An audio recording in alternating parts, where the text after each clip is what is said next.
Do do do do do do do. Ha ba ba ba ba ba ba. Ba ba ba ba ba. Yeah. Yeah. Yeah. Yeah. Yeah. Yeah. Yeah. Ah, yeah. Yeah. Yeah. Yeah. Yeah. Yeah. Okay.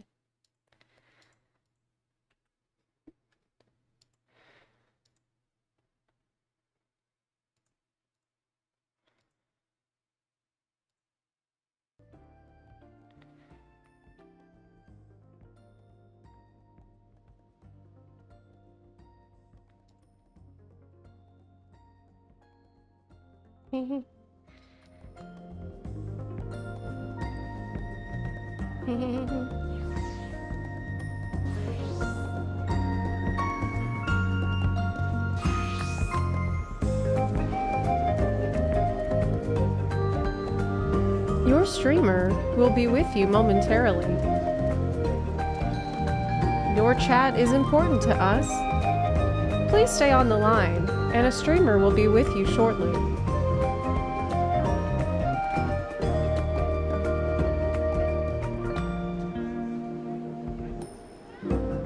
You currently have one bun ahead of you.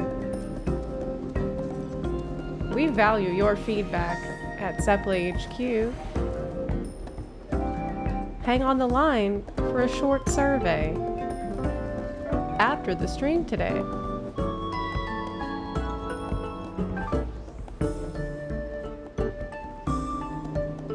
Your buns are important to us.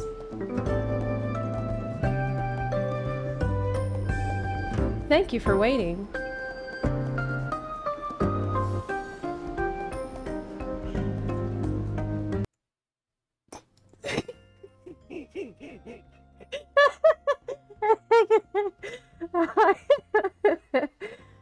Hey. Hey, how are you doing? Good to see you. Hi, everyone. It was very hard not to laugh. Let's get the game on the screen. Hi, good to see you. This is the new Beast Tribe music, and it just cracks me up every time because it really sounds like waiting on hold. It's actually perfect stream starting soon music. Hi. Yeah, so I released my video at long last. I know that I have been talking about it for almost 6 months, like 5 months at this point. We finally got it out, and I'm really proud of it. I'm really proud of what we were able to accomplish with it. I'm sure there's a lot of questions that people might have, and there's some stuff like behind the scenes stuff that I think it would be fun to talk about here today, revolving around it. Because this was such a monumental effort. I have never put so much work into a video in my life, and yeah, I'm really glad that I was able to present all my feelings and thoughts in a constructive way. It's just, it's just like an essay. I'm not trying to come at anybody. Just wanted to share my opinion in the most helpful way I thought I could. KR Story, thank you very much for subbing. Leaf Fairy, thank you for the 3 gift subs. Japan Drew, thanks for the gift subs as well. Dusk, thank you for the gift subs. Valorant has been sub matching. They have some kind of a sub matching program. I don't know how much longer that's going to be going on, but I do appreciate that from them. Miuchi, thanks for the gift subs and for subbing. We had some anonymous buns, thank you. And Video Game Historian, hey! Thank you for the gift subs. I appreciate that. Wow, cool. It was a great video. Thank you so much. There is so much more that we could have added, and then there's so much more that we needed to say, but I literally could not fit more into the video because I felt like an hour and a half, hour 15, that was really pushing the limit of what I felt was okay for a video. Like, we could have very easily made it twice or 3 times as long. And for a lot of things, we just had to cut it. We just had to say, okay, you know what? That is going to go in a separate video. And that happened up until the night before it was released.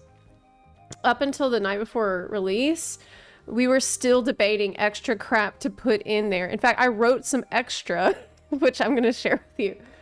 Right before it went out, the night before, and I decided to just don't stop adding crap, because it was already a monster. Yes. Yeah, I'm glad to see that most of the reception has been positive. Just want to say the video you made was great. You conveyed all the legitimate criticisms Dawntrail deserves. I hope the writers watch it and take notes, because the product they delivered was not good at all. Very balanced and fair review. Thank you so much, Spooky Face Gaming. I really tried to share feedback in a way that I thought would be helpful to them if they were to watch it. Because when I was at the media tour, Yoshi P said that he had seen my video about Endwalker, and he said that, you know, the devs do watch these videos. And so I felt like, okay, well, here's an opportunity where I could maybe share this information, like what I feel with them. But I also looked back and I did watch my Endwalker review video. It wasn't a review, it was more like a rant, to be frank. I watched that and I really didn't like it, actually. At the time, like, I watched it back thinking about how I wanted to set up this video, and I really didn't like it because I felt like it was way too emotional. And it was emotional to the point that the things I wanted to say and the legitimate criticisms I had got lost in the sauce. And it's like distracting. So you're paying more attention to like the spectacle of me raging rather than what I actually wanted to convey. And I felt like it wasn't helpful ultimately. But at the time I was going through a pretty bad time, I think, IRL, and I was just struggling. So I got to cut myself a little slack. I think I was just, you know, the game, it's very important to me. Like, I feel very emotional about this game, and I feel very sentimental about this game because I have dedicated 8 years of my life and my career to this game primarily. I have streamed this game every single day for years on end without even stream. There was a several year period where I did not stream any other game even once. Like, I would just only stream FF14 every day, all day. And so obviously I have a really strong emotional connection to this game, but I learned that I cannot let that get in the way of like sharing constructive feedback. And I think that this is something that's a hard pill to swallow for a lot of people. Whether you liked Dawntrail, whether you hate Dawntrail, I think that it's very difficult to set your emotions aside of your emotions about other people's reactions, so that way you can engage in a productive dialogue, right? And so I have had to learn to control that. And I think that the reception has been better because of that. Also, oh my god, let me open my... There's so much more that I need to add and I wanted to tell you all about. I'm actually going to open up the script here so we can chat about it. And if you have any questions for me about it or anything else that I might have added, could have added, but didn't, that you were thinking about, I'd love to hear that. Because damn, this thing was a monster, Like I said, 75 pages long. Jesus Lord. I'm looking at it right now. I remember, you don't have an opinion on Dawntrail yet. Well, did you not play through it yet? Nixie Not, thank you very much for gifting the subs in the chat. Dragon1224, thank you for the gift subs as well. Mojo Jeebus, thank you for gifting subs also. Thank y'all so much. As someone who enjoys writing, I appreciated your writer input. Thank you. I basically approached writing this video like I would write an essay for school. It's like, well, more than an essay, more like a thesis. I went hard on this script. And there's a lot of it that I didn't use that is going to have to be put into a different video. There was some things that that I didn't include that I thought about including. I'm just going to scroll through here, and I think it'd be fun to chat about it. One thing is in the section where I was talking about the talk to 3 villagers situation. I thought about going on to mention that there was one time, I think exactly one time in Dawntrail where I felt like the talk to 3 villagers was not that bad. It was a click on 3 sparklies quest. And it was a scene where in Shaloni, and this is one of the reasons I liked Shaloni straight away, it was a scene where you eavesdrop on bandits in their camp. And I thought it was quite charming because you're listening to them, and I have some of the dialogue here where someone was like,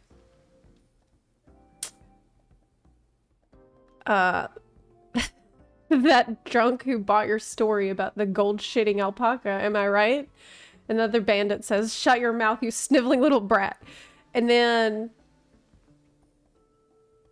you hear the sound, you hear one of them say like, you idiot, how are we supposed to move something like this without attracting attention? And then you just hear the sound of a gun being drawn. And then you hear the bandit say, boss, please, I'm sorry. And I thought that was a little better than a lot of the talk to 3 villagers that I had done before that, because I'm like, okay, I'm listening in on like interesting stuff happening. That was kind of cool. And then you can hear the sound of a gun being put away. And the ringleader's like, here's your reward. Don't bring me this kind of grief again. And look, the Shaloni section, it wasn't without its problems. It definitely did have problems. But I felt like that was, when I was writing the script for this, I was trying to think of things that were a little better that I could put in. But ultimately, we felt like that wasn't necessary to add to the overall video. And I think that it wasn't, because we had already made our point with previous mention of talk to 0 out of 3. Yeah. It was a little different than the dialogue in different parts. But yeah, I felt like talking about the talk to 3 farmers and then talking about Tesleen was a better way to just illustrate that point. And we kind of didn't need to hammer the point into the ground. Like, we kind of didn't need to beat a dead horse about it. Let me see. The next major video that I do need to do, well, there's a couple, and I wanted to talk to chat about it and ask y'all what you think I should prioritize next. Because there's a lot. There is the, excuse me, there's the regulator video involving the lore about souls, how that complicates matters with what we know about how souls in the live stream works, what we know about the echo, how scars on souls work, how does that tie in? Like, that's a pretty deep, dank lore video. That's dank as hell. That just kind of needs to be a separate thing, but I do want to work on it because I already have like half of it done. Because it's just stuff that got pushed into the other category. Hold on. Shaloni was a little better. However, there was an issue with Shaloni that I think in the moment I didn't even notice.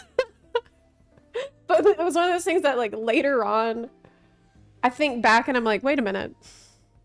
At the time I was so happy to be with Erinville that I think I overlooked this problem, and it bothered me a lot more in retrospect.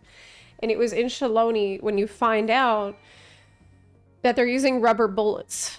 You find out they use only rubber bullets in their duels. And that was pretty stupid in retrospect. I didn't include that in the video because, again, we can't cover every single thing.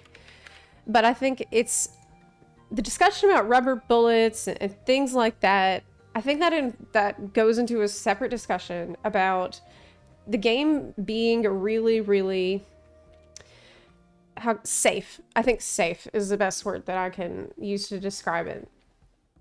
Like, instead of the grittiness and the violence and, you know, problems and trauma that humans in this game have typically had and shown, a lot of the times in Dawntrail I see it's more sterile, and it's just more, it's like, okay, nothing too bad ever happens, and if it does, it gets wrapped up in a little bow really quickly.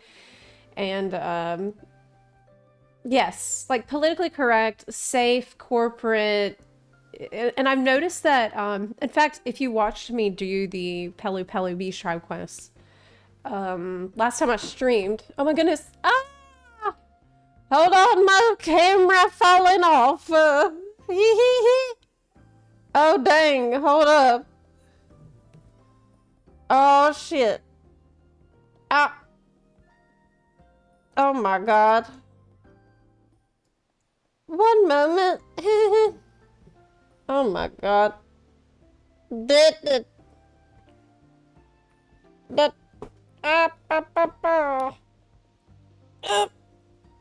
video technical difficulties.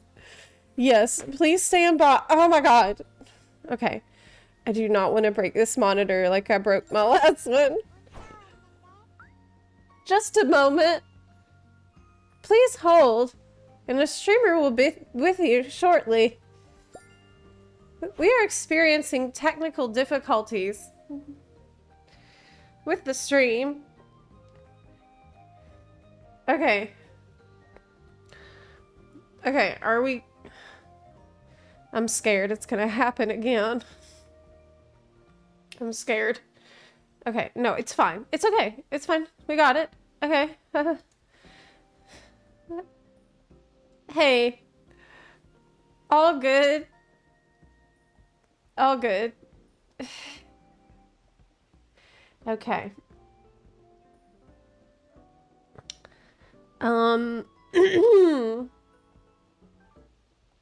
Right. Did Emmett Selk shoot Graha with rubber bullets? That's what I'm saying. But anyway, what I was trying to say is, you said, I'm kind of annoyed over the fact that they do not unalive some major or secondary characters as they did near the end of Realm Reborn. Yeah, and that's another thing I thought about might just deserve its own video. I'm gonna miss them, but then again, I only remember ever being emotional with Realm Reborn and Endwalker on such a scenario. Well, I started in Heavensward, but I thought about this, and I remember in Heavensward how crazy it was. We lost not 2, but 3 major characters in Heavensward.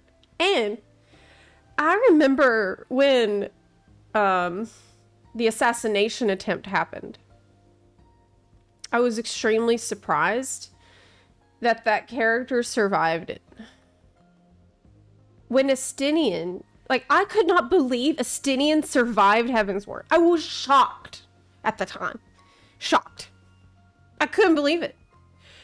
That he made it out of all that shit that happened. And I realized that, you know, obviously I'm glad that all my favorite characters get to stick around, but the fact that I no longer feel any worry or fear about losing anyone like that does kind of reflect this reluctance to go all the way and, like, take some crazy risks. And, as in the past. Should have killed off Erenville. This would be extremely cruel to do in this expansion for Erenville, because he has just dealt with tragedy after tragedy. Like, he has not had a good time in Dawntrail at all.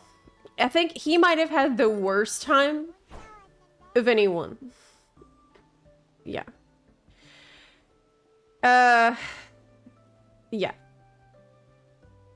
Man, it's warm in here. It's warm in this room. I cannot believe I'm saying that.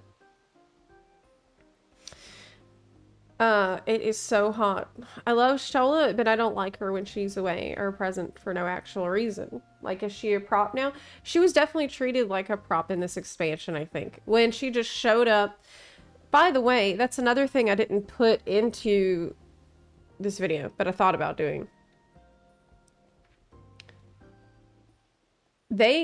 Stola and Graha just kind of appear very quickly, but I was surprised that they were able to get there so quickly, because it's previously been established that it takes several days boat ride to make it. Like, it's a huge ordeal to get to Tyrol at all, which was a little weird. While Lamont was worse for the expansion by a mile, Erenville was my least favorite character after playing Dawntrail. Wow, I'm sorry to hear that. That's too bad. Yeah, I have the, it's a sunny room. I have the fan on, but it doesn't seem to really help. You don't want to kick a bud when he's down just for the sake of a plot point. Yeah. Like, mindlessly killing off a character just for shock value is as bad as mindlessly resurrecting them for safety. You know? Those are both not good things. If a character dies, it should feel like it really mattered. Like it meant something, like they have a legacy they left behind, like it was a pivotal moment that changed everything. And I do think that at least 2 of the deaths that happened in Heavensward definitely did meet those criteria. But there was another one that I think is a little bit more questionable, but I'm not going to go into right now. People who I think shouldn't have died in different expansions. Oh.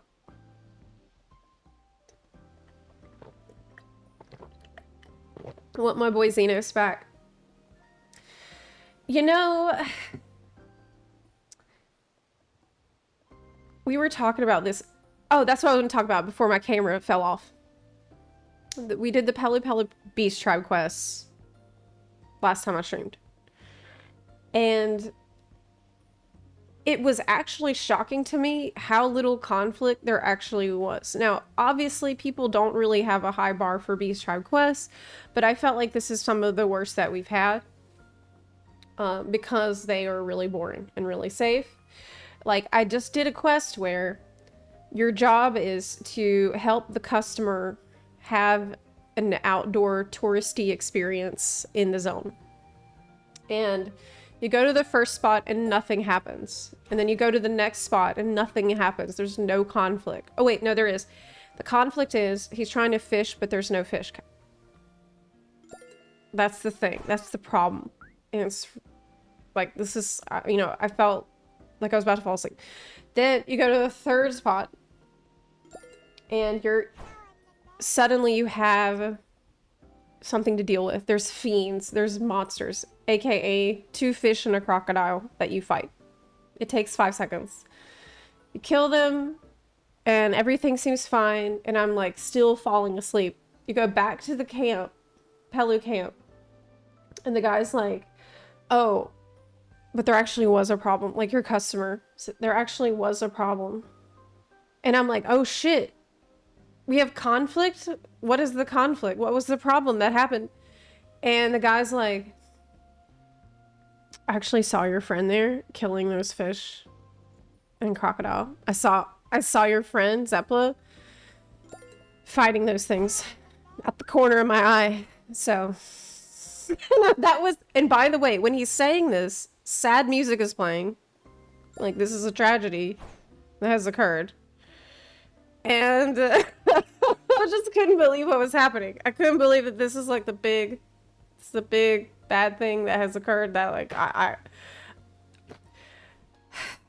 don't know. Like, I was kind of, then he's like, well, listen, your venture, it's not going to work out if you always have to depend on her to deal with stuff. And then the Hanu's there, and the Hanu's like, I am ashamed for asking Zepla to do these things. What the fight 2 fish and a crocodile. How could I do this? Like, it's bad. Like, I don't think that's very interesting. I don't think it's compelling. I don't think it adds anything. Like, it just honestly felt like so safe and so bland. Yeah. And while I was doing the quest, I remember saying out loud, hey, man, I wish... Like, at this point, I feel like an Ascian. I feel like Xenos, where I'm ready to see some shit burn down. Like, I'm ready for... I want chaos. I want, like, disaster, okay? I don't know. I want it to be on fire and nobody knows why. I want there to be a giant fish that jumps out of the water and tries to eat this dude. Something happening that is interesting. I'm begging. I'm begging for this. Yeah, I'm like, it's turned me into a supervillain. In fact, I remember one of the reviews that I had read from Dawntrail. Somebody had said something, I think it was actually on the Japanese forums, and it got translated for us. And the person had said that they never want to hear the word smile again. I read that and I'm like, Jesus Christ. Honestly, same. Like, I never want to hear smile or joy or peace or happiness ever again. And I'm like, bro, actually kind of agree. That's kind of based. That's not good that I agree with that. That means we're turning into supervillains from this. Yeah. I just... Didn't the main writer of 14 leave? No. She is still there. So first of all, FF14 has had many writers handle the main scenario quest throughout its lifetime. It hasn't always been Natsuko Ishikawa. She handled the writing of Shadowbringers and Endwalker. She also handled the writing of Dark Knight quests in Heavensward and the Asm Step quests. She also still has been present for Dawntrail, supposedly in a supervisory role, though I find that increasingly difficult to believe. And she has been writing the Gatherer quest, I know for a fact. Maybe the Crafter quest too, I haven't confirmed that, but I know that she did do the Gatherer quest, which is bizarre to me. It's bizarre to me. I cannot understand why you would put her on the Gatherer quest. Why would you do this? But then again, you know, to be fair, Heavensward, she did not write Heavensward, but that's the great expansion. So she's not like she's the only talented writer on their team. There's probably other quests that you've done that you enjoyed that were not even touched by Ishikawa. So I just don't, there's a lot of questions about what went wrong, what happened here, and I don't know. But ultimately, you know, if she was signing off on it, then that's an issue. Maybe that supervisor role is not a good role for her. And she should just be, because frankly, not everyone who is good at a thing work as well as a supervisor for that thing. And you probably know someone like that. Maybe you are someone like that. There's nothing wrong with that. But not everyone who's great at doing something are great at showing others how to do that thing. That's just a fact of life. Like, not everyone is a natural teacher, not everyone's a natural supervisor, and that's okay. But ultimately, that would be up to someone like Yoshi P or whoever makes these designations to figure out, like, is this someone that would be better suited in the writing position or not? But what I find bizarre and concerning is that this feels like an experiment that happened with the main story quest. Like, to me, right, you would have the main story quest written by people with a solid track record of success, because this is a story-based game and almost everything hinges upon it. Almost everything hinges upon the story. Like, you need all the dungeons, all the trials, you know, even raids to an extent. All of your players' interest in every piece of content that you make kind of ties back to their interest in the story. Now, that's not true for every player, but it's true for me and it's true for a lot of people. So, oh, my camera died. Oh my god. Okay, we got back. Yeah, it would be your job to delegate to everyone's strengths and weaknesses. Exactly, have. Exactly, that's what I'm saying. You said this is pure speculation, but maybe she's being too nice of a supervisor because she doesn't want to shoot down others' ideas.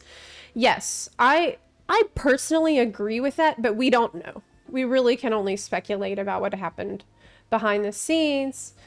But I kind of think that might be the case. Either that or they just, I don't know, they wanted some other writers to take the stage for some reason that I cannot comprehend at all right now.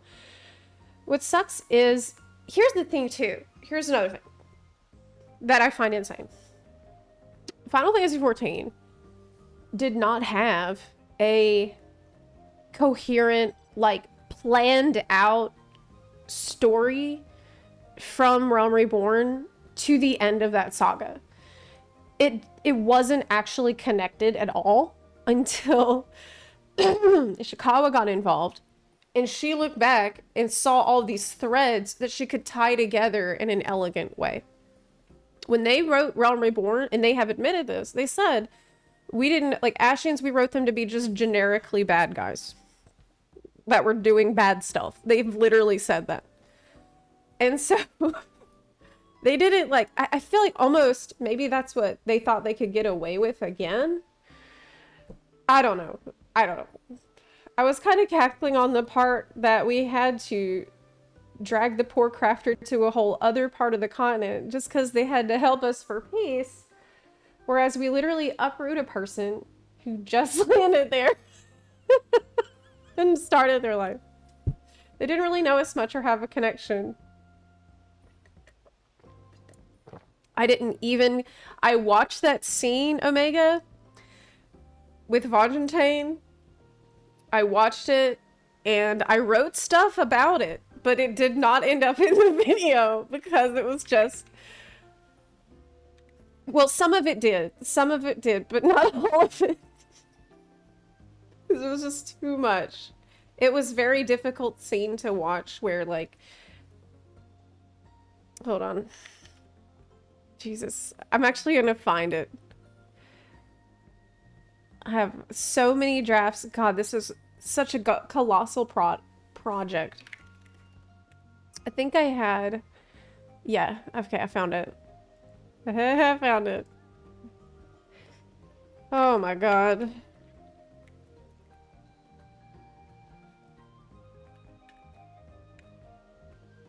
Oh.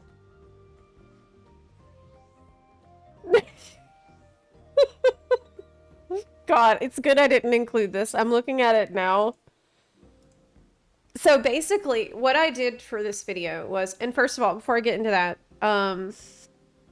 Womb IG, thank you for the gift subs. Zangan Hunt, thank you for the gift subs. Dragon King, thank you for the gift subs. Rosa Ice Plays, thank you for the resub. Kyrian, thank you for the gift subs. Chanforce1, thank you for the gift subs as well. DM Bento, Goretto, thank you for the subs. Fistbite, thank you for the 6-month resub. Goretto, thanks for the gift subs.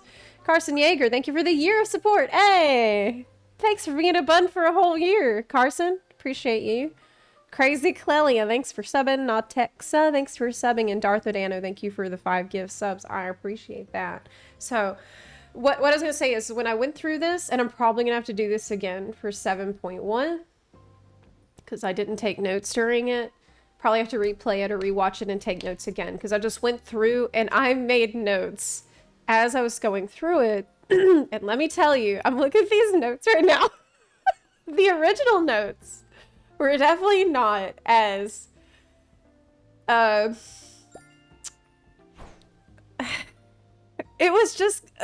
kind of reads like a rant, okay, because I was very upset at the time. I'll put it that way. Oh my god. I'm reading it now. I forgot like how, yeah, I forgot how intense it was. Basically, it's hilarious to me now to read it after I had, you know, had time to think and put it all out. But at the time, it was just like, I just did this part. I was so frustrated at the time. By the way, Notexa, thank you very much for your kind words about my video. I poured a lot of love into it. Will I do a video for 7.1? I haven't decided yet. Because I didn't... Well, I don't know. I'm just saying I don't know. I said, we need to talk about Fontaine. This is a guy you met on the boat to Tyrrell. He was between jobs. You're talking to the merchant Pelu when he appears for a moment, and then he runs away like a frightened child. Wook says, you know what? He needs a friend. And we know she's right, because she can't not be. That is just how the story is. Any wild guess she makes is correct. So we find this guy cowering on the beach. I'm going to be really honest. This cutscene was not good. It really had all the elements of pain that have come to characterize most of Dawntrail's cutscenes so far. Again, let me remind you that I wrote this immediately after I did the story. Immediately after I seen this cutscene. I said, there's long exposition talking that's very bland. There's no VA in sight. There's close-up anime shots of the characters they're talking to emphasize what they're saying, to make it seem more impactful than what the words themselves are just not interesting at all. Overplayed Realm Reborn music. Someone saying, then you understand me? You understand how I feel? Which is a direct quote from that scene. Word of Light adding 2 cents, but adding nothing of value to the discussion.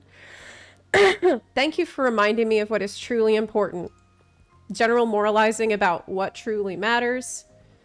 The scene feeling extremely convenient and on the nose. I also have a screenshot I've included. God. This video was not easy to make. This was not easy. Okay, I have a screenshot here. This is like a behind the scenes look of stuff we cut out and didn't use. But what of you? Have you ever measured your work against that of your colleagues and found yourself wanting? And you're like, okay, that's why we're having this conversation, because Wook has also felt that way. It's super on the nose. If this conversation felt believable to you, then you probably had a better time with the Dawntrail story than I did. The important takeaway is that he's a goldsmith. We give him the courage to get a job at the market. Then you go to the Moblin village, which is the first time Wook found out about Potsworn, and I did cover that point in my video, at least. Horrifically, it's revealed that in times past, the Moblins enslaved people, kidnapping them to force them to work. Oh yeah, and we did mention this in the video too. This also made it into the video. Galul Jaja had showed up and told them happy workers make a better product than sad slaves. Inspired by this revelation, the Moblins stop enslaving people and start hiring them. That's the history of the Potsworns. I'm not even kidding. That's it. That's it. Pretty major and important that there used to be slavery. Galul Jaja stopped it. But again, it's Wook first time hearing about this. Anyway, the leader, Rakharank, asks you to help one of their workers, or Potsworn. Oh god. Oh god. I went into a whole rant. Okay, so this did not make it into the video. Where and you guys know this about me already. Actually, this is a rant I could have probably even done back into Heaven's Word, because I think this might be a personal issue, which is the reason it didn't make it into the video. But I really struggle with Gabi speak quite a lot. What does Kahe want and need? He says help hands do not bother with the Potsworn with straight asks. He says to use guess think. This drives me crazy. It's so hard for me to understand it. I always struggled with this, so this isn't even a Dawntrail problem. I didn't realize at first that what he's actually telling you is to guess what Kahe wants, and you're not allowed to ask directly. Yeah, okay, so that didn't make it in there. Apparently he's saying to just observe the conditions to help improve them.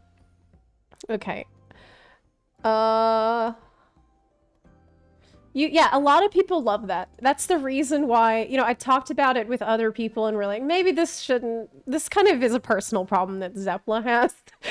Kind of not an overarching issue. But I'm just looking through my notes here. Stuff, because like I said, these notes was straight off the MSQ, like immediately. My raw impressions straight away. Science Cat says something about how Charlian technology is great. Maybe they should commission Charlian artisans. 5 minutes later, you're back in town, help the guy, and see the guy's work. It's apparently great, which helps show Kona that culture is also good. See, that's growth and learning he is doing. But I had a rough time. I definitely had a rough time here. Ziv2Effie, thank you for the 5 gift subs. Gehern's term, thank you for subbing. Kurup, thank you for the gift subs. Black Rekka, thank you for the gift subs. Also, Lawler Bagel, thank you for the gift subs. Black Rekka, thank you for the 2-month resub. Jano Strikes Again, thanks for the 5 subs. I do appreciate y'all. Yeah, so I love how the most meaningful interactions in Dawntrail are NPCs asking, look, who the heck are you? Are you sure you want to do what you're already doing? Oh yeah, that's true. That's true. Wow. Hi stranger, want to work for the former slavers? Yeah, no one cares that they did that anymore. That's all good. That's all, you know, that's all water under the bridge at this point. Hi Menarg, thank you so much for watching the video. I do appreciate that. I love how you throw shade to Wook on your notes. To throw shade on a YouTube video. Yeah. I mean, look, as I pointed out in the video, and I feel very strongly about this, I do not think that Wook Lamont is the source of the problems with Dawntrail. It just seems like that because she is ever present and omnipresent. She's in every situation, so she's just always there. But I personally don't think, I think there's a symptom of the problem with the overall writing. And because she's constantly pushed in your face, it seems like she's a problem. But it's actually a fundamental issue with a lot of things like character writing, character voice, pacing, all the things that I went into in my video. So I kind of hope that the video can help people realize that it's not all Wook, you know, like I said. And if you recall, when I went through the story myself, I really, I didn't mind her for the first couple of zones even. I really gave her a lot of credit and I was excited to adventure with her, and she didn't start to actually drive me insane until maybe second, third zone when I realized, okay, this is forever. In fact, like this is it. She's every quest objective. Yeah. How long ago did Galul Jaja revolutionize everything? I don't remember. I know I wrote it down somewhere in my notes. But Ardbert Calmbringer, thank you very much for the gift subs. I do appreciate that. Oh yeah, okay, about Fontaine. About how, and this didn't make it in, when we talked to the merchant Pelu again, he can't remember this guy that he just hired, Fontaine. The only person who remembers him is you, the Warrior of Light. The Eorzean Goldsmith. What about him? What of the Ellison man who just started working here? Just started, like, days prior. And now you remember, he said he was employed at a jewelry store. And he had definitely told you that he was the goldsmith. But, you know, maybe you can forget. You go find him. And then he's like, I was a lost soul until you two came along and helped me rediscover my purpose. Anyway, he said that he got his life together. Everything was going amazing. Like, he cleared immigration. His whole life changed because Wook Lamont talked to him for 5 seconds to remind him that all he ever wanted to do was spread joy. Like she does. So we ask him, do you want to become a pot sworn? And then I remember that they paused the music for suspense. But then you hear the music change and it's like, do, do, do, do, do. It's happy music. And you know, okay, it's the upbeat part. I think he's going to say yes. Because of course, that's the whole reason he exists, is for the convenience of the plot. Like, that's why he's there, is because he's a goldsmith that you need. I mean, obviously, everything in a story needs to serve the plot. Like, I understand this. But the point of good writing, what good writing can do, is mask that and surprise you and delight you. So that you're not like, oh, of course, this guy's coming along, but this is the goldsmith. He's the only goldsmith that I know, so he's the goldsmith that I need. You know, with good writing, it helps everything not feel so damn convenient to the point that it's a problem and you lose your suspension of disbelief, right? Yes. You shouldn't be aware, you shouldn't be thinking about the plot. You should just be carried along for the ride. Like, wow, what a fantastic happenstance. That's awesome, right? I know that it's not always possible, but just that's just one example out of millions that happened where, oh yeah! I actually wrote this in my notes and completely forgot about it. We had a lot of telling, not showing. He tells you about how his dad was slain by Garleans. And I actually forgot about this until this moment with my own notes reminded me. I wrote, I feel nothing about this because I have no emotional attachment. I don't know if I was meant to, but I just didn't care. Because I know he's just saying that to emphasize that he loves peace. I start to wonder, what the hell am I even doing here? What is my purpose besides being the only person who could remember this guy exists? Oh, now I know. It's the role quest guy letting me know that I can unlock role quests here. That's right. So you go to turn in the Fontaine quest, and he's like, you can unlock crafting quests here. I feel extremely disconnected from the story at this point. It's time to go back to the inn. And that's when I was expecting one of those, like, chilling out scenes where, like we sometimes got in the past, if you remember, like, people just relaxing, eating food, you know, having the burger. I was actually ready for that at that point. But that doesn't happen. You get the messenger who's like, you're urgently needed at the palace. But actually,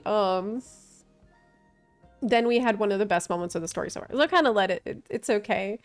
That was when you fight Galul Jaja. I think that was one of the best parts that we had. You fight him. Yeah. Zep, would you have preferred they ruined Wook, a character we aren't invested in?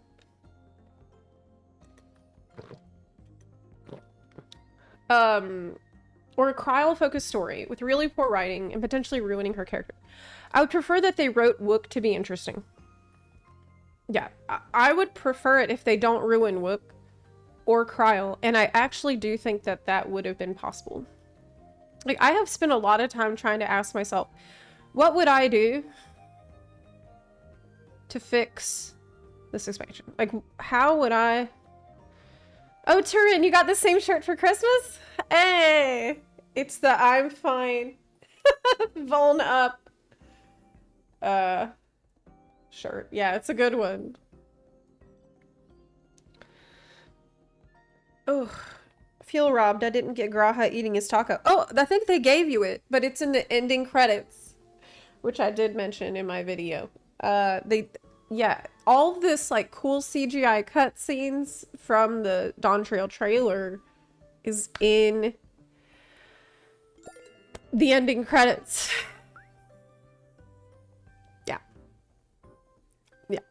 I remember laughing my ass off at the time because to me it felt like they got to the end and they're like, oh shit.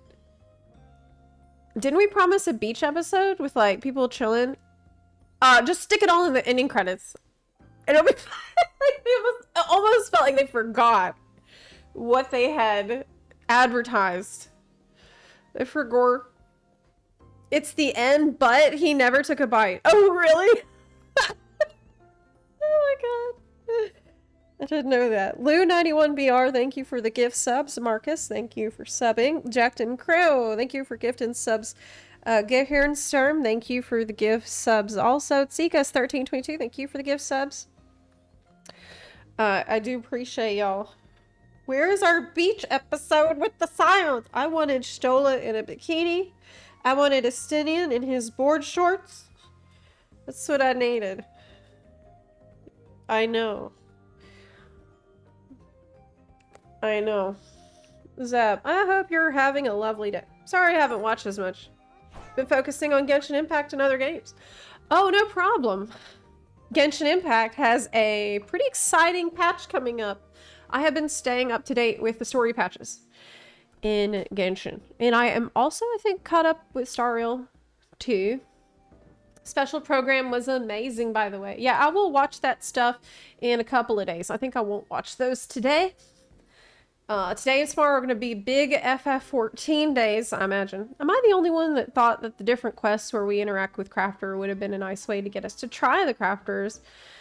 Just to, you know, make us feel more involved. I feel like what you were probably feeling at that point was fatigue with not doing anything, right? Because there's very little combat throughout, to the point that it would have even been more refreshing to do some crafting in between the quests. Like, if we're not going to get any combat between the quests, maybe crafting between something you could do, like some sort of gameplay, is I think what you wanted.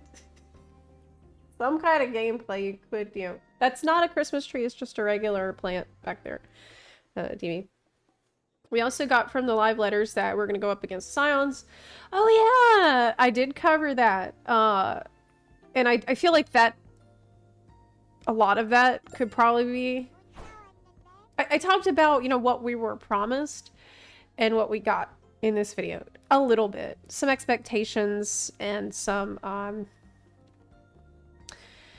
you know, failing to meet a lot of those expectations. What we were promised and what we got in a lot of cases were extremely different. Like, for example, I think the biggest one that I didn't include is about the stakes of Dawntrail. And I almost recorded this and put it in the video at the last minute, but then I didn't. But because I felt like I had already established it, that Dawntrail was not a low stakes expansion in the video, with Graha saying, since we averted the final days, it's one existential threat after another, with all lives and all reflections hang in the balance. I felt like, okay, that's enough. That's like a mic drop. Like, obviously, that's high stakes. You can't say this is a low stakes expansion. Because I actually still think it's kind of crazy that there's still, even now, there are people that call Dawntrail low stakes expansion. Even if you take out the second half, though, there's a world war brewing in the first half. There's a guy saying he wants to take over the whole world, and you actually find that out in 6.55. So before it even got started, you know there are very high stakes here. It's as high stakes as Endwalker, with the entire planet and all the shards being in danger once again. And, like, I think it is okay to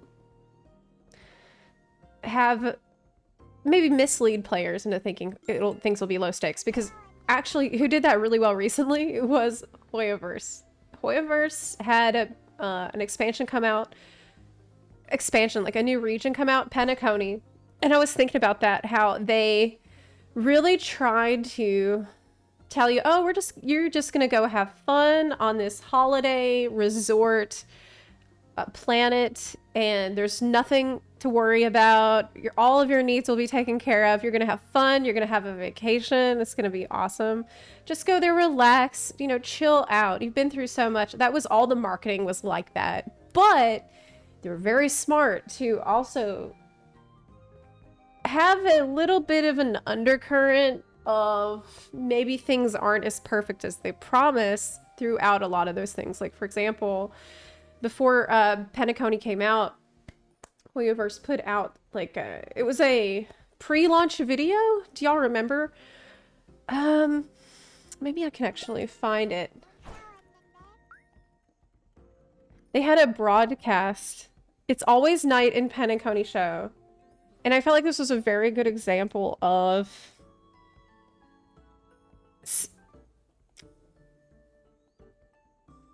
not, maybe bait and switch isn't the right word, but misleading players on purpose for the sake of the plot.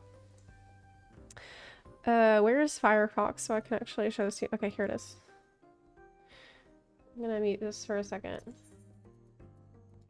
So this was actually not in the game. This was a out of game launch, pre-launch stream where like everything is awesome and everybody, it's like this retro vibe where you're expected to go to this party planet. There's the luxury hotels, everything. It seems amazing on the outside, right? But during all of this, oh yeah, this is kind of the moment where I realized, okay, Penacony is not going to be all sweet tea and magnolias. Sasha, talk to me. So they're talking about like the planet, how everything is good. There's a festival coming up.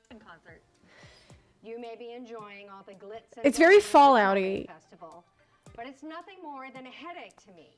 I've got enough to worry about here at the Okay. And your Penacony? 5 front lines. What's your take on all this?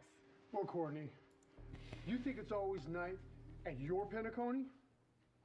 It's even darker around here. Between the low wages and the complete lack of welfare, morale has come to an all-time low. And I'm talking to you, Amber Lord. Yeah, I just don't care anymore. I mean, with all these crazies busting down our borders, attacking our residents, and this is not just a rumor. I've seen it. I remember watching this, and you're like, about its workers. what is going on? If those monsters came and killed me, Monsters? pay for my pension. Sounds like somebody could use a sprinkles cut. It's very Fallout, right? I mean, with all that we're going through right now. Did he actually eat that cupcake? I can't even see a future for myself. In fact, Courtney, bring on the monsters, huh? That's what I say. That's how bad it is here. I welcome death. Put me out of my That cupcake sure did look delicious, didn't it, Jimmy? Well, I think now is as good a time as any to hear a few words from our sponsors. This is a perfect example of what I'm talking about. This is what I'm talking about right here. So hang tight and we'll be right back with more. So then they cut to the live music performance. Everything is cool. Don't worry about it. Let's turn on the shopping network, right?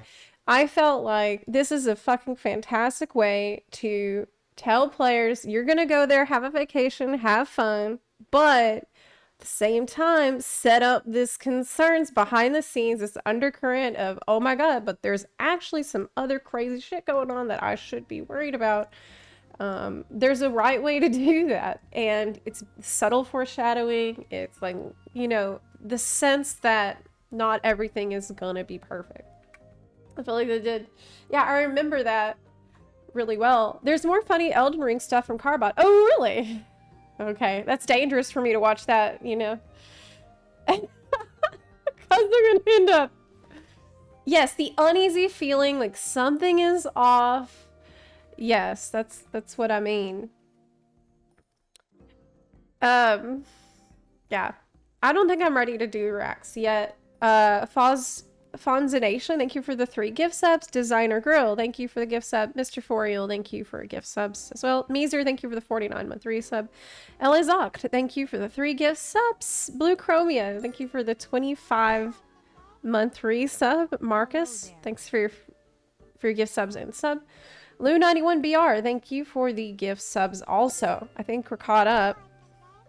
Dagon Dagathorn, thanks for the resub, and Monetus, thank you for the 41-month resub. Appreciate that. But anyway, the reason I showed you that was because I think it's okay to do a bait and switch. Is tell players it's going to be low stakes, it's going to be a vacation, but then give them this foreshadowing in the sense that things will escalate, because that's... You can't actually tell a story without conflict. Conflict is the motivating driving force behind story. And that's one of the reasons why earlier I talked about my concern with the Pelu Beast Tribe quests and just the general sense that they wrap up conflict too quickly, because you're killing momentum this way, and you have to embrace conflict, drag it out, put your characters through horrible experiences, like I hate to say it, force them to come to terms with limitations that they have, challenge them as much as possible, because that is what we're here to watch, most of all, you know. I watched your review hesitant, because I remember being off-put by how negative the streams were during main story quests. Ended up being pleasantly surprised. I thought it was a very well put video. I hope Square listened. Wow, I really appreciate that. Even if I like the expansion, I do agree. Has a lot of things to improve. Yeah, that's the thing with the main story quest. I remember those streams, and I was really, really struggling with it because, as I mentioned earlier, the game's... I feel very emotional about this game, like many people do. And in the moment, feeling the immense disappointment that I felt at the time, it was really hard for me to cope with that. Because I'm streaming. This is live. You know, when you're streaming, there's no time to like... It was just in the moment. You're going to see my initial, strongest, most emotional reaction in a lot of cases. I care. And it was really, really difficult for me to try to filter that and censor that, or like be less upset, be less disappointed, be more like calm or whatever. Even though I know that a lot of people were off-put by how I felt because I felt so strongly, it was really a challenge for me. And that's the reason why MSQ actually took me several weeks to finish. I talked to my mods about it and I was like, what do I do? I really asked the mod team. I was like, what should I do? I don't want to alienate people that are enjoying this, but I am actually suffering every minute that I'm doing this.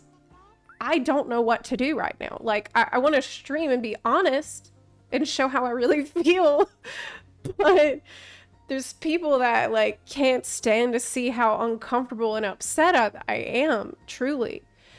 And the mods just said, well, what we'll do is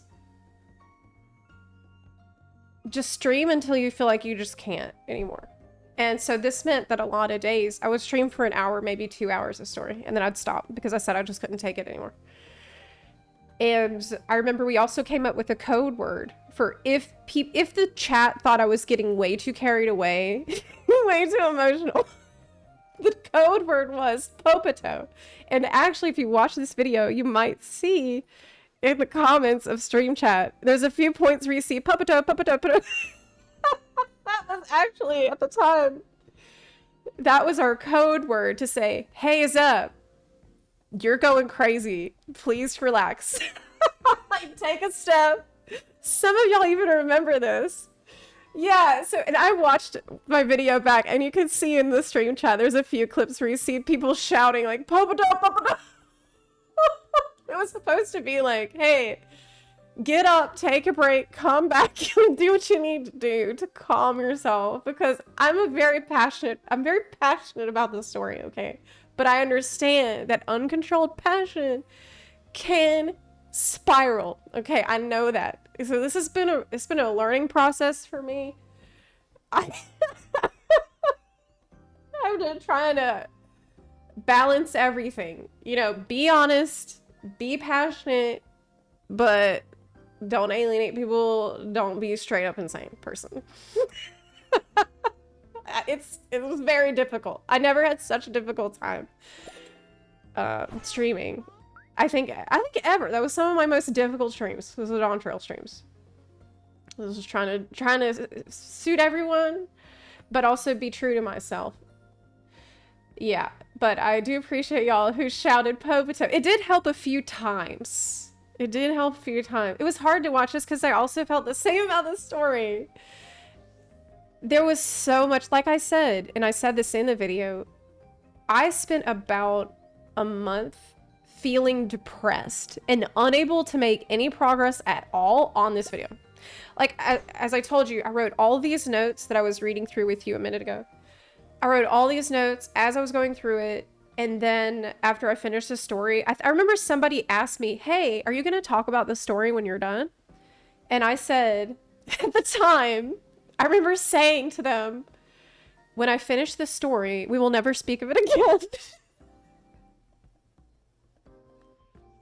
If that gives you an idea of like how I was feeling and do it at the time. I really did not want to talk about it ever again at that point. I was like, just never speak to me about this again. Like, we will move on.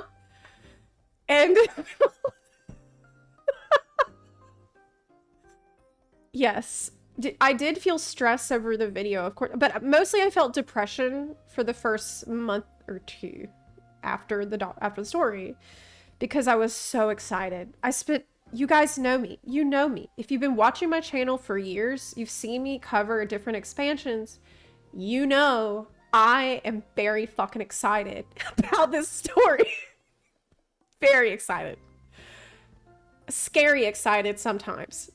And to be so disappointed, it was very difficult for me to cope with that and just deal. There was a long period too of denial, even while I was doing the story, where I'm thinking, I remember asking people, hey, if you like this part, tell me what you liked about it so I could try to focus on that more, because I want to like it. I want to have fun. I don't want to suffer anymore. I don't want this. Please tell me what you're doing differently than me, that you're having a better time than me, because I want that MSQ experience that I look forward to for 2 years. I want that so much, but I can't feel it. And it was really, really sucked. It was very hard. Yeah. I felt stress, of course. With the video, though, I realized at least that I was too emotional about it to make a fair video. Look, because I watched my Endwalker video back, and I didn't like how emotional I was in it. And I thought, okay, I can't make this video until I'm, like, totally calm. And I've come to terms with how I feel, till I can actually share my feelings in a calm way, in a constructive way. That's when I can make this. And actually, we had hoped to make the video, we hope to have it released before 7.1. But unfortunately, my mom died, like, around the time of 7.1. She just died in November, like, last month. And that obviously slowed things down significantly, too. So it's not been good. It's been a really difficult year in general. Yeah. Zep's reaction to Dawntrail, that was such a hysterical part of the video. Yeah, the getting machinationed. Yes. Do you think you would be more interested in the current raids if the story was better? That's a good question, Puzzlin', and I think yes, absolutely. I do think that something that I've realized, and that I've realized is actually not that uncommon as I thought it would be, is that for me, a lot of my enjoyment of the game, a lot of my passion for and my investment in the game is tied back to story. And it's actually that passion for story that bleeds over into love for the other content that the game has. Now, obviously, this game has bunny boys in it. And so no matter how bad the story gets, I'm always going to want to be subbed to it because it's the only game that has bunny boys in it. And sometimes I did feel like I was holding on by a thread. That thread being bunny boys. But that's gonna probably carry me in my sub to 8.0. Bunny boys are here for me. You know, we have Erinville. Erinville is that thread holding my hand and making sure that I'm still here. But I think back to Shadowbringers. And actually, I look back on my enjoyment of the story over the years, and I can see a correlation between my involvement in raiding and how much story I did and how much I enjoyed that story. Heaven's Word, I absolutely loved it, but I had just started. So I think when you're a new player, it kind of doesn't count. Really, when you're a new player, everything's new, everything's exciting. You do go through a honeymoon period, but I was really hyped, and I remember doing Alexander raids, and that was amazing. Stormblood is hard to judge because I had a lot of IRL tragedy then happen in my family, and I was kind of iffy on this story at the time until the Stormblood patches. When the Stormblood patches rolled around, however, that's when I started getting really invested in raiding, and I was spamming Baldessian Arsenal. I was getting all my relics. I was getting ready to raid. Shadowbringers, obviously being incredible, is when I decided to dedicate my full attention to learning how to actually play this game as well as I possibly could. That was my goal. I spent countless hours off stream doing, I remember I practiced on Titania and I was parsing myself, and I would like check my rotation and do whatever I could do to make myself to do better. And I trained and trained to try to be better at the game at the time because I was so obsessed with the story and game, and I just wanted to be in the world and be in the story and like go full fucking blast, you know. And so that was my best rating expansion. That was the expansion where, you know, I cleared T in Shadowbringers. It was my first ultimate clear, and I felt pretty confident about it. And I also cleared Eden Savage. In Walker, I cleared all the Savage raids, except for the very end. Because, here we go. See, there's a pattern. I didn't like the Inwalker patches.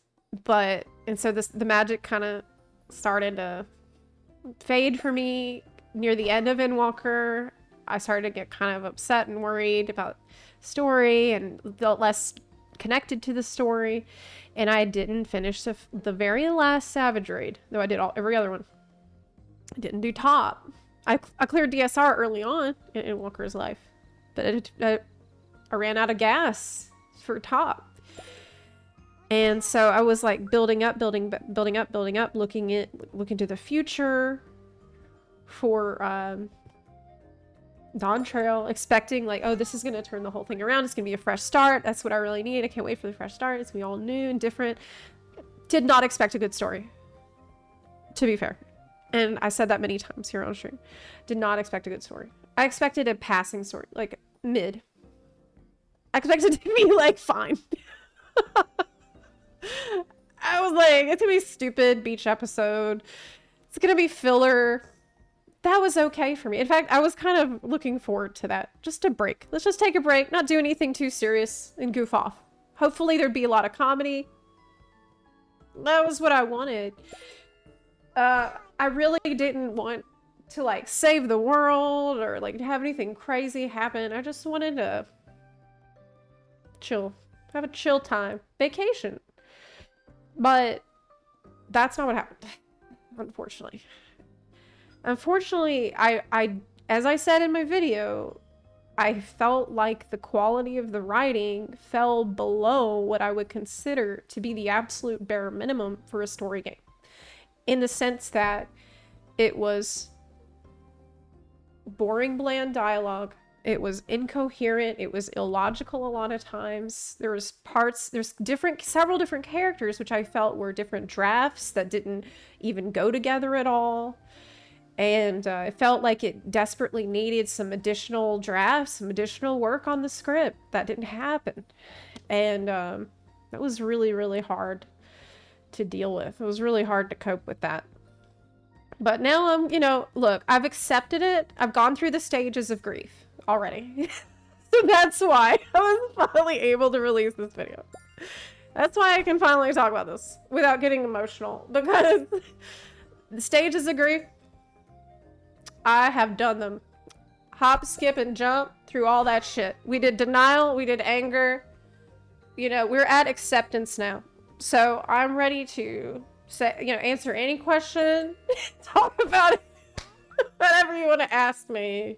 I'm ready to have that discussion. Yes, we progged. Yes, we progged the stages of grief.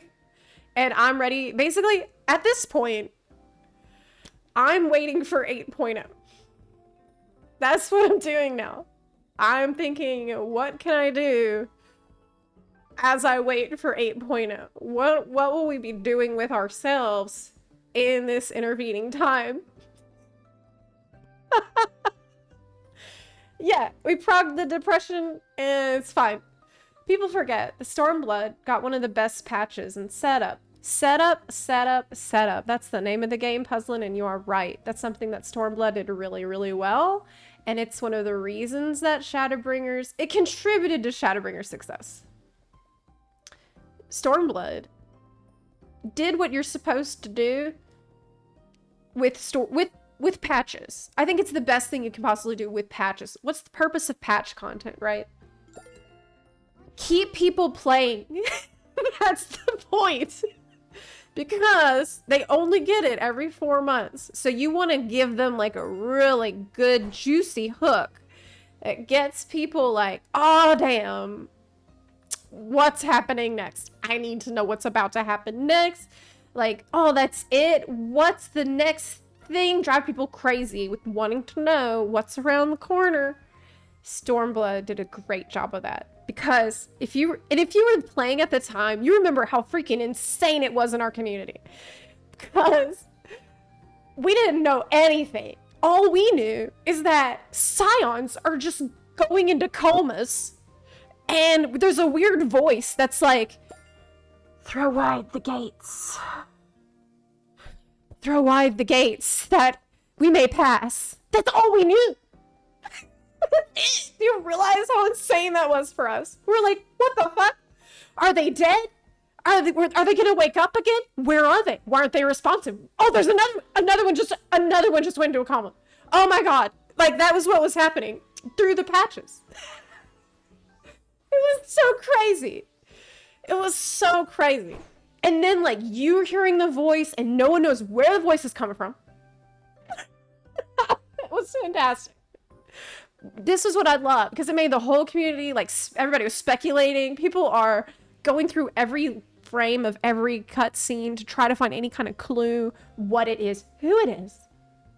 That's fantastic. Give us that momentum, right? Going in. Look, we don't need to waste expansion patch story time on filler. And I feel like that's something that, obviously I've already been over this, but I feel like it's something that Endwalker patches really failed at. Not only did it feel like a filler side story, which could have been handled better, but worst of all, in my opinion, it didn't. We knew what would happen. That was the issue.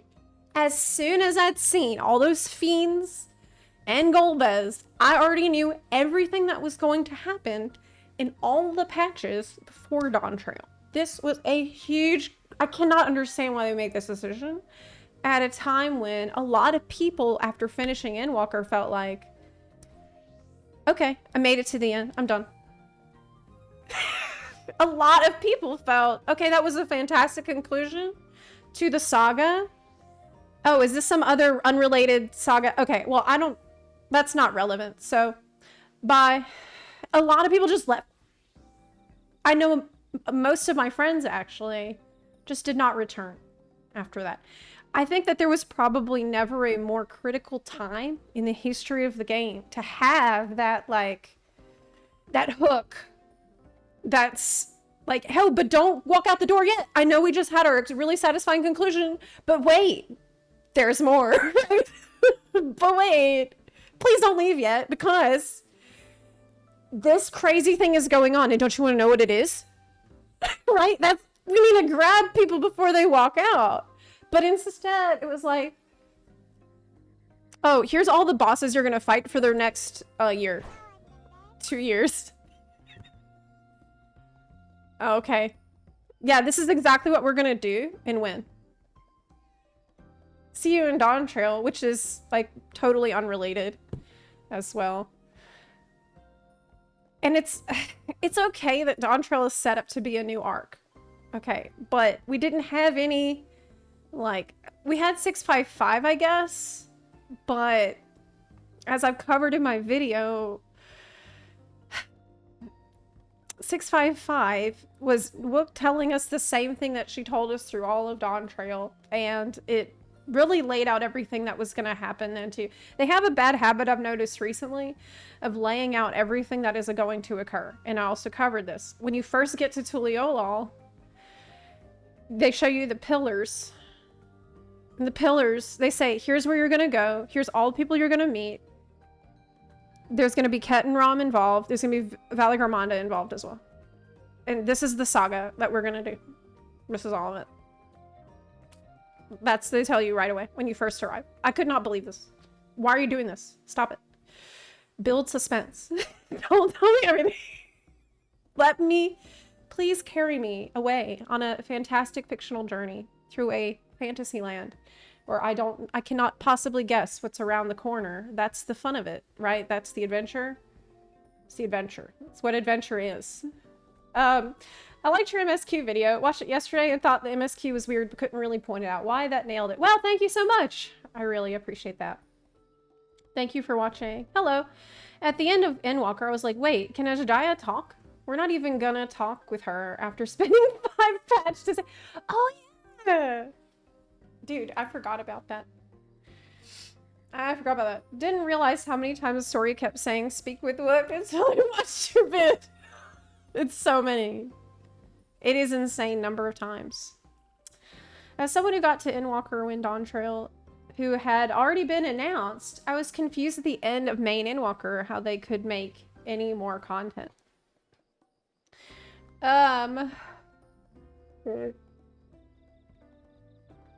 Well, this is something that I might talk about in a separate video about stakes.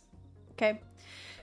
I feel like this is a pretty important discussion to have because it's something that comes up a lot. I feel like there were more issues you missed in your video. Yes, there were. The video would have been 2.5 hours. It would have easily been 3 times as long as it was. We had to cut so much. We could not get to everything, which is why I have extra videos I now need to make. Like, I didn't even touch regulators in Souls. I didn't even touch that shit. Because I couldn't. But, about stakes. People think, how could we have possibly had a good story? And in fact, it's not just people think. Yoshi P has said this. Which is a whole other thing that is concerning.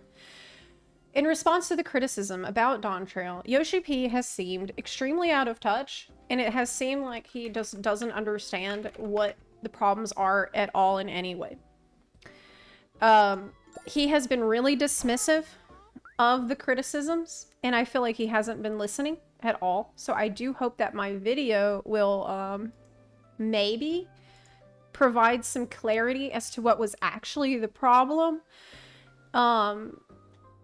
He said that, actually, let me find the most recent one because he keeps repeating the same points, but let's just go ahead and find the most recent one. Hold up.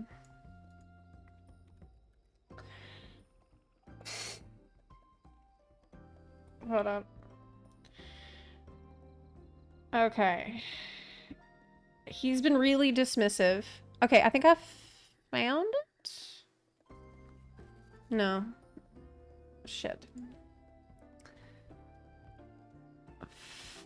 He has said that Wook could have been more confident, but now he's gone beyond that.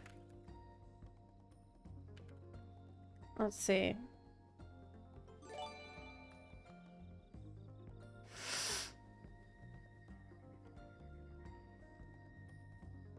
Showing us Solution 9 before Dawntrail even released was a big mistake as well. We didn't get to see Amarant. Or Elpis, did we? I do agree that that was a mistake, but I sometimes also wonder if they did it on... Well, no, they probably are always planned to show that. I don't know if they always planned. Maybe. I wonder sometimes if they made the decision to show it because people had been complaining, saying that the expansion looked like there was nothing interesting going on in it. And after they showed the Solution 9 stuff, then everyone was like, what? Oh, something crazy is happening. Because Solution 9 wasn't shown at all in the CGI trailer. And so it just makes me wonder, did they make that decision because of the player response to what they had seen up to that point? Okay. I think... I can't find this, man. I'm gonna keep looking a little. Hold on. Oh. Okay, I found it. Okay. There was an event in Saudi Arabia called Echoes of Eorzea. And that was a concert event that took place. There was an interview with Yoshida. And while most of the questions were very general, and by the way, I'm reading from the RFFXIV subreddit official Discord that has a translation channel in it where they post translations to his interviews and other things. Okay, so there's one particular question that might serve as a matter of interest to players. Question was, regarding the recent expansion of Final Fantasy XIV, Dawntrail, and its mixed reception. Actually, I'm going to put this on screen so that you can see it.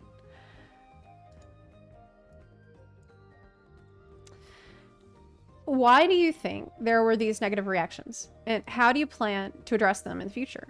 Yoshi said, as a team, we've been working on the game for a long time. And we can say that every expansion release gets some negative feedback. Which we are used to. Okay. Even when it seems like we're getting positive reactions, there's always a group of fans who are not satisfied with the expansion. We knew in advance... Okay, so first of all, it feels a little dismissive, right? It's like, oh, well, every expansion has some people who don't like it. Okay, but don't you think that Dawntrail is way not comparable to this other expansions in terms of the number of people that had an issue? We knew in advance during the development of this expansion that it wouldn't satisfy some players because we were finishing a long-running storyline that had been going on for years and starting something completely new. This decision didn't please everyone, and we knew it would spark some discussions among players.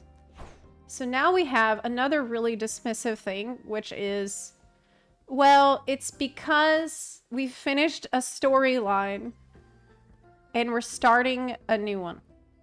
We finished the other one and we're starting something new, which also is insane to me. Because hold on.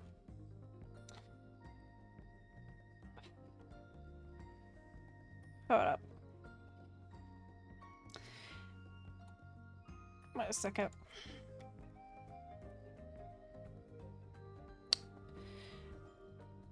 Okay. So basically it's like saying, I can't watch a good movie after I've just seen a good movie. Because I've already seen something that was good, and now I need to watch something new. How could that be good when I've just seen something I liked? Well, how could I possibly start a new movie or a new show or any new thing, a book with new characters, a new setting, a new plot that doesn't have anything to do with the last thing I liked? I can't watch 2 good movies in a row. I can't watch 2 good episodes of a show in a row because I'm just seeing something good. This doesn't make any sense. This makes no sense at all. This makes no sense at all. It actually makes 0 sense. You can't watch Firefly and then watch Mad Max because you liked that storyline. You know, so, I mean, it's just... It's not possible. That's only the case if you compare the new movie with the one you just watched, which is the case here. Okay, well, listen. I watched all of the original series of Star Trek, and I really liked it. And it had been a long-running story that I enjoyed for years. Then I watched The Next Generation, which is in the same franchise, but it's not the same storyline, and it's different characters, and it's a different plot. But I still really like The Next Generation because The Next Generation is good writing in it. And so does the original series. So it's almost like it doesn't matter if they're in the same franchise.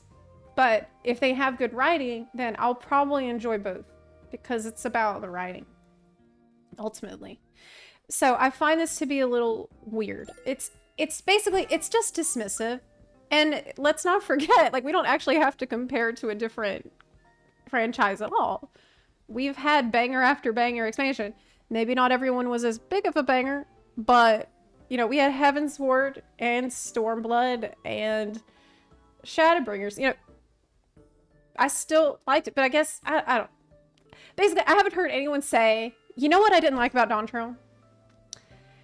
It didn't have Ashians and Hydaelyn and Zodiark in it. I haven't heard any person say that. So it feels to me really out of touch, and it feels like just a cop-out instead of actually addressing the real feedback that we have been trying to share. That's the main thing. He then said, it also relates to how we portrayed the Warrior of Light throughout the story and events. The Warrior of Light has always been the hero of this world. Here's the third really dismissive thing that he says.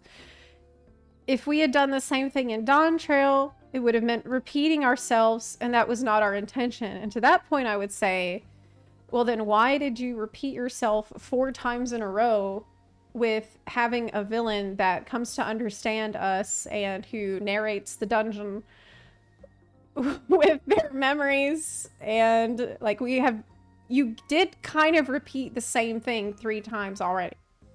And I covered that in my video as well. You are repeating yourself. Like it or not. But we wanted to tell a new story and spent 3 years building up the events leading to the final battle. We wanted to give the Warrior of Light something new and special. So again, another pretty dismissive thing that is totally unrelated to the real feedback that people have shared. Now, maybe there are a couple people out there who need to have the constant limelight on themselves, the Warrior of Light, but I do not think that that is the majority of people. And when I ask people what they didn't like about Dawntrail, they almost never say, I wasn't the main character. Some people say that, but it's like maybe 1 out of 10 would say that. And I don't think that's the problem, because Warrior of Light was honestly not that interesting for much of the game's history. I started in Heaven's Ward. And in Heaven's Ward, my Warrior of Light didn't really say much, and all she did was just nod. That's all she did, literally. Sometimes she'd spice it up and she'd do this. But that was kind of it. So I wasn't like, oh, hell yeah, I'm so badass, and this was so cool. I love when she does that. That's what made Heaven's Ward so fucking good, is when I nodded. You know, that's not... When I think about what made Heaven's Ward good, right? I think about Nidhogg, how badass Estinian was, how badass Iceheart was. Other characters that are not me. I was just going through along for the ride. So again, feels really dismissive. And it made me concerned because it makes me feel like Yoshi P straight up does not understand the problems that we have had with this expansion, which is the reason for my video and why I tried to share this constructive feedback that I hope they will watch. I wrote the video thinking to myself,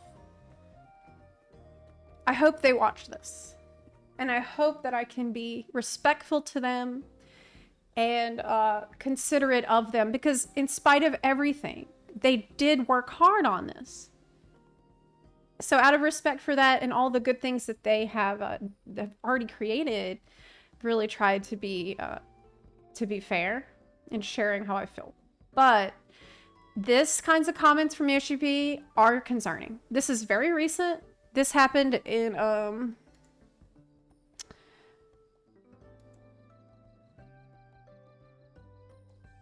December 11th. This was very recent. And saying that we every expansion has had some people upset, some negative feedback. Yes, obviously. But I mean, look, if you look at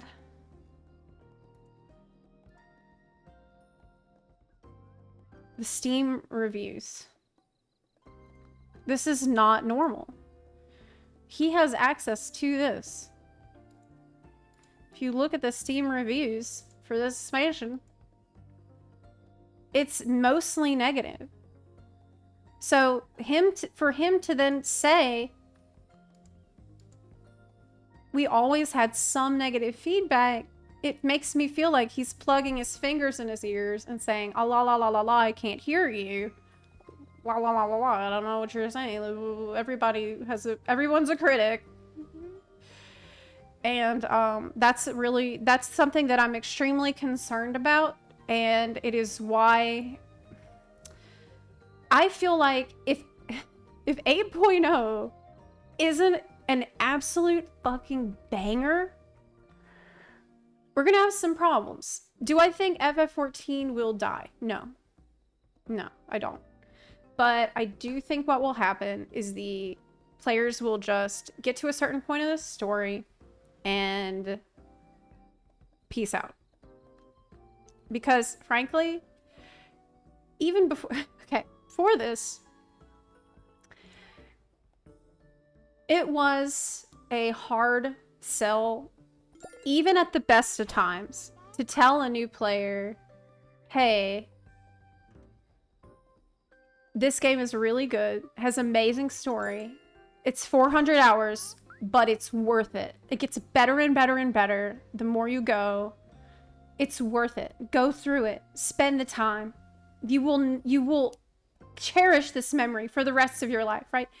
Now it's not as easy of a sell. Now it's like, well, it's good up to a point, and then, you know, it nosedives. That's how do you convince a player to like, I don't even know what to say to people anymore. I don't know what to say. It's awkward. Well, I mean, well, you definitely got to play through Shadowbringers and Endwalker 6.0. So I'm saying if 8.0 really, really needs to be like insanely good to really draw in the story crowd that cares. It used to be mixed, but now it is mostly negative. Same old stale, boring, predictable, unimaginative dev cycle. Now with overall less content and a longer wait in between patches. They'll never change it. Oh my god.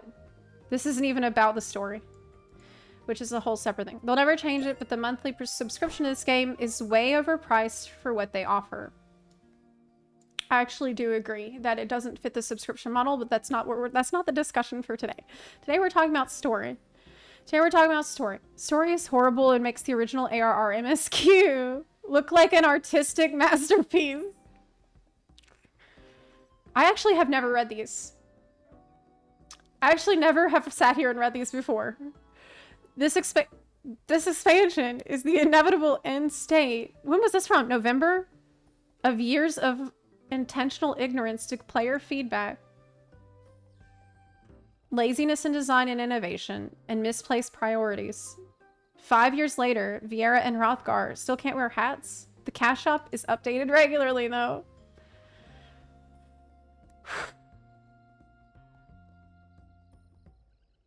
I gave up on my fully furnished house at Imperium because I dislike this DLC so much that I don't feel like playing the game at all anymore, which is a shame because I liked all expansions and went into this one with an open mind. I know everyone would have made a stink about it, but they should have ended the official story after Endwalker. When I first started playing, well, they said that they would start a new saga. Here's the thing, though. With Endwalker, they said, Scions are done. Scions are over. We're done with Scions. And then, did that actually happen? In fact, I remember crying my eyes out in 6.0 when Thancred, I think it was Thancred, one of them who asked, well, how was your journey? Was it worthwhile? And this is our moment to say goodbye to our journey as Scions. Like, the Scions is over, and I cried so much because it was such a beautiful, beautiful goodbye. And I thought back to all the good times that I had. And I remember the first day that I met the Scions, and it was so meaningful to me. And then What happened? Not that. The gang's still together. The whole patches, and we're still together. I feel like nothing really changed. And because of that, it cheapened that memory that I had. It made that moment that I had treasured feel cheap in retrospect. Because I'm like, oh, so you didn't really want to get rid of the Scions. You just wanted to manipulate me for an emotional reaction. Because you didn't really want to commit to ending that and really starting something fresh, which I'm not surprised. Because, yes, and you said, no, the Scions are done. Students, yes, and so now it's, it's about semantics. Technically, the Scion organization is done, but it just feels like a label. We're still seeing all the same people in the same way generally. And it just felt like, because of their unwillingness to take risks, starting totally fresh in a brand new journey is a huge risk. That's crazy. Leaping into the new world, leaping into the unknown, the unexplained, the unpredicted. Like, EVA 14 is traditionally not good at that. They are scared of taking risks. And yet at the same time, not putting Ishikawa on the MSQ and putting her on gathering quests instead is the biggest risk they could have possibly taken. Are you shitting me? In fact, I did the Hildebrand quest and the writing was good. It was funny. I thought it was well written. It was like charming and cool. I liked it. And I'm like, who the fuck wrote this? Why didn't this writer... Where were they during the main story quest? Who are you putting on Hildebrand and crafting and gathering quests? And who are you putting on the main story quests? I don't understand this. I don't understand this. This is a story-based game. You know people care about that. Especially with the reception that people had to the Endwalker patches. That's the other thing. It's not like we had banger after banger for all of Endwalker's life. I had already been very vocally complaining early on. But honestly, I look back and I watch the Endwalker patches and I feel like perhaps I judged you too harshly. I feel like now looking back, they're a lot better in hindsight than I thought at the time. They're a lot better than I thought. Having the Scions come back in a few expansions time would have been awesome. Imagine like Warrior of Light. You know what I personally think? This is super controversial opinion. This is a super controversial opinion. So you're probably not going to agree with me. But I think it would have not been bad. Okay, this would have actually caused a huge problem. I think it would have not been bad if at the end of Endwalker 6.0, when you say goodbye to all the Scions, they're really gone. Maybe like 1 or 2 stays by a miracle, but like half or more are just gone. That would be so insane. That would be so insane. That would have never happened. At least one person should have gone away. Because, frankly, I know in general 6.0 was more well received. But frankly,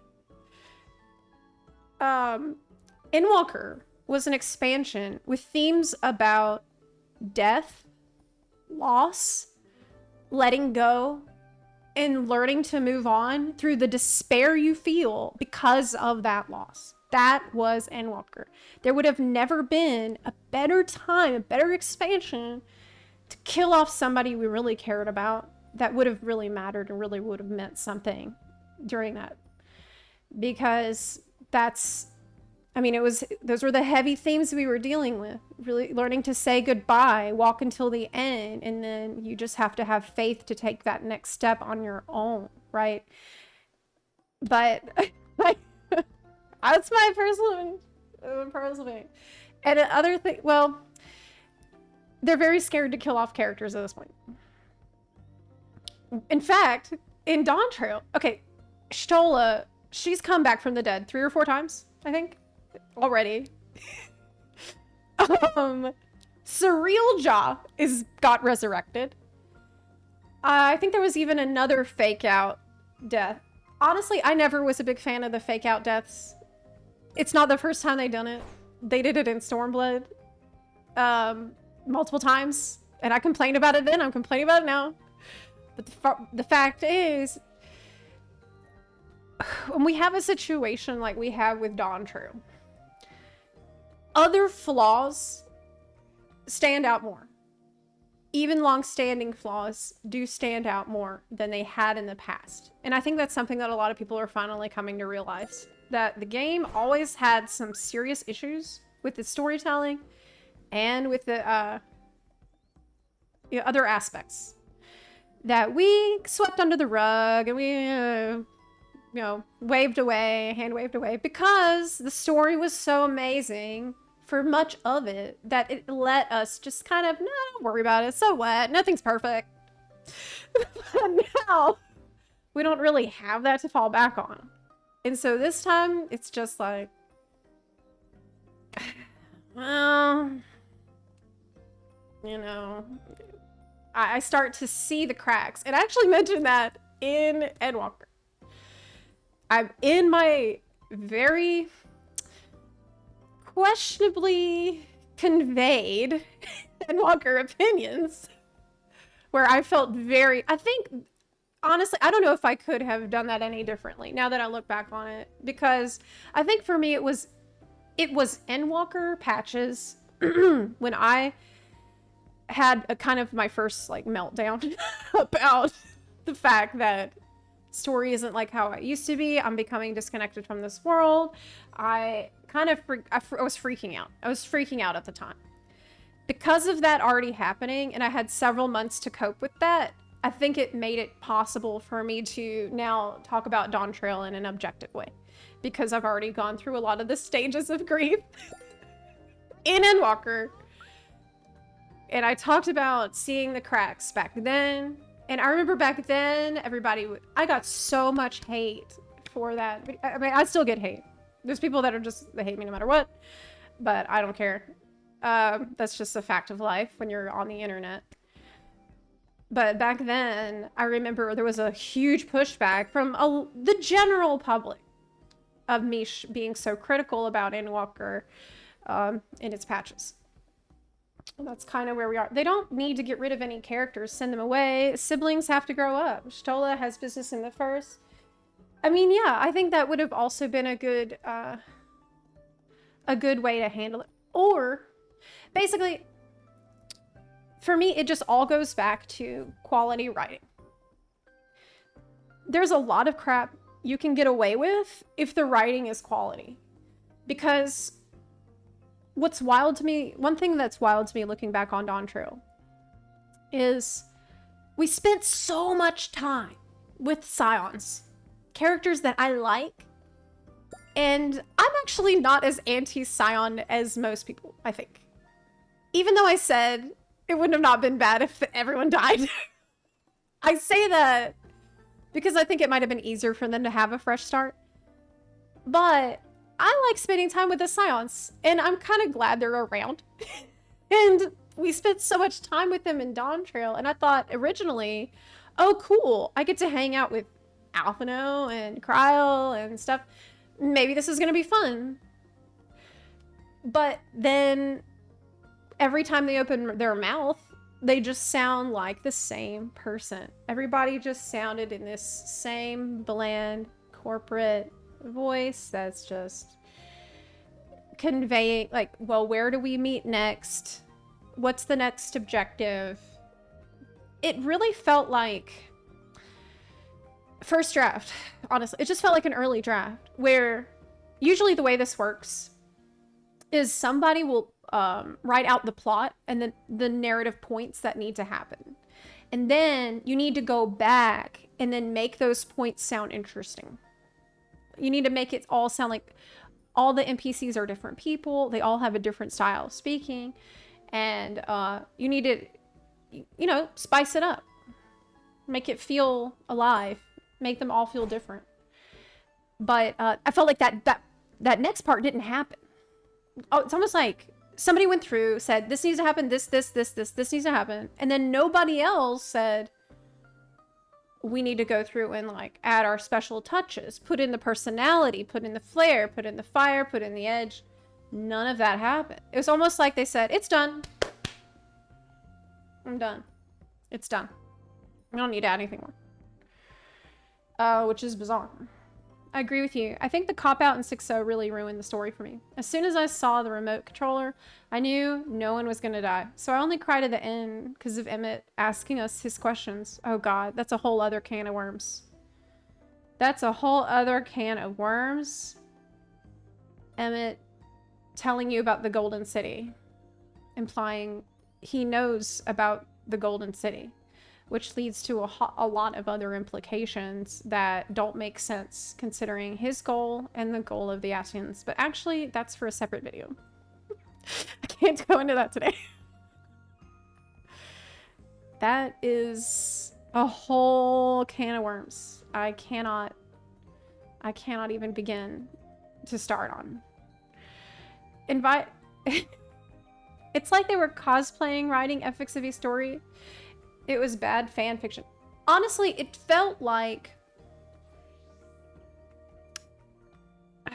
How can I put this?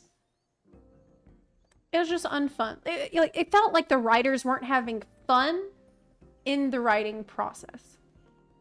They weren't enjoying what they were doing. Like, they're at work. And they're just trying to finish their job so they can clock out. That is the impression that I got from the script. It just felt like, let's get the basics done and go home. It just didn't have the love in there. Like the love for the characters, getting into the heads of characters and asking yourself, if I were them, what would I be feeling now? What would I be like going through? What would... You have to be able to do that as a writer. And that's something that, by the way, Ishikawa really excels at. And her absence was pretty sorely felt. I cannot understand this decision of putting non-experienced writers on the story. No one acted logically. All the potential that was set up was squandered. Yeah, I haven't really looked through this.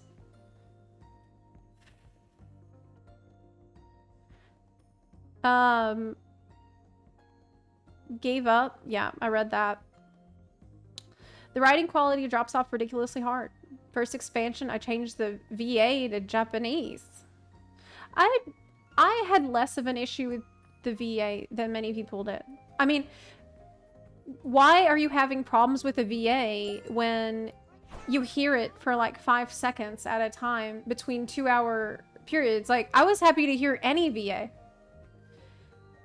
I was overjoyed to hear anything said out loud. Like, I'm not going to be picky. It's good. A lot of it was good. A lot of it was really good, actually. There was just not... It was hardly there. How can you even be annoyed with it when it's barely there? That's what I don't understand. Shit. Scarlet Subs, thank you for 5 gift subs. And for subbing. Piru, thank you for the gift subs as well. Kaibosh, thank you for the gift subs. Yeah. There's a couple people who have recommended it, saying they like this expansion. They like the encounter design and raids. The story is, as much as I hate to say it, the weakest part. So yeah, this is a person who recommends because the raid and encounter design is better. Yeah. This person's having a better time because they're more involved with the combat. But for me, and I wish this were not the case for me, being involved with raiding and being involved with like really digging deep into the combat aspect of the game, apparently I'm discovering about myself it hinges a lot on my enjoyment of the story. And I didn't really even realize that until Dawntrail.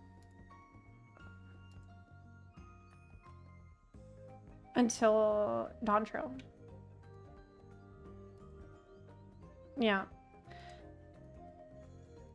Oh my god. Okay. I need to get up for a second. I'll be right back. I need to get some something to drink. I have just finished my coffee. And I'm like, ugh. My mouth is really dry. Okay. I'll be right back. Yeah, I need some dew or something like that. Yeah. I need to hydrate.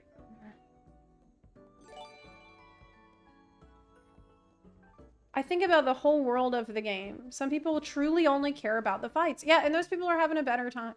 And more power to them. Like, I can only speak for myself.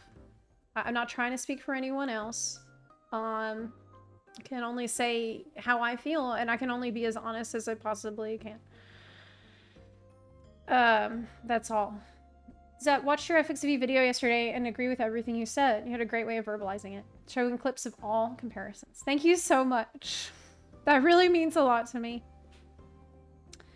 I will talk about stakes a little bit. Somebody brought up that it needed lower stakes. And I will talk about that in a second because I actually debated this topic with my friend a lot before expansion. I mean, before my video came out. And I have some thoughts on that, but I'll get to that. I need to go get something to drink and I'll be right back. Yeah. Okay.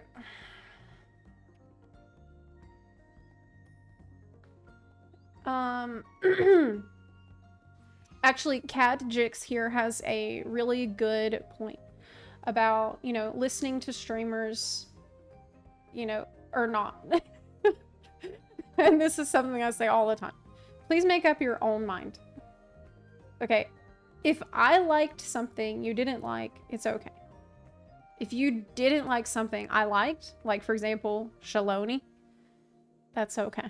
I don't want to tell you how to feel, but I do think that if you listen to someone who you don't agree with, you will understand your own position better.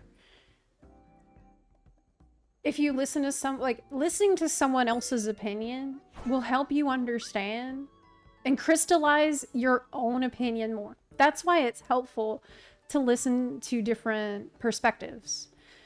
It's not so you can parrot what you've heard. It's so that you can ask yourself, do I agree? Yes or no? You know, that's up to you. So it's like critical listening is what I would like to encourage. All right.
It is so warm in this room. Damn. I wonder why. The rest of my house is not. Okay, I'm back. Butts in the chat? I don't think so. You know what I have to do.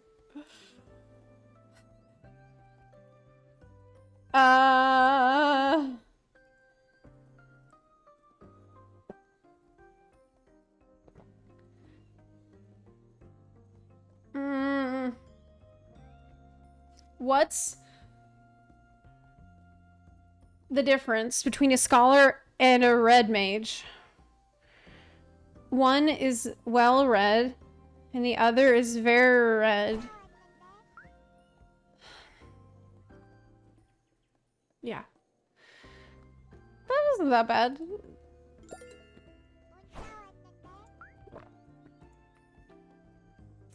Ramen Noddle, thanks for the gift subs. B-Cogs, thank you for the gift subs. Fuda, thank you for subbing. Tonic X Plays, thank you for the gift subs. Arcturus, thank you for the gift subs as well. Thank you. Verge leave, no! No. No. It's a punishment for you. My theory. Nomura and Creative Studio 1 helped write Dawntrail.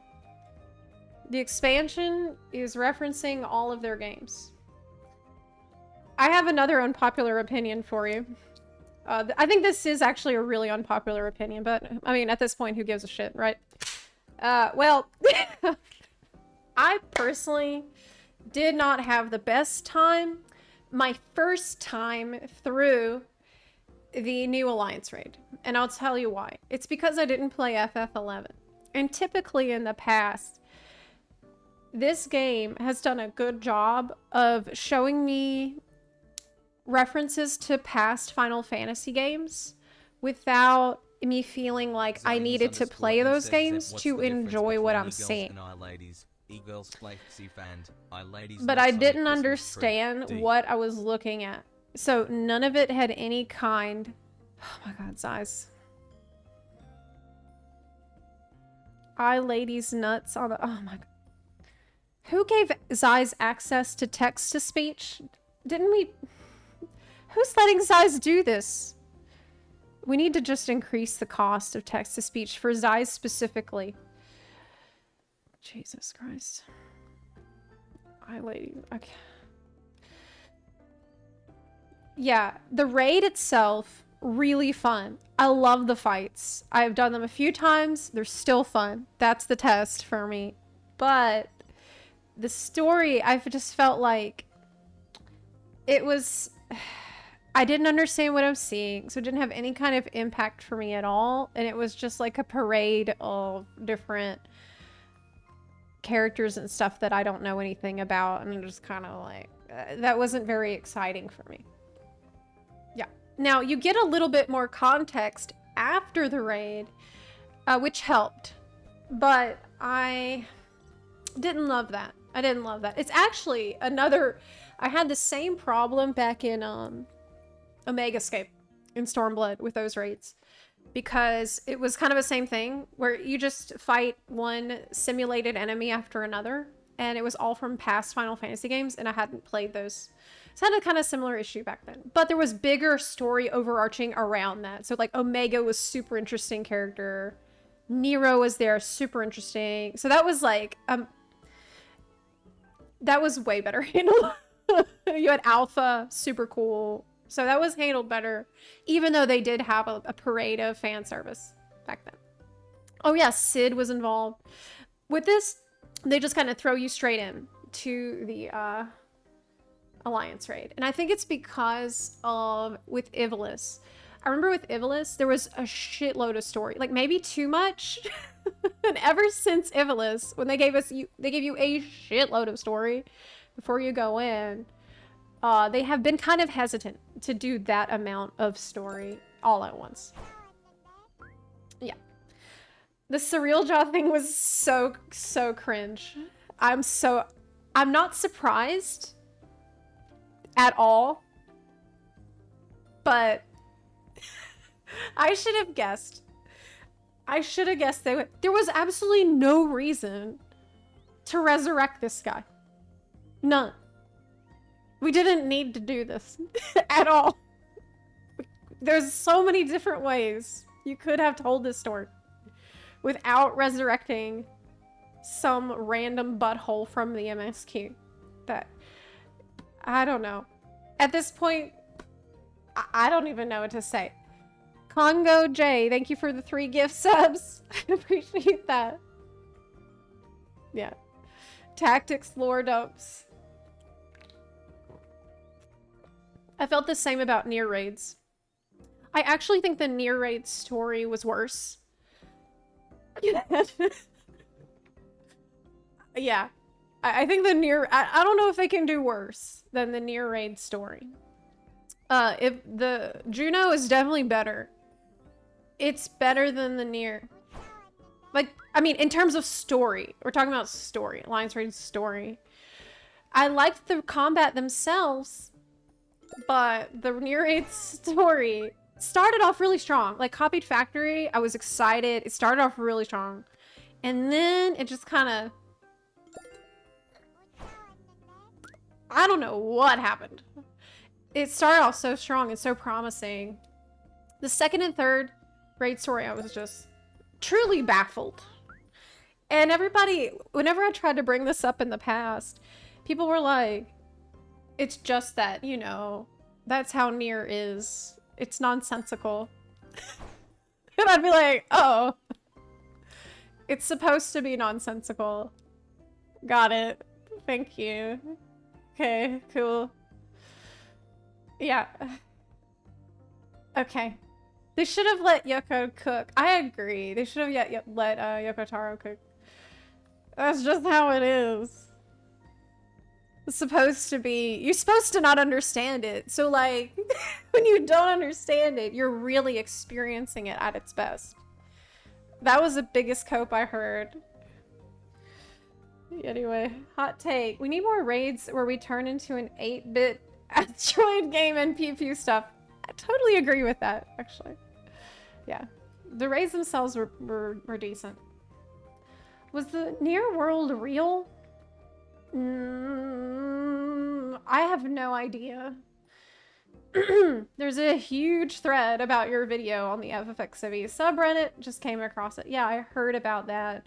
I haven't gone to go look at it for my own mental health. You know, I try to look after myself and care for myself. I practice self-care by not reading comment threads from people who are just like, I've heard there is quite a lot of just insane people in there who are making shit up, and I can't deal with that. I just can't deal with it. Yeah, a lot of people really don't like me because I don't know why. I don't know. I feel like I haven't done anything bad. The way some people talk about me, you would think that I had like murdered someone. I really haven't done anything bad. You're such a WoW player. I mean, yes.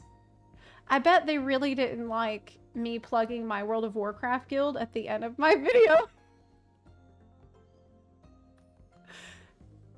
I put that there just for them.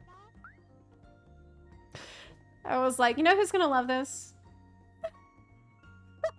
Might as well.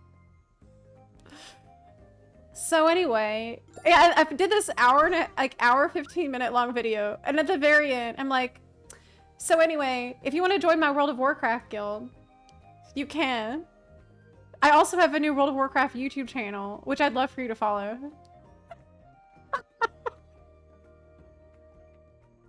It's hysterical to me.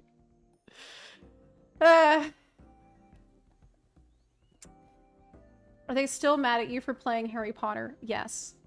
I actually still have people DMing me, angry with me, because I played the Harry Potter game on stream. And, yeah. That is still happening. It's been 2 years, maybe 3 years. Still going on. In fact, it really does disturb me and bother me a lot that people think that, like, I agree with J.K. Rowling, or like, I don't. I do not. I never did. At no point did I say that I did. I don't agree with her. I think that she has disgusting views. I wanted to play the wizard game. Mostly, I played the wizard game. A lot of it was because streamers at the time were being harassed for doing it. And I was like, oh yeah? You're gonna harass streamers because they're playing it? And you, like, they had made a list of streamers that didn't play it. And those were, like, the good ones. And I was like, fuck you and fuck your lists. I will play this. Like, I don't like J.K. Rowling, but this is wrong. Like, cyberbullying is wrong. This is wrong. This isn't okay. So I played it out of principle to stay, like, make a stand against the bullying that was going on. And it did not go over very well. It did not go over very well. There was a website that was like, you could type in the streamer's name and it would show you if they played the game or not. And that way you know if they're, like, good or not. And I'm like, this is fucked up. This is really fucked up. And I don't want to be, like, on your purity list where you, like, this is creeping me out. It bothered me a lot. And so that's why I played the game. But to this day, there are people that are calling me a transphobe. I have never thought or even said or thought anything transphobic in my life. I personally cannot even begin to fathom caring about how someone else wants to express themselves. Like, however they want to be is beautiful. Like, I want people to be themselves. That doesn't have anything to do with me. Like, what? That's crazy. Crazy. Like, it's not my business how somebody else wants to express themselves. And by the way, it doesn't have anything to do with the wizard game, in my opinion. I just played it because of the situation at the time, but it's horrible. It's horrible because I still have to talk about this years later. It sucks. It sucks because I hate that there's people out there. I do hate that there's people out there that think that I have these horrible, bigoted viewpoints because I'm playing a wizard game and some asshole on Reddit told them, oh, Zepla, she hates trans people because she played a... That's crazy. That's insane. Like, but I can't get through to these people. You know, I don't even know what to do at this point. I don't know. I wasn't around to really speak up back then, but your approach is more sane than anything I saw them react to it. I don't know. I did have a lot of other streamers reach out to me and, like, offered me, oh my god, someone told me there was a list of people that took a photo with you at FanFest as well. What? What? I took a photo with you. There's a list of... They made a list of people that took a photo with me because that's bad. That's not normal. That's not okay. Most of these people didn't even watch the content to begin with. They just heard from someone that heard it from somewhere else. I do know that there are definitely people who have dedicated their lives to just spreading, like, bullshit about me. That's all they do. Yeah. It's why I like following you and streamers like you. Even if people have a take I don't agree with, it doesn't mean I pull out pitchforks and torches. Yeah. Well,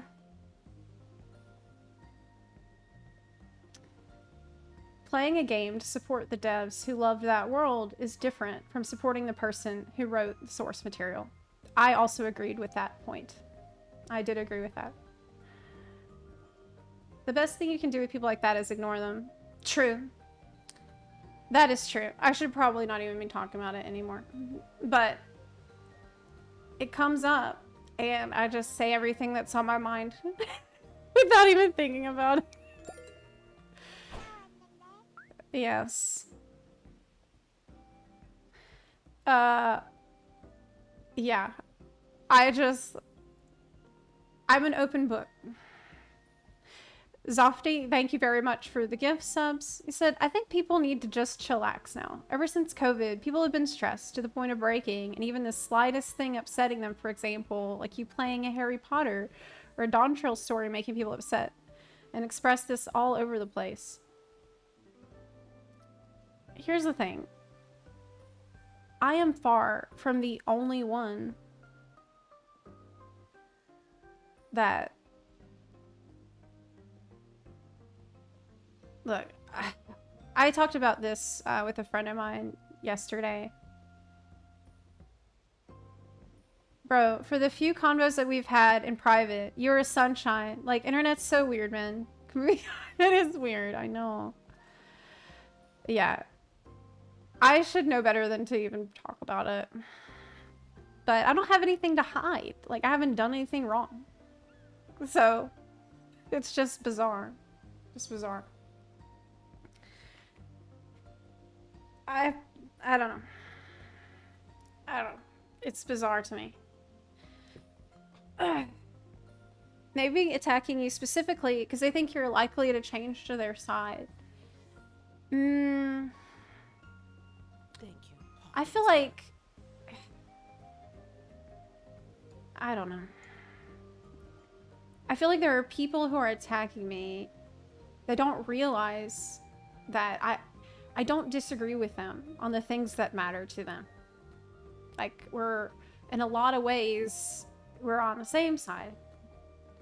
You know, I just want people to be happy. I want people to express themselves freely. That's it. Okay. It's not that deep. I think it's part that you do care a lot. Yes. A lot of it is that I care a lot. And I really want everyone to be my friend. And because of this, it can make some people think I'm a target. Because they think that they can manipulate me. And that's why I just try to avoid those discussions altogether. That's why I don't go to Reddit. I don't read these things. I only hear about them because of my mental health. Like I said, I try to look after myself. And, yeah. Fact is, listen. I have been through a lot in the last 2 or 3 years. I have really been through it all. It has been horrible.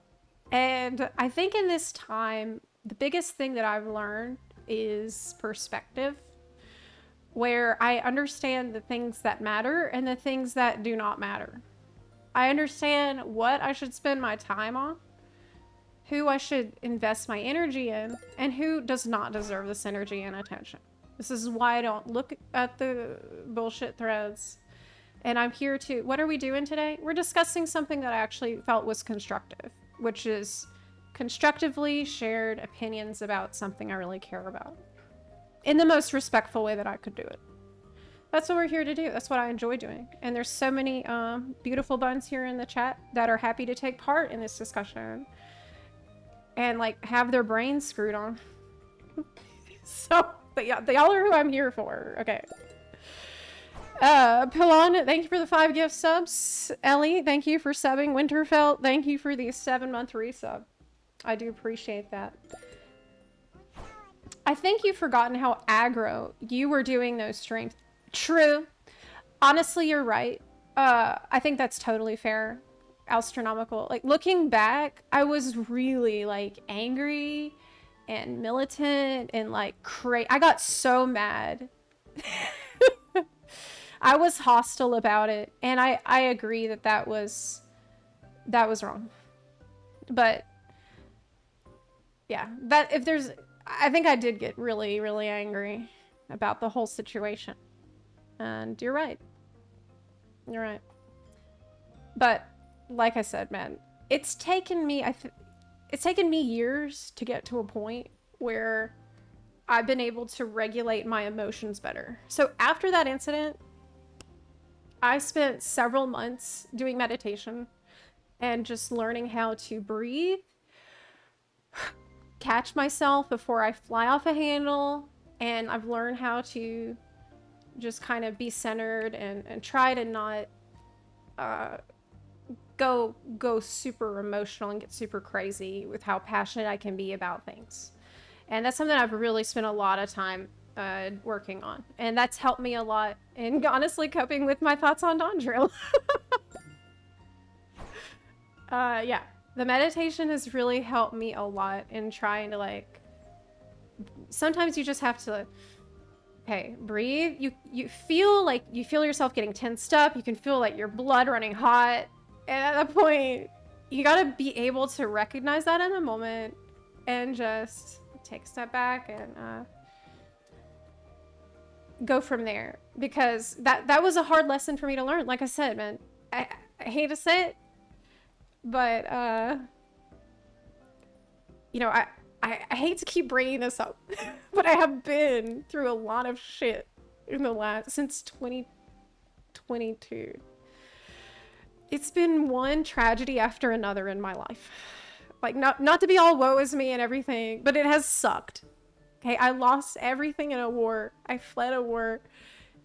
I've lost loved ones that were very dear to me. It's been hard, and I struggled to learn how to process my emotions, because when you're streaming every day, that's, you know, a lot of times you guys see my first reactions to things. You see me through the good times, you see me through the bad. You've seen me literally on the road fleeing for my life. I've streamed during this. Okay. You've seen it all. And I haven't always been super calm throughout it. Like, sometimes I could have been more calm. Could have been a little more chill, but that's a skill I had to develop, which I'm really working on. Trying to, yes. Yeah. I don't know. Am I in a weird corner of the internet? I've just seen people in agreement with Zepla on her video. In general, I do read YouTube comments. I do check those. And because YouTube tends to cover very broad audience. And I need to know what people are saying. Like, I can't just completely shut myself and not listen. I do read all the YouTube comments. And of course, I'm talking with y'all almost every day. And the YouTube comments have been overwhelmingly positive. And I'm really happy to see that. In some ways, I do think that waiting so long to release the video kind of helped, even though I didn't do it on purpose. I do think waiting helps, because I think it gave people time to simmer, really think about what they've seen, let it process, and now we can kind of talk about it in a more objective way. So that's been good. It has been good. It has been good to be able to. Problem with getting honest feedback, especially online, negative people get really aggressive. Nobody saying wants to stick around and fight over it. Probably better if they don't take too much of what they read online that seriously, because legit opinions are going to be difficult to find.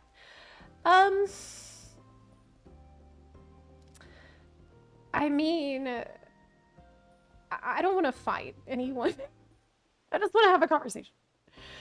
I don't want to fight anyone. There's no need. I like talking about story. I think it's fun. I think it's enjoyable. Talk about, you know, we agree or we don't agree. I think I can learn something. Maybe you'll learn something. There's no need to fight over this stuff. When is 8.0? 2026. Zepla Bongo Bin. Fall of 2026, I'd imagine. Berlango, thank you for the 20-month resub. I do appreciate that. Thank you so much. It sounds bad, but tragedy and stuff like that is really great character development catalyst. True! Let me tell you, I have had a shitload of character development in the last 2 years. Jesus Christ, it's only been 2 years. It's only been 2 years, almost 3. I have had too much character development. I would like to stop now. I would like less. Please no. Please no. No more. Please no more. Please no more. Anything you read online should be thought of more since you have no idea what the other person is thinking. True. Beach episode now, please. Listen, I came to Florida expecting a beach episode, and the second day I was here, second day in my house, day 2, I had to hide in my bathroom from a tornado that was literally on the street next to my house. That was day 2 of me being here. Fuck! It's too much shit. Stop it. Please, God. Stop. We had like 5 hurricanes. It's too much. But on the positive side, you're getting that juicy lore. True. They lied to y'all when they told y'all to come here. I know it. Do you think they were gonna bring back Ishikawa as the lead writer in response to feedback on Dawntrail? Sir Carolot, thanks for the 3 gift subs.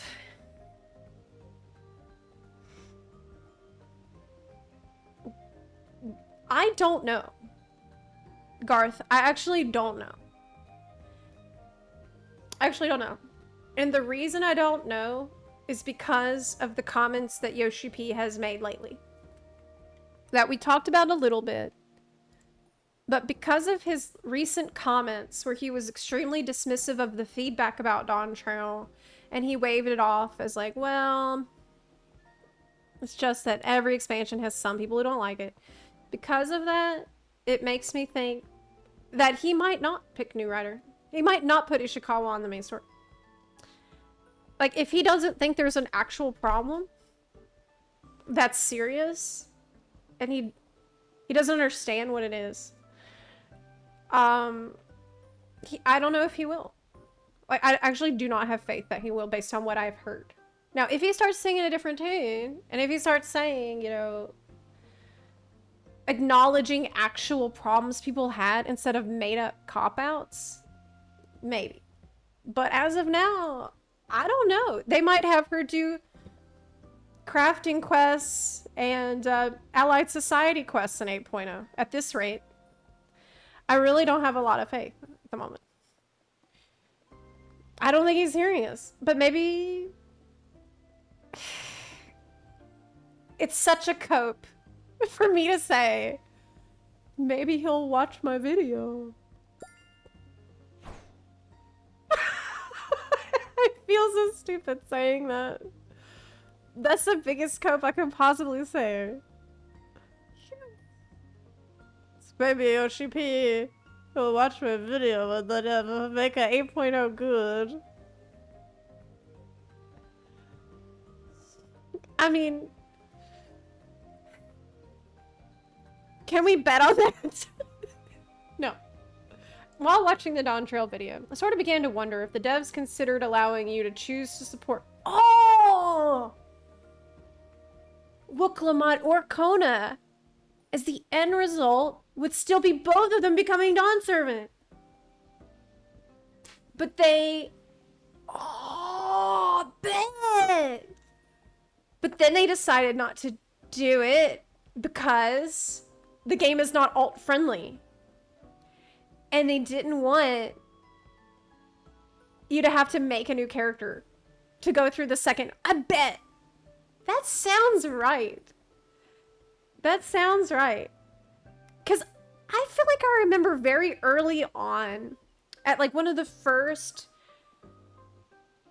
fanfests, maybe it wasn't a fanfest, it was like one of the first announcement live letters about Dawntrail. I remember saying out loud something like, oh, so it's gonna be a choose your own adventure?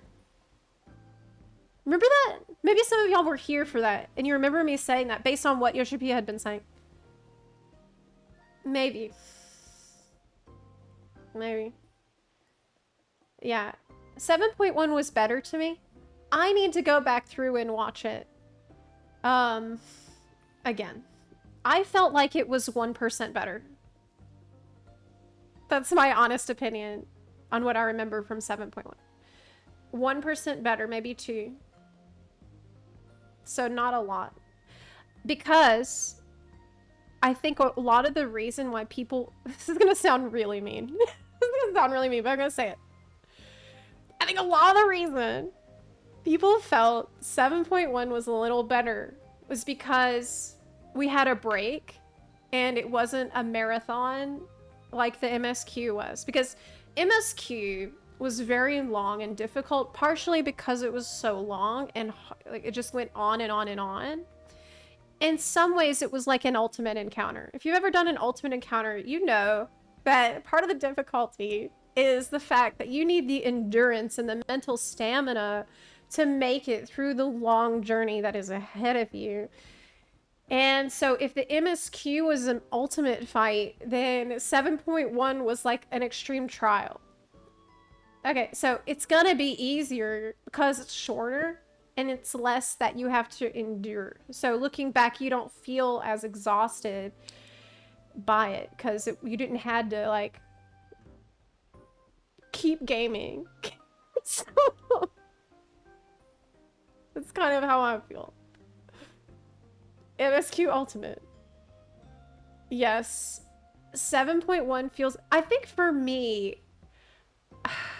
Did you see Preach's video about 7.1? I reacted to it. Preach noticed something in 7.1 that I didn't. And the fact that he noticed it made me laugh my ass off. It was the part... Maybe I'll pull up his video for this. I didn't notice this, but he did. It was his video. This saves the... Okay, I'm just going to pull up this one part that I'm referring to. Okay. Because this completely... Now I can't unsee it now that he has pointed this out. I know. No, you're replaceable. Get. Okay, it was the part... Oh yeah, it was Sphene looking back. And down and it's to be would because Emma, which a mother and father, I'll do it. That's now I was like a mother and. He said that okay, and he's a new player basically.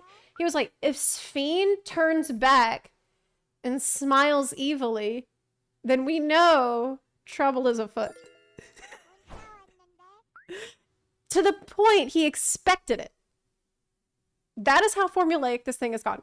So we're gonna get there, and I'll play Abandoning their newborn baby with this part, so you know. And not one of them distracting and one of them away. But either way, that pulled me out of it. And then we Okay. got a ridiculous. Okay, we're not gonna go into this. We're not even no. That rather than what else was happening. But thankfully, that have substance. There's 2 ones that I'm buying into. One of them I'm definitely more lean. And is just doing its best and has now produced this Sphene. However, I said to myself as we were walking away from the conversations, like, if she turns... Here we go. And sort of grimaces and smiles... Is the video low?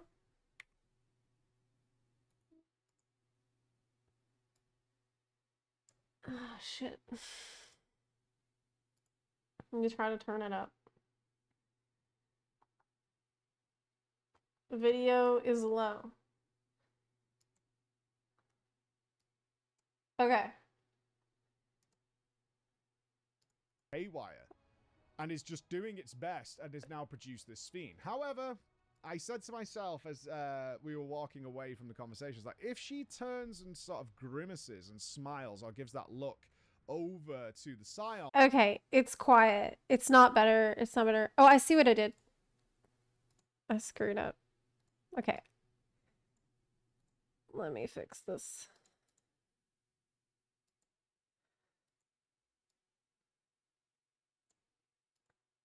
How do we solve this problem? And is this AI the one that has been programmed to adapt Spheen's programming to achieve the overall goal. Okay, there right? That's fine. Because we have to surmise, and have surmised ever since the MSQ came out, is that the Spheen that we know from the main MSQ is nothing like the original Spheen. Because, of course, she's changed, and she can change her own programmation. So, how... Okay, let me get to the part that I'm trying to tell you about. If solution... I said to myself as we were walking away from the conversations, like, if she turns and sort of grimaces and smiles or gives that look over to the Scions, then there's more at play here than that. And it cut back, and she wasn't. She was just addressing the people. I was like, if she's just addressing the people, this is more of a robotic following orders kind of thing. But then the look happens, and that smile happens. She's going to glance over. He fucking predicted. Oh, I thought we'd get the side eye. Because the trouble side is eye afoot, would have been a nice little touch there. She will turn. Oh, wait. There it is. Yeah, that's how you know. Uh-oh, something bad's happening. There it is. So I was like, you bitch. There's something going on. There's something going on, which then led to the revelation of another Spheen existing in living memory. Now, that I personally feel like this is a problem. Okay, Mike is a new player, essentially. Mike is also not a person who has traditionally been super into story. Because of FF14, he got really into the story, which is beautiful to see. But he represents, I think, a lot of players. And the fact he was able to predict this, like, oh, if she looks over, we know it's bad. That's an issue. I feel like that's an issue. It shows that we have pattern repetition. We have really predictable stuff happening, and we need innovation in the way the story is told. We need to be surprised. We need risks happening. We need not the same formula over and over. And it's cliche. We need to spice it up. That is what we keep saying about a lot of things in the game. But yeah, I really had to tell you this because it's just it shocked me. It shocked me, though it shouldn't have. I'll never forget that from his video. Okay, so y'all couldn't hear you actually can't hear the village music, can you? This whole time I've had it playing, I've been talking like without music to you, huh? Holy crap. You haven't heard any music this whole time? Damn. Wow, I thought you could hear the music in the background the whole time I was talking, but you actually couldn't hear shit. Okay. It's so funny to me how they're still using the same 5 Quest soundtracks over the years. Oh god.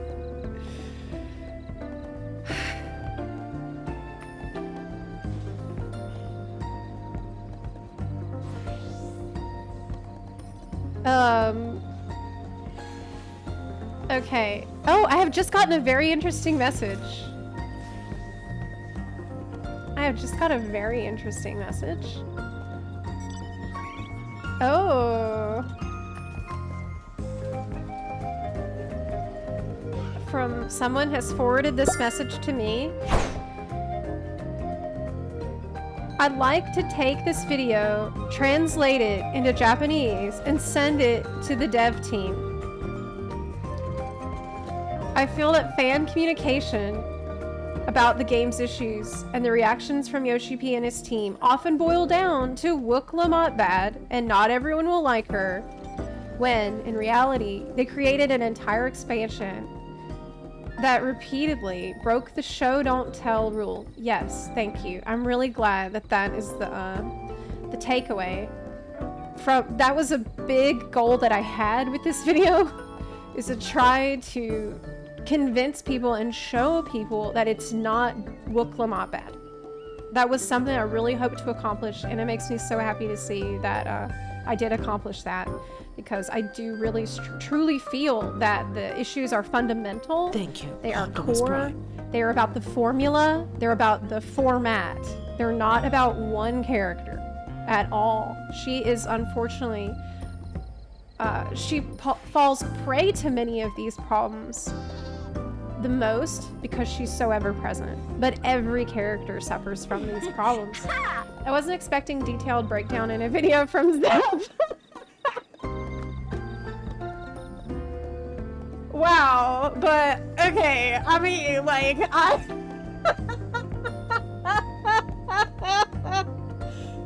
holy shit. I wasn't expecting Zep to think that hard.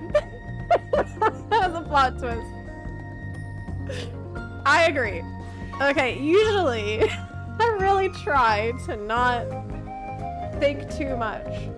It hurts me to do it.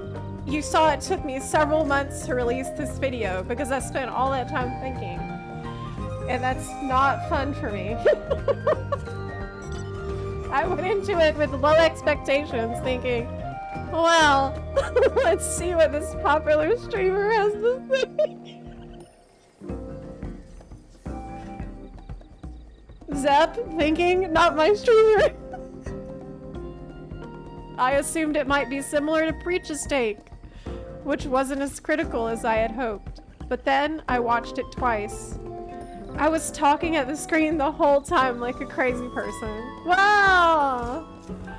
When she talked about her credentials toward the end of the video, I wasn't surprised to learn she'd been involved with the creative writing grad program. Her analysis is deeply literary and offers a sharp critique of the issues. I felt like when I was writing it, I remember saying to myself, holy shit, this is a side of me I don't think that I have shown before on YouTube or on stream. This is like me in college. It's University Zepla that I hadn't really tapped into since I left college. So I'm really, man, you're gassing me up. I'm glad. It's like she's acting as a script doctor. I genuinely wish they would hire someone with those kinds of story analysis qualifications to help improve the narrative in future expansions. Man, that's so nice. I'm so happy to read that. I feel very proud. Thank you. That means a lot to me. Thank you. Wow. Thank you very much. College Zepla was great at parties. Actually, she was. I was a little wild back in my day. But yes, I would love to have the video translated into Japanese. Wow, that would be super cool if somebody wants to do that. Zep, did you play FF16? I did up to a point. I didn't make it. I had just met the guy, the Bahamut guy, but I didn't finish. Felt formulaic in that, like with 14, seeing as Yoshipi's team worked on it. It seems wildly different. I liked a lot of it. I think I just got distracted. That's why I didn't finish. But there was some really good characters and beautiful moments that I did enjoy in it. 30 years ago. Yeah, will they translate it? That would be amazing. I think it must have been a game came out. Oh, turn the BGM off. Yeah, okay. Op. How is that? Okay, that should be better. Yeah, I've heard really good things about 16. I didn't think 16 was well written either. I thought it was mid. It had a lot of wasted potential and some extremely questionable moments. Oh, however, nowhere near as bad as Dawntrail. Okay, fix. Well, I can't speak to that because I haven't finished it, and I liked a lot of what I saw. So, I'm so happy to see the reaction and the reception from this video. And if you guys like this style and this format, which to me felt like a risk, because, like I said, I was writing it and I'm thinking, this isn't really what people normally expect from my channel? Is this gonna be okay? You know, it's very academic. It feels like kind of dry in some points, but it seems like people really enjoy the format. So if they do, I would love to continue doing some deep dives like that. Like I have regulators to deal with next. I also have, this is something I wanted to talk to y'all about, actually. General topics to get into next. Like addressing the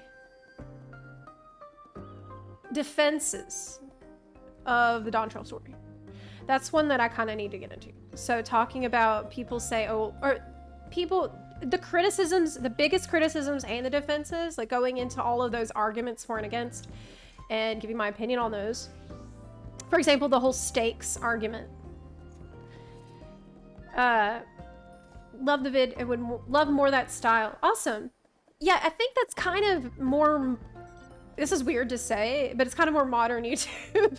I feel like right now YouTube is split into two camps. There's shorts, which is the silly, brainless short content. And then there's videos, which are a lot of them just big video essays. So it used to be kind of middle. A lot of the content that I did in the past was sort of in between. It would be like top 10 lists and favorites, things like that. And those are still good to do sometimes. But now I feel like YouTube is moving more towards video essays. Yeah.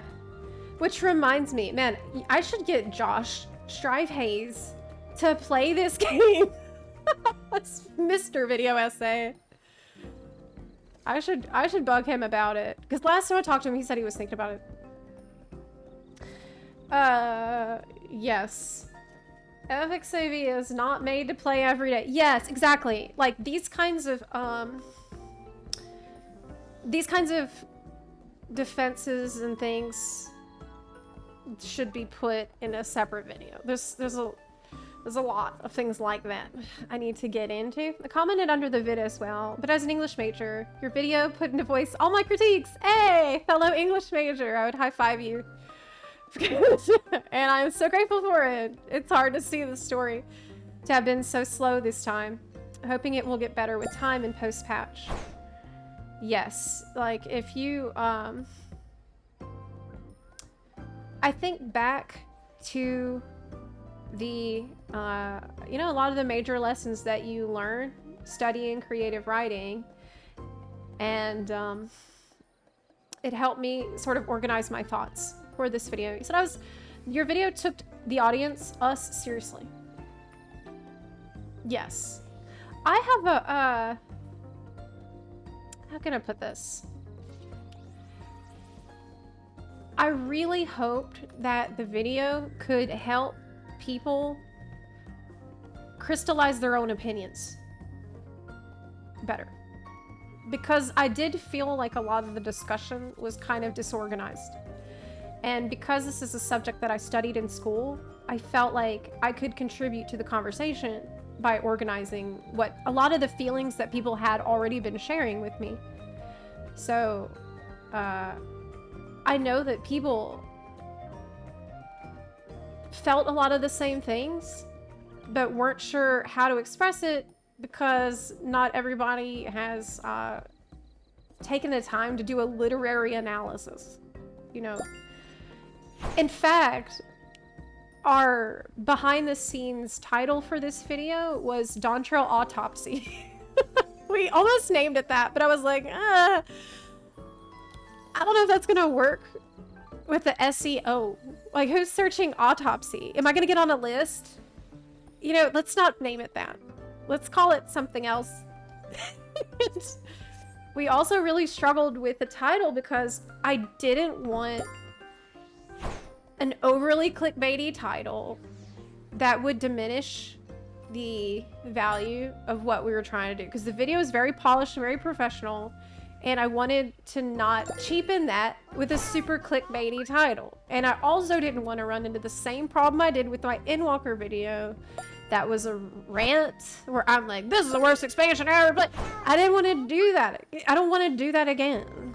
I've learned lessons. I don't think it's helpful. I was trying to be helpful with the constructive comments, you know? So, but at the same time, you need a balance between, you know, a title people might want to click on. You can't have super dry and super professional title because nobody's gonna give a shit. You can't write like a literary analysis of Dawntrail MSQ and its failures and successes. Like, that's not going to work. Nobody's gonna click on that shit. It sounds boring as fuck. So we have to balance these things, you know. Creative writing enthusiast here didn't take a major in it, but almost did. But went to electronic engineering instead. Yeah, I mean, that was probably a good choice. Reminds me of one of my teachers in college. One of my English teachers was like, y'all, it was the first day of school, and she's like, y'all need to change your major. You're never gonna get a job as a writer, so quit. Like, you all need to quit. Go into STEM. She literally told our entire class this on the first day. And we are all like, what? Is this okay? Like, can she say this? Oh my god. The title wasn't clickbaity, and that's why I liked it. Honestly, for me, Endwalker title, yeah, it wasn't the best. It wasn't the best, I think, looking back. The Endwalker thing, I don't think I asked anyone their opinion about the video or the title. I was so pissed at the time. I didn't run that shit by anyone. I recorded a super pissed off video, and then I put a super pissed off title, and I didn't ask anyone if they thought that would be okay. Yeah, threw that sucker out there. Yeah, I didn't... In retrospect, was that the best way to handle it? No. No, it wasn't. No. No, it wasn't. But I'm living and learning, okay? Like I said, got a lot of character development in the last couple of years. I learned a lot from that experience, which is, you know, a lot of that went into the way I wanted to share my Dawntrail thoughts. We have 2 years left. We have two... You know we have 2 years? Dawntrail. So I better get good at sharing my opinion now, because I don't think, like, I have so much more to add. Yeah. So we got a while to go. Still. I'm genuinely glad someone else has dissected Dawntrail and is livid about it and is passionate about it. You love the story and the game, but Dawntrail is steaming shit. I mean, what I don't understand. Well, Nathaniel, thank you for watching the video. I'm really glad to hear that.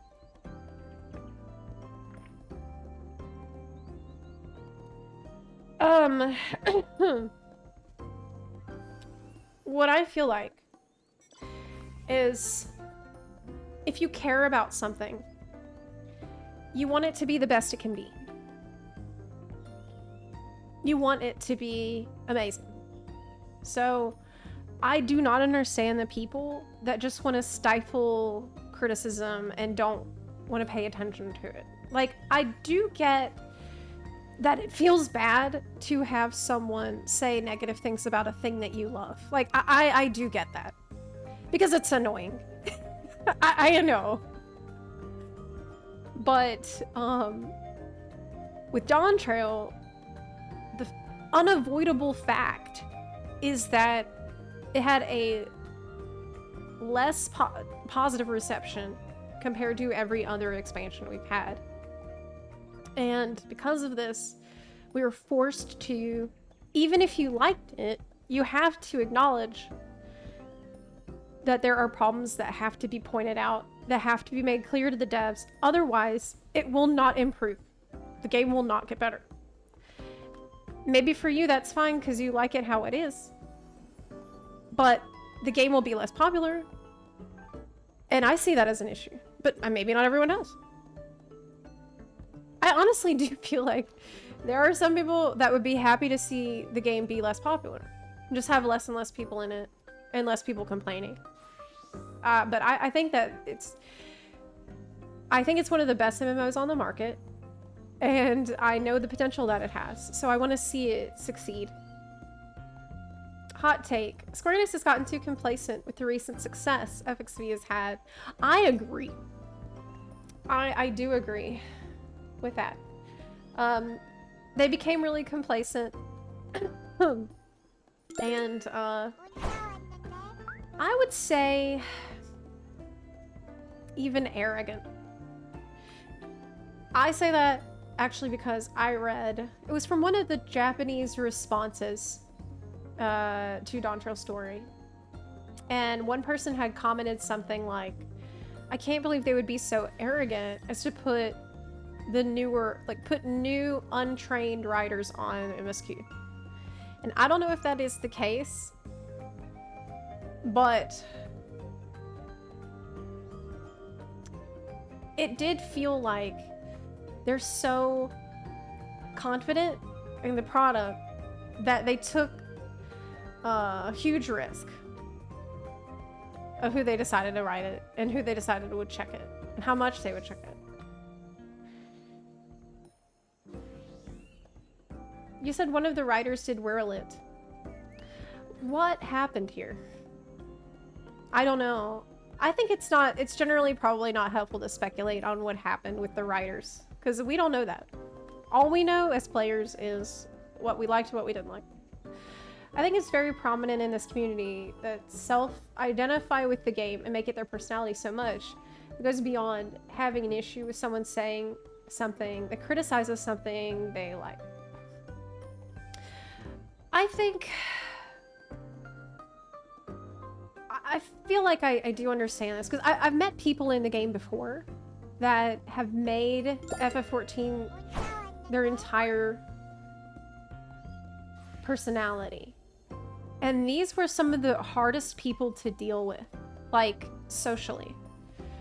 There were people that... I'm talking about people who not just made it their whole personality, because God knows, I've done that.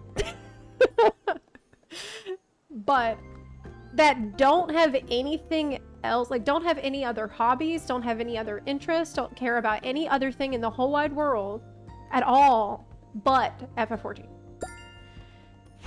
That is when you can become just sort of obsessive about it, and it can be, I think it's kind of unhealthy.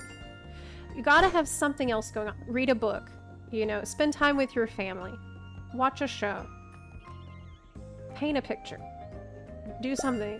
Hell, do fan fiction, write fan fiction, paint fan art, do something like that. It will help you. Just breathe. And I say that because I understand this. I dedicated my career to this game. I feel emotional about it. I feel attached to it. I know how it hurts when everything isn't perfect. That's the reason that I flipped out in Endwalker. It hurt me. That's the reason I couldn't make... In fact, there are people who, even now, are like... accuse me of rage bait. Doing rage baiting. For money. And I'm like, okay. If that was my objective, to rage bait for money, don't you think I would have released a half-assed, pissed off video immediately after Dawntrail MSQ came out? Back when everyone still gave a shit. When everybody was paying attention. When that was a very popular time to release the Dawntrail related content around the release of the expansion. Like, financially, from a financial perspective, that would have been the smart thing to do. But I physically couldn't because I was sad. man, I would have just sat. I would just sat. I could not deal with it. I was devastated by the state of the story. My real concern is that it's a resource allocation problem from Square Enix. Yes, that's another huge concern that I share. That decided that 14 did well enough as it is to not put more budget on it. Because if that's the problem, we can complain how much we want, the problem might stay there.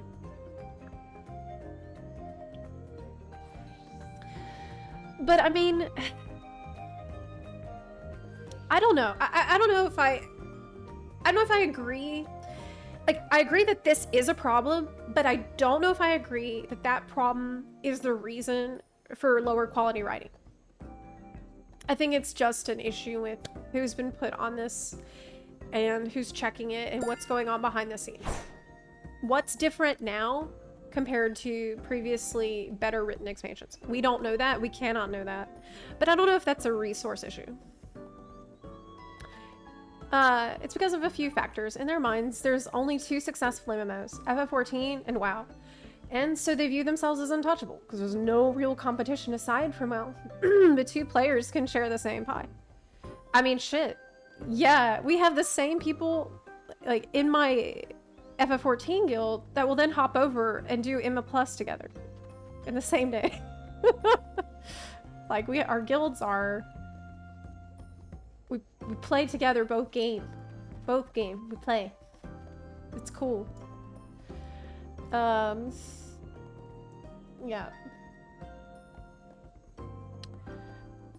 When you attach your sense of pride to a video game, you get very defensive when that game gets bad patch. Why you need hobbies no outside force can influence. I'm gonna open up a huge can of worms by saying this. I'm gonna open up a huge can of worms. You know what's really helped me cope with Dawntrail story and all that? Playing World of Warcraft.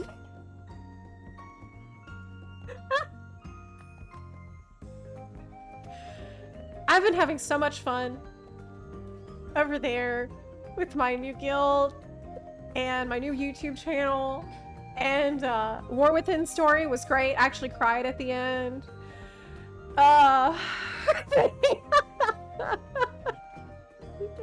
It's been fun. It's actually been good. I've had a ton of fun in there. It's been pretty good. Now,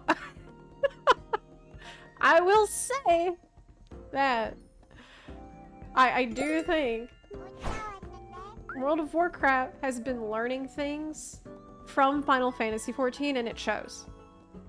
They've been learning a lot, and they've been innovating a lot. And I'd like to see the same thing happen in the reverse direction. That's what I want. They're getting player housing. They started to get a lot of cute little glamour items, like cutesy little outfits like FF loves to release. They started doing that on the regular. They have cutscenes in the War Within that involve your character. I've never seen this before in World of Warcraft, but they started adding a shitload of cutscenes where it's like your character being a badass, like being the center and the hero of the moment. They started doing that. And they're playing FF and they're taking lessons from it. I want the same to happen in FF14. I want that. I want to see this game evolve as well. Just like WoW is evolving. Because that's what competition gives us. Like, being... competition is helpful for you, the player. Being mindlessly devoted to one corporation, one game, doesn't help you, the player. It helps the company. Okay, it's a product. You are a consumer. I know that hurts to hear because we all have a lot of sentimental feelings about FF14, and God knows I do. You know that I do. Okay. But,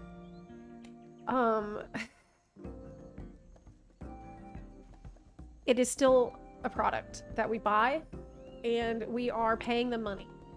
And I know that's a hard pill to swallow, but that is the fact. And so, competition is healthy for you, the player, it means that you're more likely to get more cool stuff. You're more likely to get more cool features because they gotta compete. That's awesome. That's a good thing. It's not bad. It's not bad. It's not bad. That's why being devoted to one or the other just really doesn't make a lot of sense. Let me ask you a question. To me. And be honest. Resurrects, thank you very much for the gift subs. Le Commodore, thank you for the gift subs as well. I do appreciate that. Phoenix on Fire, thank you for the gift subs. Slayer 28, thank you for gift subs. Alvarine, thank you for the gift subs. Pocket Ninja Alex, thank you for the gift subs. Phoenix on Fire, thanks for subbing. Time is sticking. Jazz, thank you for the gift subs. Guitar Player, thank you for the 5 gift subs in the chat. Appreciate y'all. And also thanks for subbing. Mr. Crit 100, thanks for the 5 subs. Sir Carolot, thank you for the gift subs. Also, I really appreciate all y'all. So you had a question for me, which was, I haven't played WoW since before Shadowlands. Can you jump right into War Within? Yes. It's good. But Dragonflight I also enjoyed, but I think War Within is like actually good story. Hey Zep, I know it's a bit off topic, but since you mentioned your FF14 guild, I was just wondering what it's like. I've been thinking of joining it, but do buttons only play together when you're there too, or is there a helpful community? I am not in FF14 as much, first of all. The FF14 guild is only in EU as well. We do not have an NA chapter, so if you're in NA, it's not there. EU is doing stuff. I'd like to do maybe some, it's gonna be casual. I mean, it is casual. I pop in sometimes, we might do some glamour contests, but I'm not raiding at all, really. So outside of raiding, there's just not a lot that we can really realistically do, besides, you know, glam contests and things. Odysseus, thank you for the gift subs. I do appreciate that. It's very casual and chill, yes, as Demi's pointed out. Thank you for that. But healthy competition helps both grow strong together. The FFXCV Mobile will end up being far more competition than WoW at the pace it's going. Yes, if they can manage to get all of the expansions in quickly. They need all the expansions there as soon as possible, and that might take years. Because it doesn't have bunnies. But it does look really solid so far. That said, with the FFXCV Mobile, of course, we do not know what the monetization will be. We know Tencent is heavily involved, so I feel like that's the elephant in the room at the moment that could potentially ruin everything. If I were to start WoW, would you say it's a good idea to buy a level potion to get into new stuff? For your first character, you should start from level 1. Definitely. If it's your first time. Yeah. WoW is so ugly still. A friend of mine won't play because he doesn't like the art style. So I understand. I like it though. But, I mean, I played WoW from before I started FF14. I started FF14 because of Warlords of Draenor being being shitty.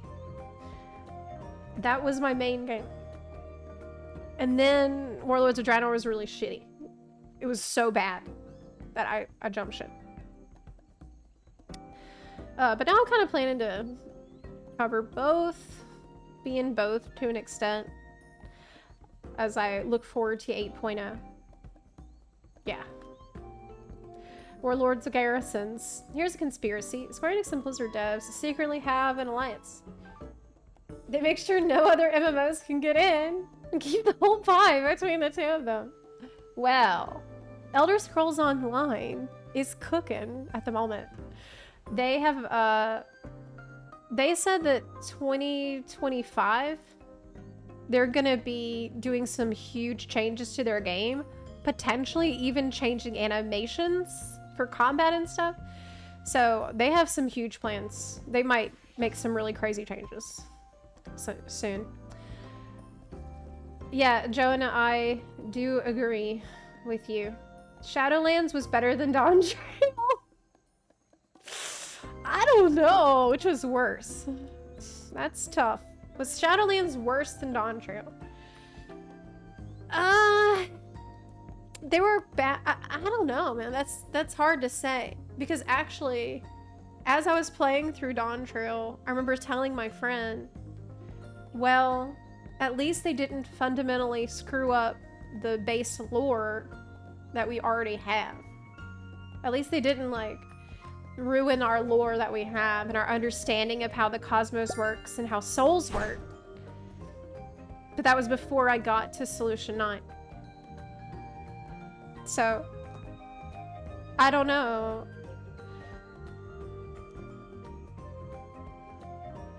Yeah. I don't know. I don't know if I can say. I mean, here's the thing. World of Warcraft has been able to... The reason Shadowlands was hated was not because... Well, of course it was partially because the story sucked. But people don't play World of Warcraft only for the story.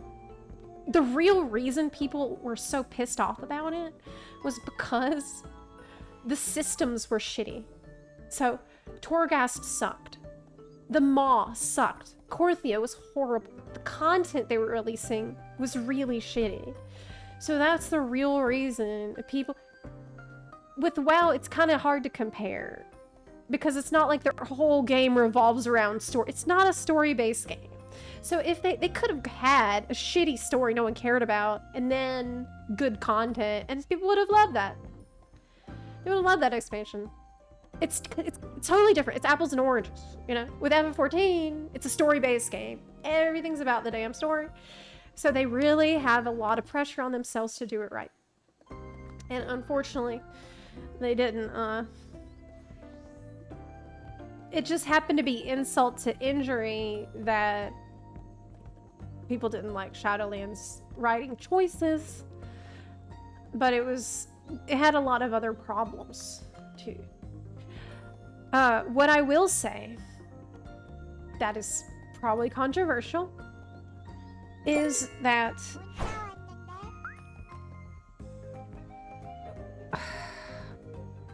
at this point, it doesn't even matter. Like, okay, what I'll say is, I remember that era.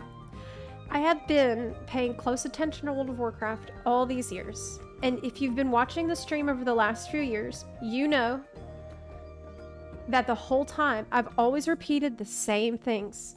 You remember that I would say, I still love it, and I'm just gonna watch and see, and I hope it gets better. That's what I've said for literally the entire time I've been streaming for the past 8 years here on Twitch. Same thing. I've always said, I hope it gets better. I love that game. It's like a childhood friend. And I have been paying attention. I have watched, like, I watched Preach in the Shadowlands era before we became friends, before I knew him, before I was a YouTuber.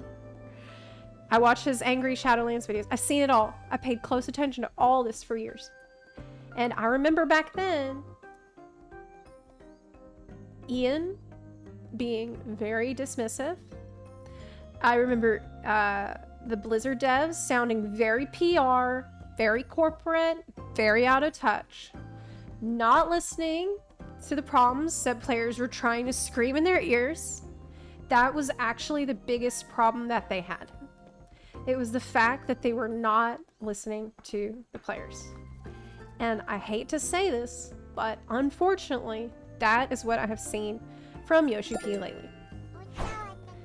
I hate to say this, because I wish it were not true, but as we have been over,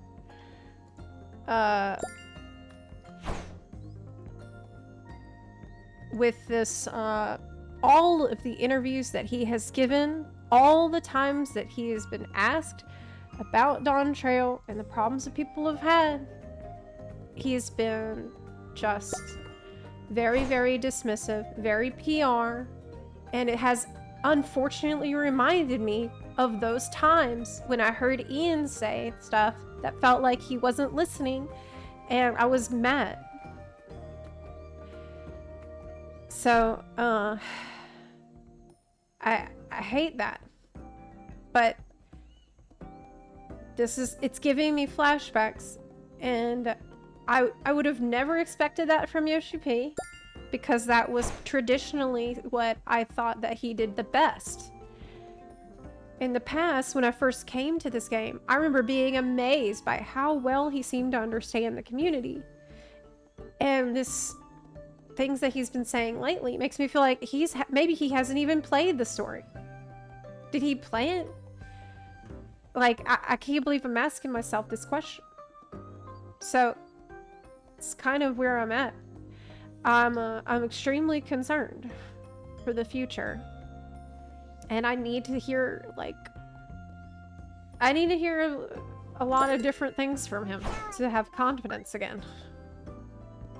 Yeah. I don't think he understands why it's bad. Yeah.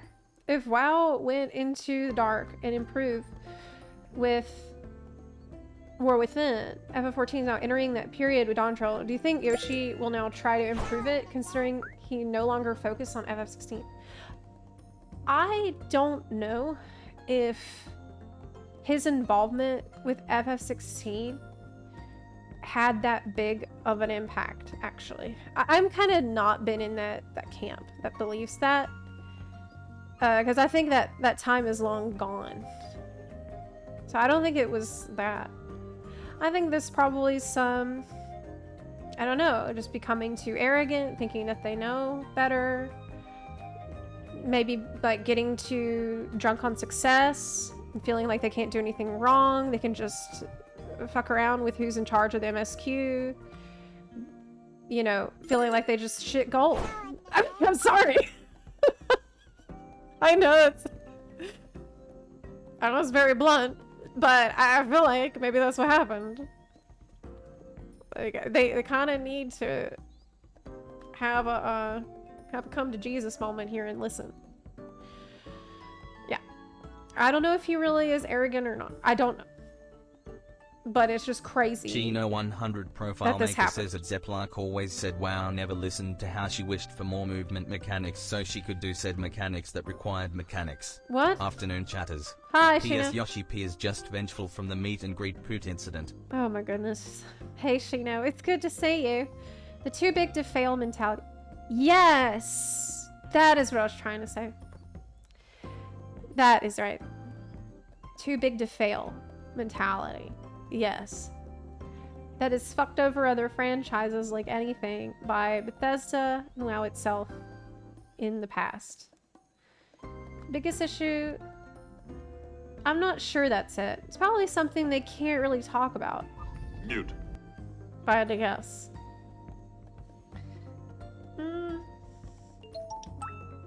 It has to do with writing skills. It doesn't have anything to do with directions. Or little. Maybe they were light on the writing PR.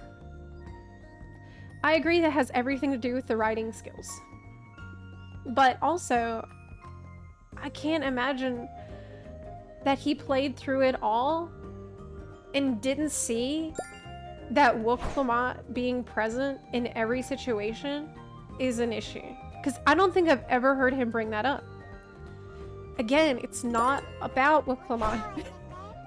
But I don't think he even at one point said we overused some characters, which was one of the number one complaints that people had.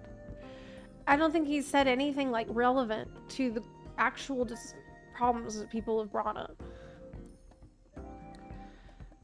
Yeah. He said that the problem was that she was written not confident enough. I don't know. I'm afraid Yoshi P has become a little bit arrogant and self-entitled. I've been thinking that since the Skill Up interview.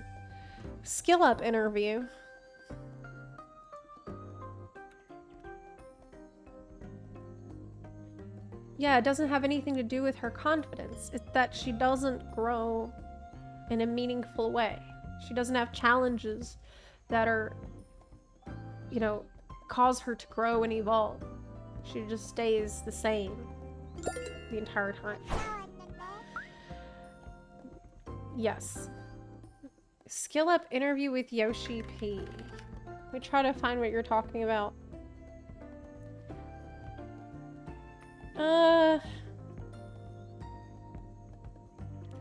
Yeah. games are a collaborative effort, and you kind of every cylinder firing for a good run.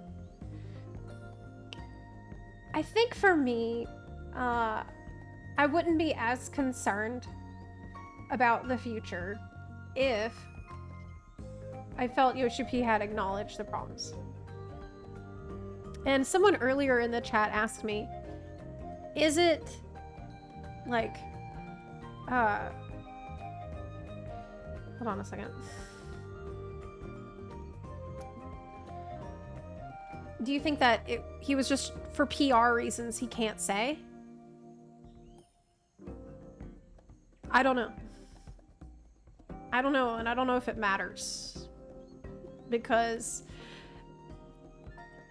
I mean, what's the point of giving an interview if you're just gonna share, like, share PR bullshit? Like, if you're not gonna say what you really think. That's what set him apart from other developers in the past. Was that he was honest and he seemed in touch. You can't always hit 100% all the time. Absolutely. Totally agree. Which is, if they don't, they need to be like, okay, we understand this wasn't, you know, very well received. We've heard your reasoning why. Here's everything we've heard. Like, just acknowledge it. Then we can, then I might feel a little bit more confident. But he hasn't. He's kind of done the opposite. We need Asmongold to do a big 1-hour rant on FF14. I think you need to finish this story first. I don't know if I don't think I could convince him to finish Stormblood. He's out. We lost him. He's not coming back. I honestly think he entrusted more control with his writers while he took care of 16, and then now sees what they came up with and is doing his best to protect his team. Doesn't want to throw them under the bus and just hopes in time things can smooth over. So you think that he's entrusted the control to the writing, to the writers, and just... Do you think he played through Dawntrail? I don't think Asmund could. Yeah, he's not a story-driven player. But then again, neither was Preach before he finished Shadowbringers. So, I mean, they can be converted, but he has to give it a chance. Yeah, he stopped in Stormblood. I mean, Asmund did. Problems with Dawntrail are actually pretty big and vast because it's not like you could change just one thing and fix it all. And this was to set up the next story arc. So even just the 7.x content is going to have to bang to make 8.0 sell well at all. Right now, yeah, you're right. They're going to have to rebuild trust that they've lost now at this point. Like, we talked about this a little earlier, but building up the suspense towards 8.0 as soon as possible, just move on and start building up suspense to 8.0. Give us mysteries, give us things to speculate about. You know, I actually think this might be a hot take. I thought about ways that maybe I could rewrite Dawntrail so it would be better. Even though it's not, like, what can I do? What would I do differently? Oh, right. This was another thing. Okay. 1 second.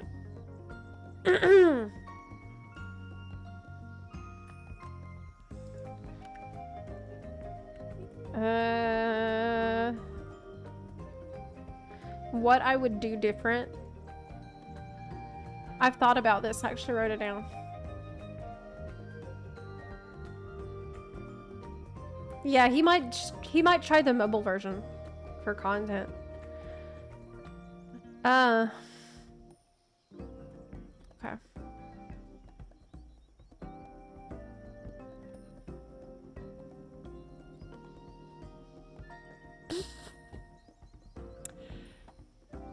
I think that they should have maybe had it so at the end of Dawntrail, main story. The dome appears. So, like, you have to spend, like, the dome appears mysteriously, and there's other weird crap going on, and you have to just spend the next several months wondering, what is that? And so this way, well, in this case, you would have had to make the whole rite of succession thing a lot more interesting. I personally think I wouldn't have set it up as a rite of succession. If it were me, what I would have probably done is have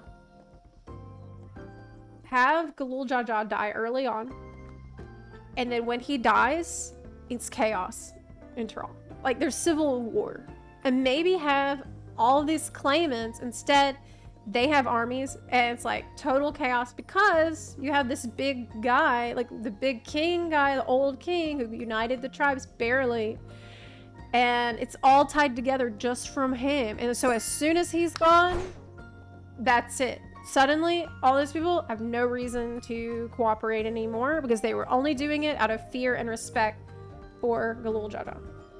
So what I would have done is had it so, first of all, Zeralja, he already controls the military, so let him use that. I'd have him implement martial law immediately after Galul Jaja's death.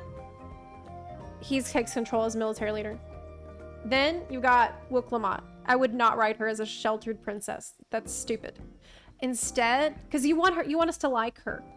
We have no choice, so we have to like her. So instead, I would write her as like free-spirited adventure, like Simba in The Lion King, in the Timon and Pumbaa part. And I would just have her, you know, traveling constantly, adventuring, hunting, living the life. She thinks everything's good because she doesn't realize the peace they have is a facade. And so as soon as her dad dies, shit hits the fan. We're with her, and she has to come to terms with the fact that it was all bullshit.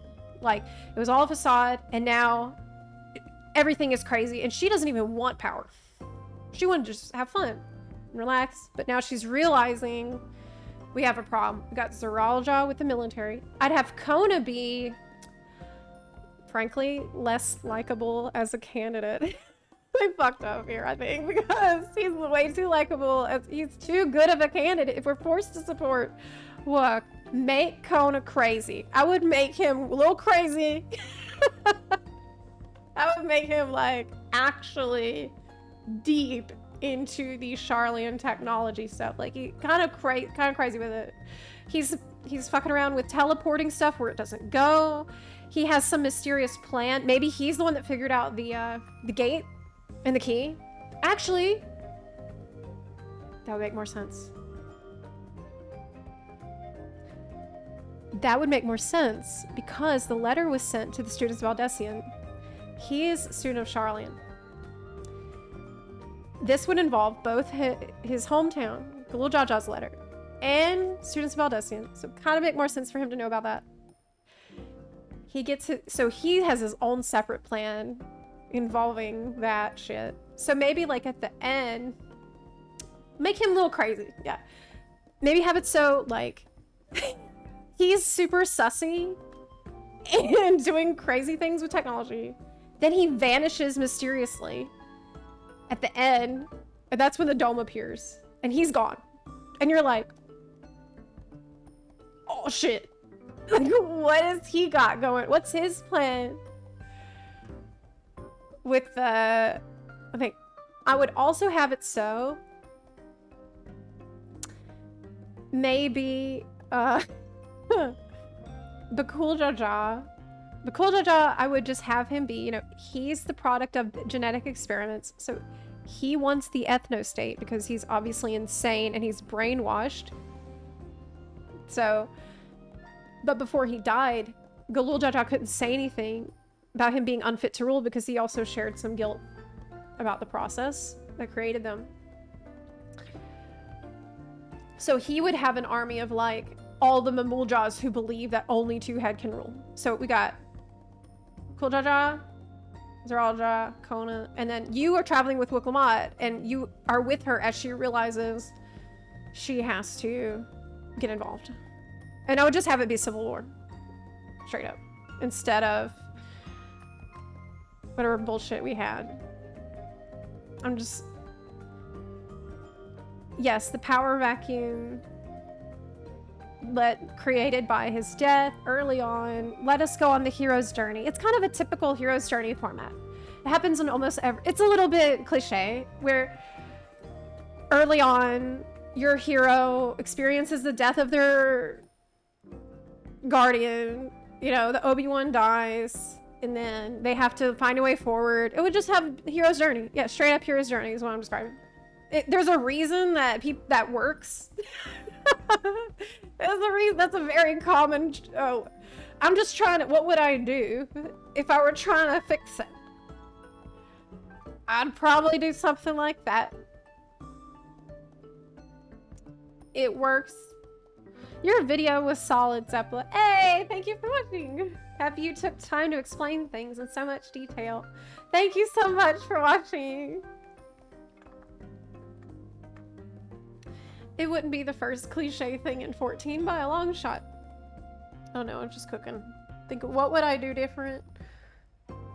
Why the hell were we teamed up with Kona? It was established by then. Wook and Kona was literally the same by then. I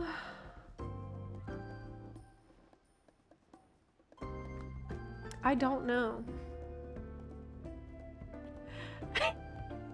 By then, yes. It was bizarre because they're telling you that he hates peace, apparently. It was so that you could see that he loves his sister. I actually liked that. I thought that was endearing. Seeing his love for his sister was cute. But then everybody mocked him for it. That kind of took me out of the story at that point. I remember when he was really concerned because she'd been kidnapped. And that's totally reasonable reaction. I have a sister, if she got kidnapped, I would be losing my shit. I would be so pissed, and I would be like trying to go find who did it immediately. I'd be going crazy. Just like, you know, Kona had a kind of normal reaction.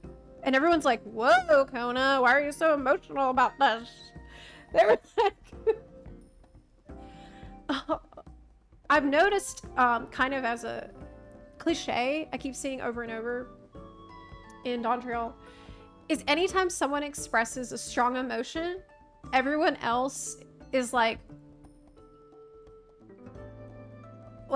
even if it's something like, oh, this bread is delicious, like they eat a taco. Wow, that's such a good taco! And then everyone else is like,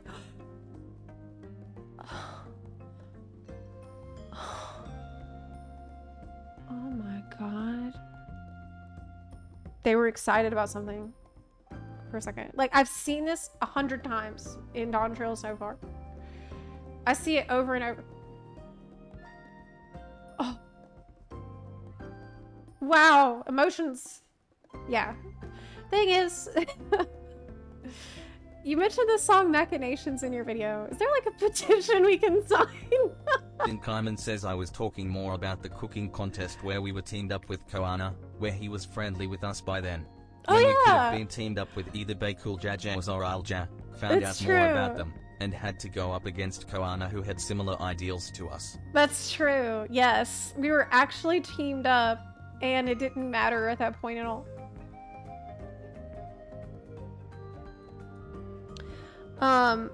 You were talking about Machinations, and it is far from the only overplayed track. And if you don't know what I mean,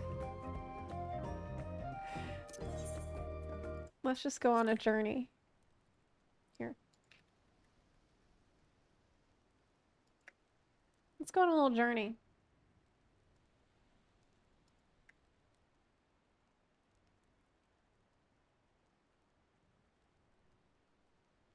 Hold on.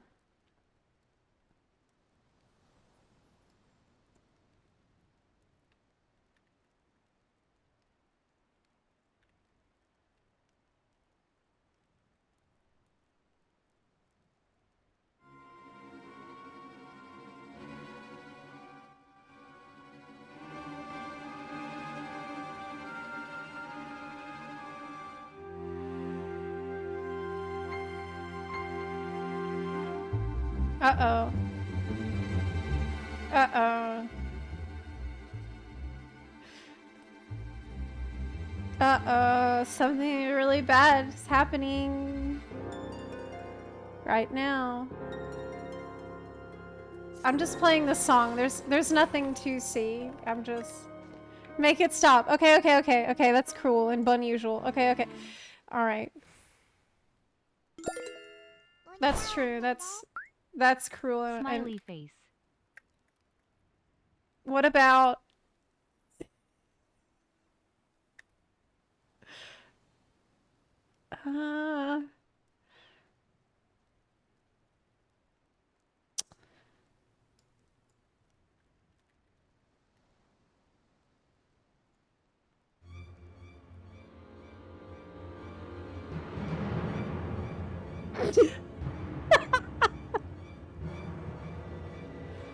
Aw, shit.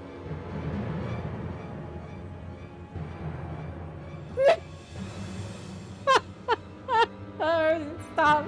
Okay, okay, okay, okay. There's so many. There's so many, though. There's so many. This is the problem. Okay, what about something...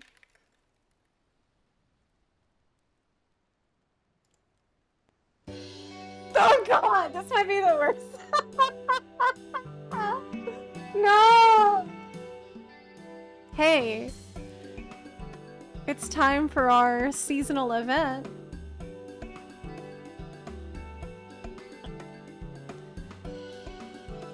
It's seasonal event quest time. It's Moonfire Fair time. Time to go get me some fish cakes for the Moonfire Fair. Time to go to the beach and hang out. Yes, everything's good. Things are cool. Maybe we've just had a resolution to a plot that happened. Slap that sucker on there. Okay. Oh, but... what have we learned from our time with the fish cakes?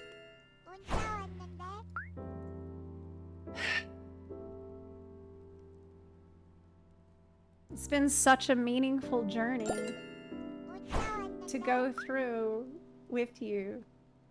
And if you were here the whole time, you know that hope is what really mattered the most. It was the times that we spent together that gave us the strength to move forward. And just meant so much to me.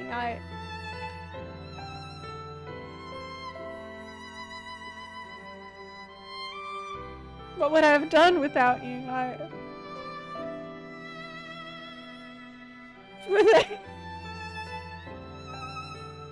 If there weren't so many buns, if the buns weren't so big. Can only ask, you know, how big can the buns get? Can they ever get any bigger? Biggest buns I ever saw were on Xenos, and I don't even know where his buns are.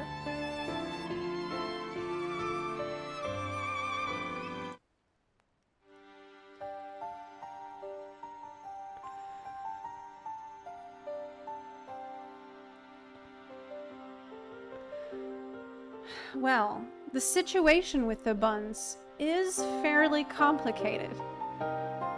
And there's a lot of exposition that I need to share with you now. In fact, originally, there was just one cheek. And then, with the sundering, it split. And now there's a crack down the middle, making two cheeks instead of one.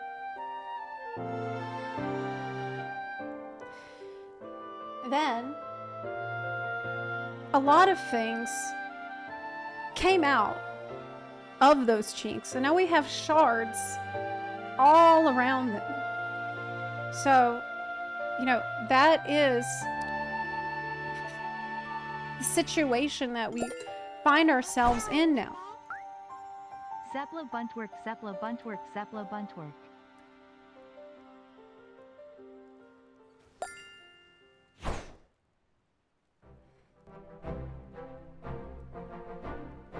Oh. But doesn't matter. Everything is okay. Thank you so much for turning in that quest.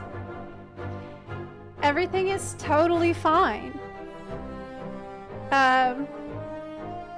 I'm proud of you for the part you played in discovering the meaning of the buns. And I... Jenny. Good job. Here is 100 gil. We're done here.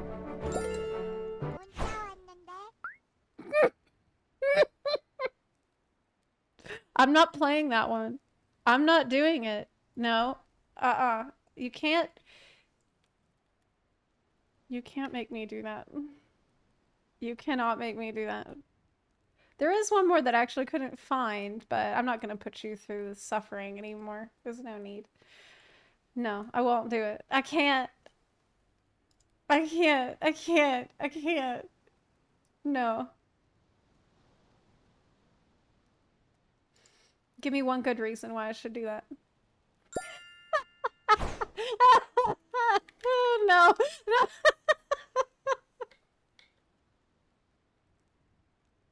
Don't. But the train.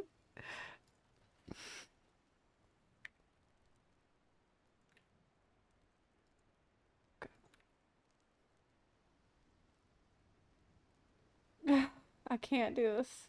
I can't. Okay. Ah! God! God, it hurts so much.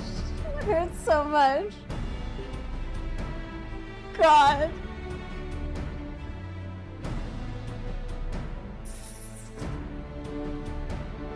God, it hits so hard. I can't.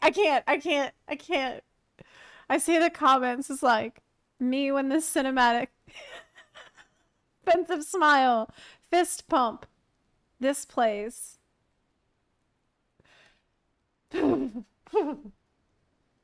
No bunny deserved that. I apologize. No bunny deserved that kind of cruelty and malice. But anyway, so, you know, what were you saying about the tracks in the story being a little redundant? I don't know, I haven't really noticed that. Yeah, I don't I don't think that. Excuse me, streamer. How is this helping you get a 3K rating in M+? I will get it. This week. If I buy a 3-month sub, do I get the code? I don't think so. Can anyone confirm or deny? What I should really do is have it be for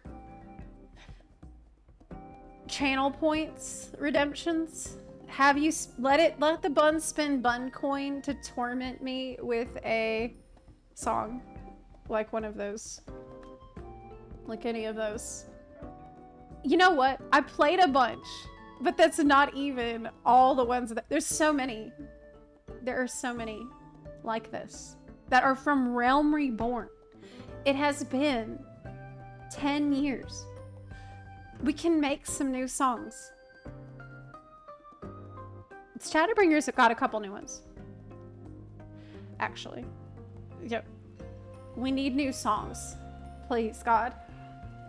Machinations point redeem. We'll have to put it on a, on a timer. Timeout, cooldown. Man, I love this music. I feel like they should play it in every other cutscene.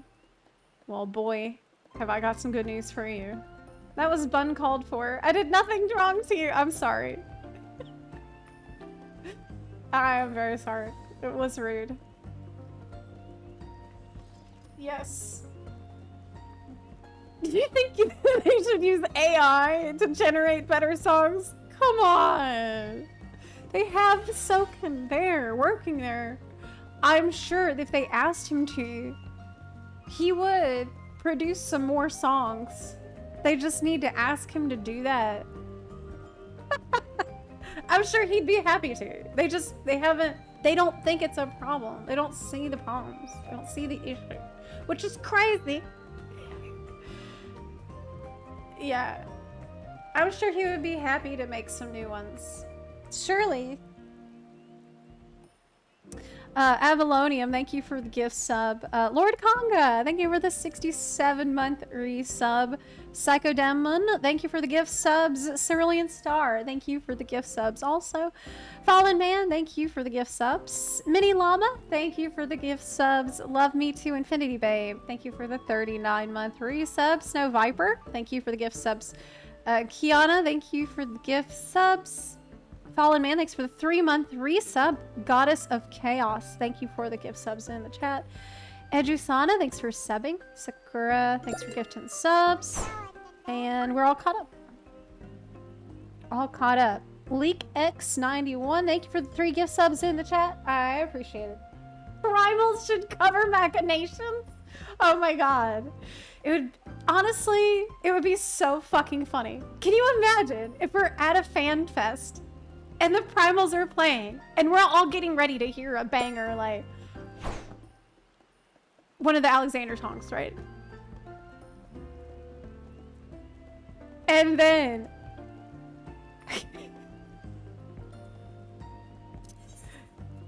out of nowhere, they're like,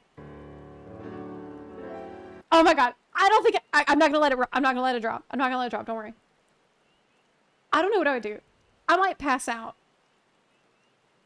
You know, it'd be really funny if we get Husky to cover it. Husky or Alex. That would be so fucking funny. They cover Machinations. I would listen to it. 64 says play Elahi. Play Elahi. Elahi. Breves, thank you for the gift subs in the chat. I appreciate that. Yes. Honestly, it would be so funny. I would laugh. I would laugh so much.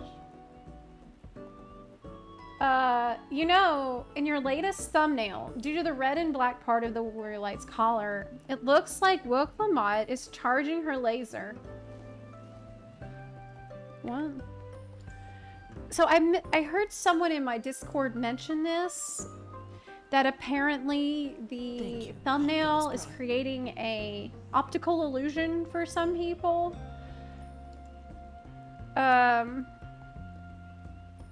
The Discord was discussing that earlier. I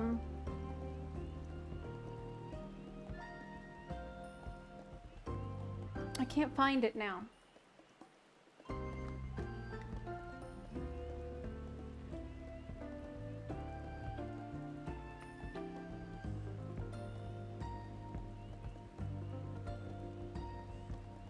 Yeah, I've heard this from others, but it was definitely not intentional. Thumbnail is straight fire, 10 out of 10. Thank you. That was the work of our editor. Amazing how Flow exists in the same universe that repeatedly plays Machinations. Machinations is not a terrible song. It's only terrible because I've heard it for 5 billion plays already. And because every time I hear it, I know I'm about to go into a cutscene which is very likely not interesting. I mean, let's be usually people say they hear the start of Machinations and they know they can skip that cutscene, because what's you're going to talk about during Machinations? You're going to talk about Alphino and Alice say, go to point A, Warrior of Light and NPC2 go to point B, and then everybody splits off in their different directions. That's what the point of that song is. We're planning where to go next. It's just too much. The skip anthem. Yeah, you know it's not going to be a voiced cutscene. Sometimes Machinations is important, so you can't auto-skip. You can now type /BGM0 during a cutscene, though. Which I had to do recently. Yes. Yeah. Storytelling is way too formulaic now. I agree. I feel like that might really be the biggest issue, because it's not so much about, well, actually this is what I got up earlier and I said I was going to talk about this when I came back. Now I will do it. Okay. About the stakes and stuff. Some people saying that this expansion, well, bizarrely, some people still say that it's a low stakes expansion, which is just not true. It was very high stakes, even since 6.55. We knew it was very high stakes. But I had a discussion with my friend about this. My friend felt like the stakes should have been actually low, and it would have gone over better. And while I do agree that having actually lower stakes would have been a refreshing choice, I don't think that it actually matters. Like, I think that if your writing is good, it doesn't matter if you have high stakes or low stakes. It doesn't matter. Because what matters is making you care about what's happening. About showing you that this is important. So, for example, we have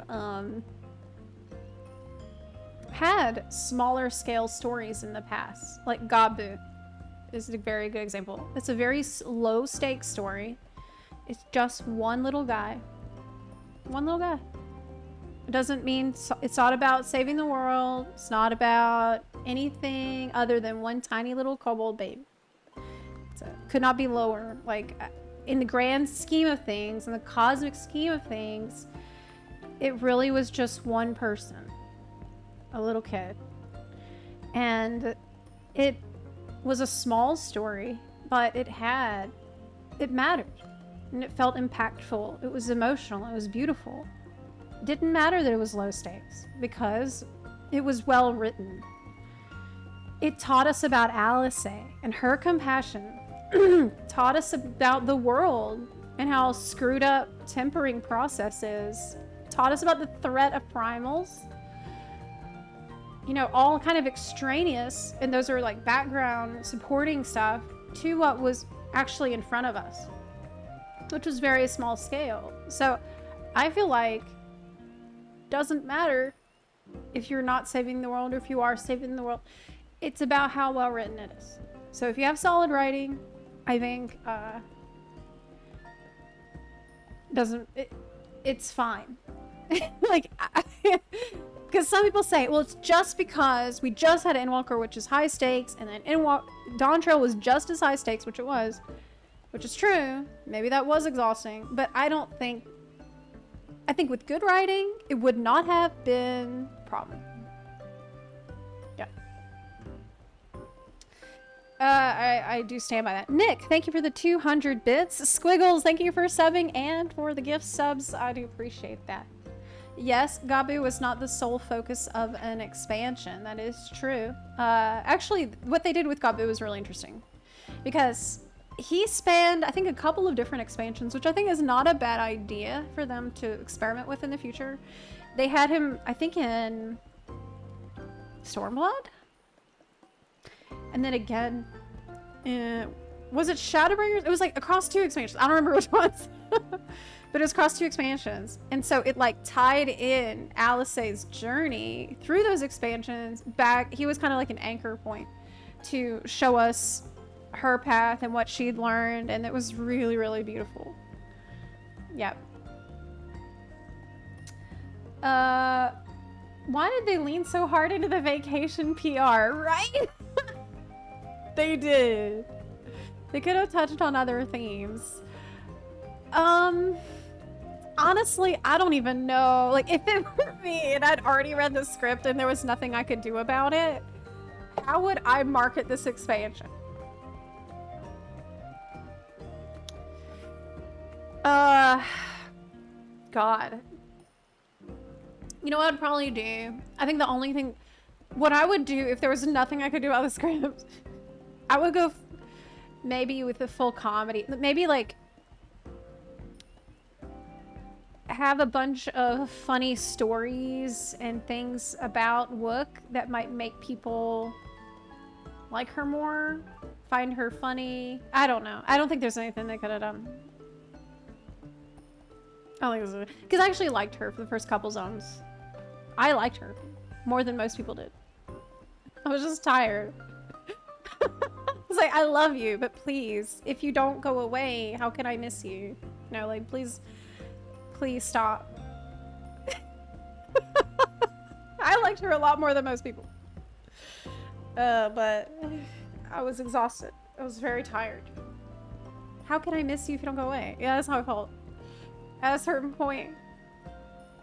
I think Alice mentioned Gabu once in the Stormblood patch quest, but it wasn't until finding a cure. Oh, yes! Yes. It was so beautiful. Little side story. It's just this, I mean, that's just an example I can think of off the top of my head of a time that FF14 had a low stakes story that was very satisfying. Seto is another one. I don't know if y'all can think of any others, but if you can, let me know. Because I might end up having to talk about that in a separate video. God. Yeah. Dankymon says, in my honest opinion, character chemistry and interaction is biggest one, then writing, then plot, then lore. Yeah, I think that's fair to say. Ronique steaks. Don't you dare. Don't you dare. Oh my god. Ronique.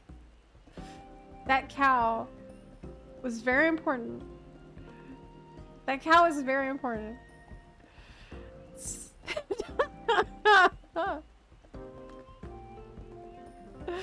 I haven't even talked about 7.1. I haven't done anything about that. I haven't wrote anything. I don't have any notes. I don't have shit. Because I've been solely focused on releasing this video. Just filing out. Oh my god. Can we please, for the love of God, get Stola back to Runar so we can stop talking about it? Oh my god. I think it will happen. Maybe even in this expansion patches. I hate to say this, but I will. I shouldn't say. I'm gonna say anything. Okay, look. I don't want this to be how I feel, but it is.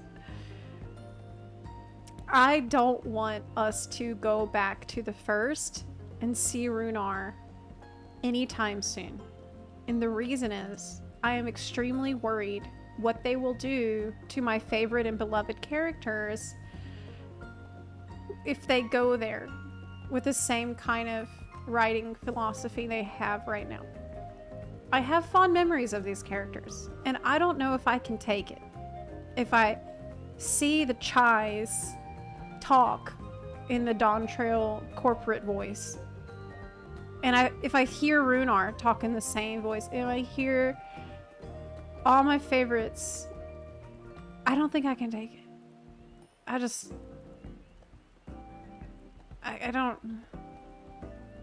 hate that. Because I want to see them, but I don't trust. And I'm worried.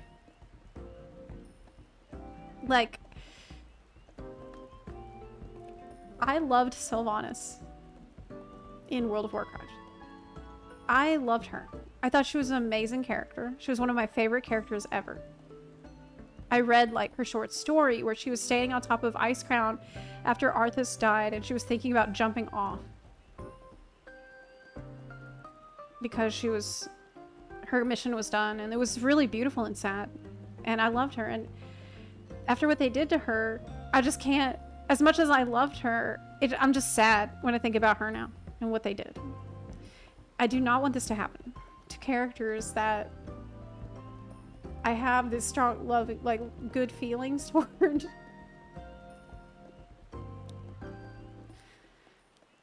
Yeah. I also think without the other big problem of 14 right now, lack of content shelf life, the overall reception would have been slightly better in line with, okay, they totally failed the story department, but the rest is still there. There is feeling of global failure in FXW, which make every problem shine brighter. I have not even, Landhalt, talked about that. Well, I did in my Endwalker Patches video, and a lot of those problems I mentioned are still present. But they did promise us some things. However, some of those things that they promised that we desperately need won't be here for a long time. Like, exploration zone. And like, the limited job. Those will be much later on. And I do agree that that is an issue. We're not getting those things. Like, those should be early on. Because we have a problem where people are just like, okay, well, I did the story and I'm going to unsub until 8.0. Like, mid-core people and casual people, which is the vast majority, either if you're not doing screenshots and G-pose, and you're not collecting mounts or whatever, you might just unsub till 8.0, because it's kind of a lot for the sub. Yeah. I mean, here's another, man, I'm dropping bomb after bomb today. Holy shit. I'm at a point where, you know, might as well just say everything on my mind. With the exploration zone. Okay. This is a real unpopular opinion, probably. Okay. I remember Baja. And, like, it's good. It's better than not having it. Having it is better than not having it. We need it. But the reason we need the exploration zone is because EVA 14 lacks an open world that's interesting to be in. Okay, so exploration zone is a band-aid for a problem the game has already. Exploration zone is a band-aid. That's why Eureka was kind of better, because there's 4 fucking zones to go through. Now, Baja, having it is better than not having it, but first of all, it's 2 zones, and it's Fate Farming Deluxe. I don't think right now, okay, God, I know this is not what people want to hear, but right now, I feel like the way people are talking about this exploration zone is like it is the silver bullet that's going to solve all the problems, and if they had only come out in 7.1, then everything would be fine, but it's not the truth. Because it's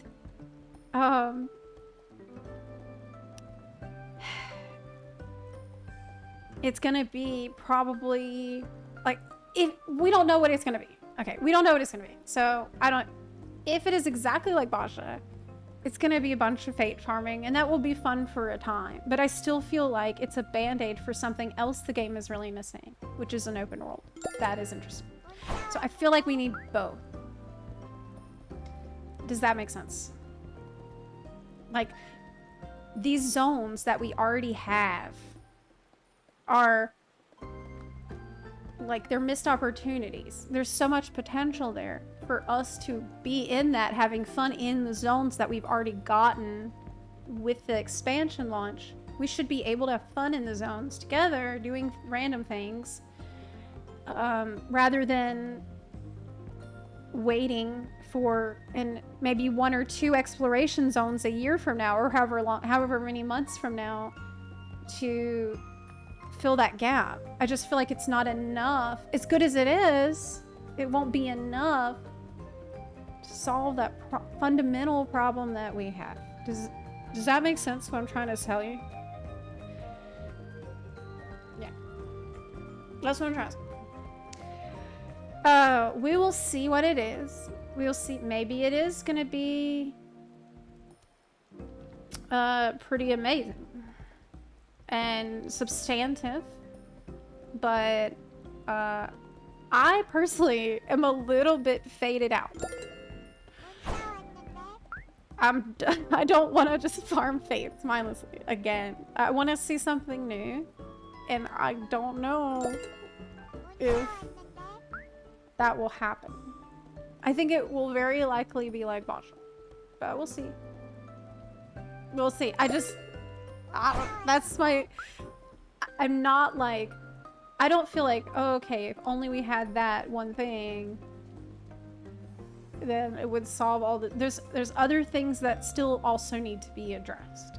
Because I've played a lot of MMOs lately. I mean, I've always played a lot of Elder Scrolls Online, but I've also been playing some other kinds of games.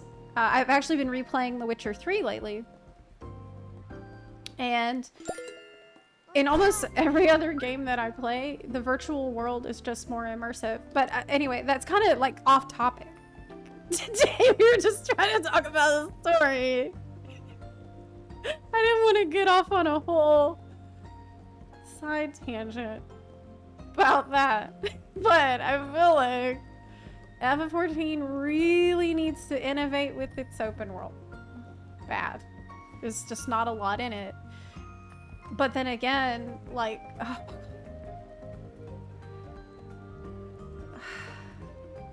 Living Memory.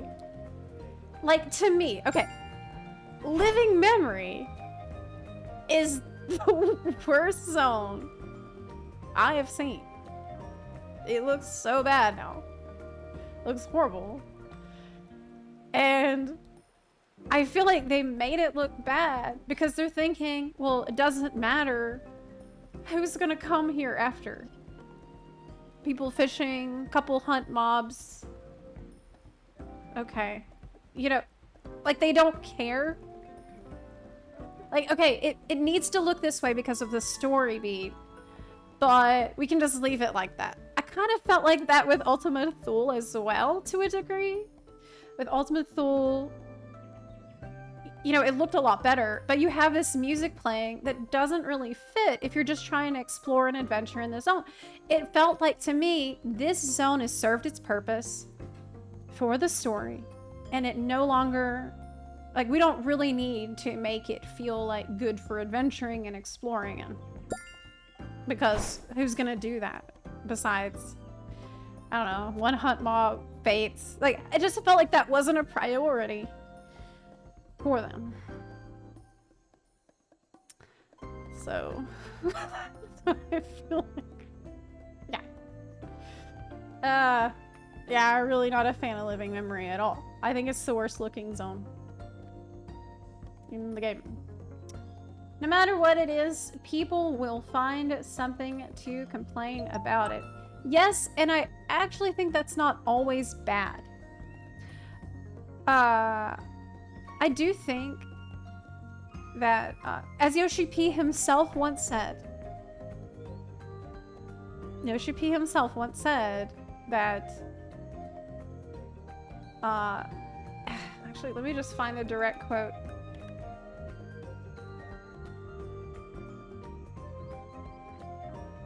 Or I misquote him.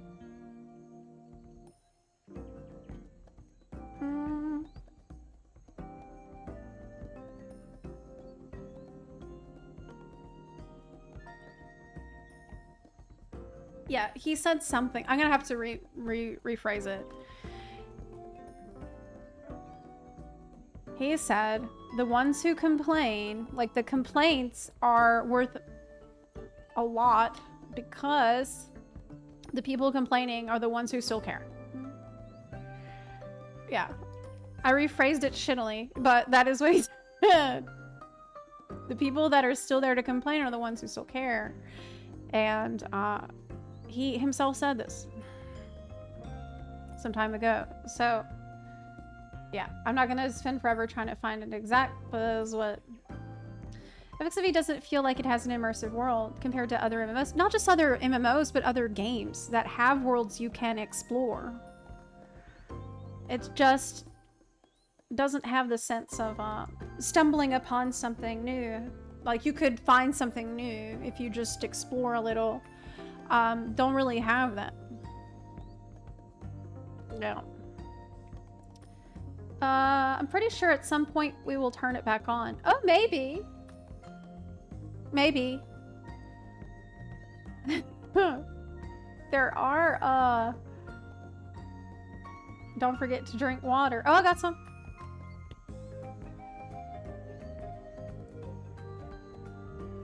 Yeah, I got my $60 ESO mansion, though. So it's cool. Well, at least in... I'm just popping off today. Okay. There was a time, I think, when I would hold back more. That time is long past.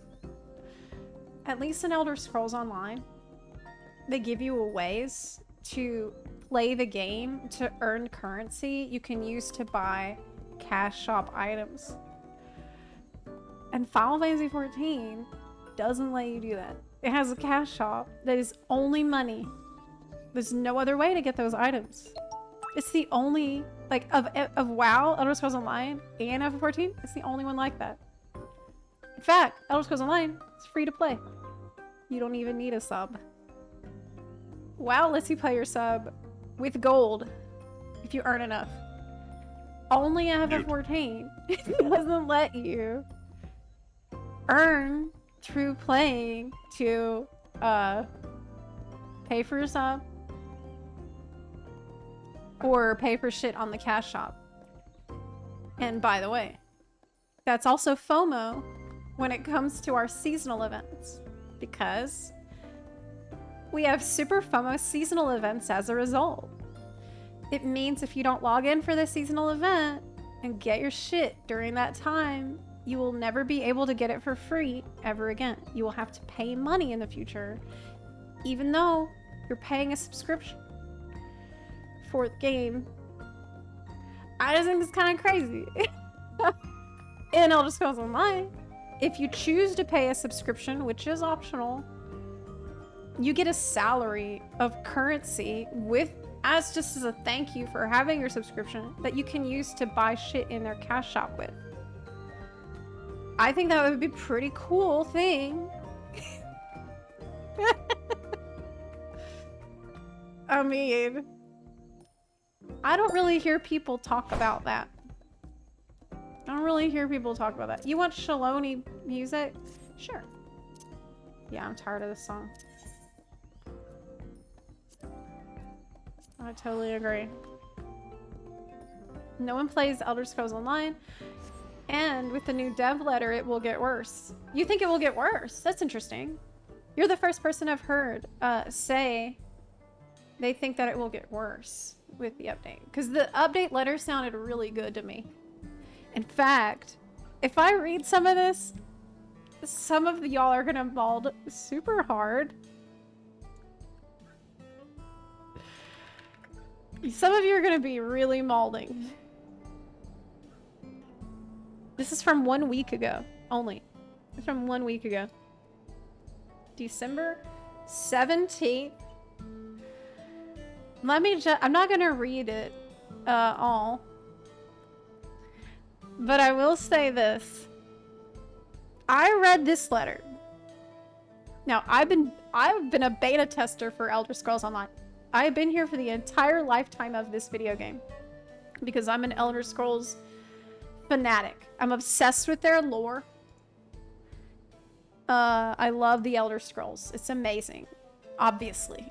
Who doesn't? Some of the best video game lore that exists. And, okay. Here's what they wrote. And I don't even have to add any comments. I'm just gonna read it. We've been hearing from you, the community, that we need to experiment more, to shake things up, and not be so predictable. The game needs new and different types of content, and for long-standing feedback to be addressed. We've already started on some ideas that will be tested in 2025. These will be marked as experiments in patch notes, and are ideas that may or may not be fleshed into full game systems. With our focus on breaking up content into seasons and away from years, it gives us time to do these experiments and changes. And so then they have a list of stuff that people have literally been complaining about for 10 years. They are going through, and I know because I've been here, I've watched the conversations for the past decade. We need to address serial performance. Everybody been complaining about that since forever. Make the standard overworld combat more difficult. Improve the overall feel of combat with animation, effects, and maybe audio work. Experiment with more zones like Craglorn. Basically, it's stuff that people have been... Oh, here's what. Adding and refining tools to make guild recruitment, interaction, and management easier and more logical. So bringing social systems into 2025. And of course, you know, improving the new and returning user experience. The game is so large at this point. We need to refine the new user experience. Okay. Can you imagine right now hearing anything like this from Yoshi P? Like that is just what I felt when I read it. And frankly, no, I cannot. I just can't. So it's not happening. Not soon. Square Enix, as a company, has a tendency to do something that I worry they are going to repeat. And it's what almost happened with Final Fantasy as a franchise. They like to wait until something is like not do anything about the problems and wait until something gets really, really bad that it's almost past the point of no return, and then at the last second turn it around. They love to do this and doesn't always work out, which is why Square Enix has a lot of failed live service games that meet end of service. They kill tons of live service games all the time because of this. Yoshi P stepped in and turned FF around, but at the time, the franchise was in danger. The entire franchise was that bad. Can you imagine letting the situation get as bad as it did for 1.0 to occur? Right? To me, it's indicative of a level of complacency that is dangerous in the long term. Now, I do have some hopium that Yoshi P will maybe listen to people like me, others who are going to be very vocal about problems we see because we care and we don't want it to get that bad but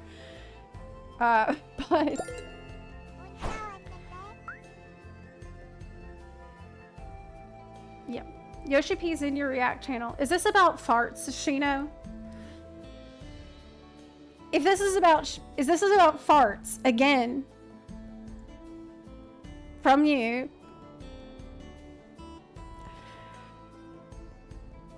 oh, okay. No, it's not about farts. Though it does look like he's smelling a fart. Okay. I'm shook.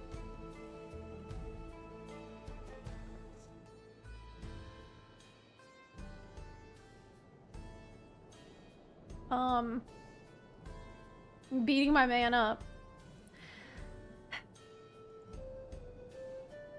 It is his responsibility. I love Yoshi P as much as anyone else. When I met him, I lost my mind. If I met him right now, I would lose my mind.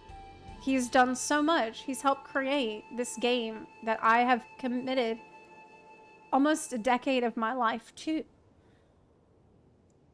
I have devoted my career to this game, and I, of course, respect him for that, and I'm grateful to him for that. And it's because of that that I feel I have to be very honest. To me, being honest about problems is part of showing respect to it, because it shows you care, and you like this is the only way that things will ever improve, is if we are vocal about these things. Like, the time to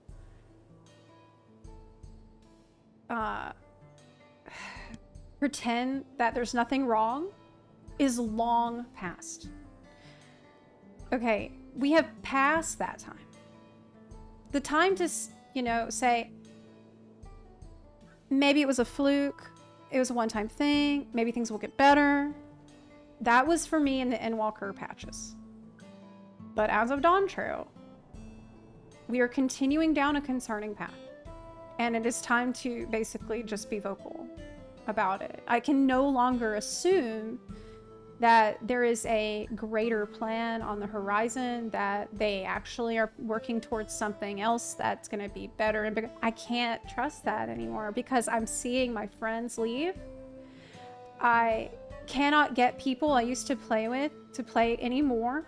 I know people that left after Endwalker that will not come back, and I've been begging them to, but they won't. This is an issue. I want the game to thrive as an MMO. I don't think it will die. No. It won't die. It will just stay as, like someone mentioned earlier, like an archive game for story, where people will go through story and then, you know, fall off at some point. Not stick around as an MMO. That's my worry. Like, it will probably not die. It will just lumber forward with maybe people in in-game becoming apathetic, people just going through it as a single-player game, finish Shadowbringers and peace out. You know, it won't just suddenly be over.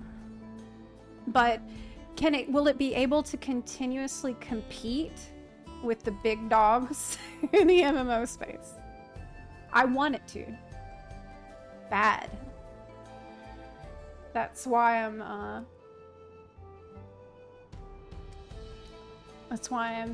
being vocal about it. Yeah. But I feel like Yoshi P has had enough of people kissing his ass, frankly. He's had more than enough of that. And I don't need to stand in line to do it anymore. I love him, and I love the game, and that's why I care. Okay, that's all. Yeah, FF11 is still going. Exactly. So it won't go away. It won't be over. It will always be here, I think. They'll keep it going and going and going. But as an MMO, you know, like, it's a fantastic story that I think everybody should play through, and I stand by that up to a point. But how long can I be like, oh, but after the story, you gotta do this, this, this, and this with us, because everyone's doing it, so hype, because it's just like that kind of hasn't been the trend. Yep. I've yet to see any of you content creators actually challenge Yoshida during media tours. I had thought he'd get more challenged during Dawntrail media tour, but no one ever pressed him on anything. I think I remember Llama Todd. First of all, in my case, you're right. First of all, I wasn't offered an interview. So not everybody gets interviews. I wasn't offered an interview this time. But, and when I saw Yoshi P, I got so excited, I couldn't think of anything I wanted to say. I was literally totally flustered. I didn't have any questions prepared. That's on me. Okay, I fucked up. I got so excited. But Llama Todd, I remember at the I don't think it was recorded, but there was like a Q&A session with the content creators and streamers, and Todd asked a question saying, can't you make the friends list system, like, update it to be modern? Just like, you know, BattleNet and all the other modern friends lists. Like, can't you do this? And that's like his big thing. And Yoshi P was like, well, those other companies, you know, he implied that they had more resources. Like, Blizzard has a lot of resources to pour into World of Warcraft. And so it seemed like a resources issue. I also asked a question, though, at that time, because I wrote down a question. And the question I asked at that time was, can you make the low-level experience better? I said, because a lot of jobs at low levels suck and are not fun to play. And he said, I actually covered this in my media tour video, one of them. And he was like, well, if there's specific jobs that need help, make it like, maybe you can share that in a video. But he said, you know, what's the fun of leveling if you get everything straight away? Like, his response was a little bit like, we don't need that. It was like, you know, part of the journey and the fun of leveling is getting all the things as you're leveling. And I was like, at this time, that was the one question I asked. But I didn't get a full interview this time. And I probably won't in the future. I mean, at this point, I wouldn't count on it. I do not think I will be invited to the next media tour, most likely. But that's okay. You know, it's fine. They don't need me there. It's okay.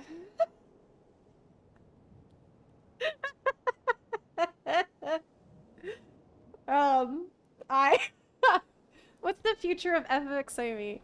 Well, how far into the future are we talking? 8.0 better be good. That's all I can say. 8.0 better be good. I love FXOV, and I know it'll sustain. Yes, it will sustain. Yes, I agree with this. That being said, Dawntrail's MSQ is unfortunately not my jam, and it was the first expansion. I skipped through most of it. That being said, finally decided to take a leave till next expansion because of what they did to Black Mage. Oh, is Black Mage still in the gutter? Damn. Yeah.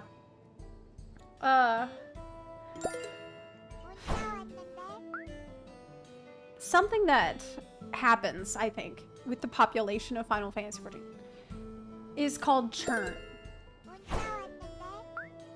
Churn is when you have new players constantly joining and playing, but in-game players finish the story and unsub. So you have people going and you have people coming. It's a revolving door, right?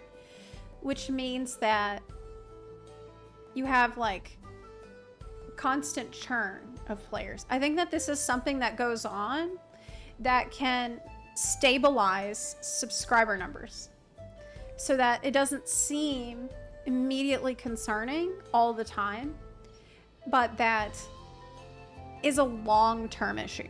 Let me rephrase. It's a long-term issue for an MMO. Not a single player story game. For a single player story game, it's all good. But as an MMO, where you need the cohesion of social groups, you need everybody in the FC logging in together. You need everybody excited to do the new thing together. That is where it's kind of more of a problem. Yes. But, by the way, that's why I thought it was really odd that they released the new Chaotic Alliance raid, which is an exciting new thing a lot of people wanted to try together on Christmas Eve. I'm like, finally, we have something exciting. Everyone's gonna log in together to do at the same time. I've been asking for this. Christmas Eve you release it. Why would you do this? So funny. You could have picked the week before. You could have picked the week after. You have 4 months to pick a day. Any day in those 4. It's like they really, I cannot think of a worse day they could have chosen than that. But yeah, it's good for some people. Some people say it was fantastic for them. So yeah, I had familial obligations that day. I had family staying at my house for Christmas. But yeah, that's kind of a side issue. It's really not that big of a deal in the grand scheme of things, because I guess people can do it afterwards. But honestly, that's kind of minor for me with Chaotic Alliance. The bigger issue that I personally had was just that it felt like more, like not innovative enough. It's more content for the same kind of people in the same kind of setting as 2 other types of content we already have, which is Extreme Trials and Raids, which is a boss in a room. That's hard. We have that already, right? I wanted Chaotic Alliance Raid. Okay. Do you understand? I wanted 24-man hard content. That's what I wanted. That's what I wanted. That would have been cool. I wanted a new difficulty for our existing alliance raids. Across the board. Chaotic Ivalice. Chaotic Near. And maybe not a 24-man body check, but something fun that many people could join together and do. If they're mid-core, that would be fun to do. Not like, maybe you have to apply yourself, but also not insanely difficult. Okay. Like, I've tried it, and I can tell you, it's not chill. It's just, it is not chill content at all. It's pretty difficult. It's really difficult. That was kind of what I wanted. Not 24-man ultimate. No. I want something that will encourage my friends who are unsubbed to resub right now, because this is super cool to do together. You know. You said, after seeing that Reddit post with statistic, it's clear Savage is mid-core in Japan. Wow, really? Whoa! Maybe they're just gamers then. Oh my god. Are they just gaming harder? Over there? Winder said, not to keep harping on WoW doing things well, but WoW continues and regularly pumps out content that gets people logged in together. Even smaller things, FFXAV ads, are often solo experiences.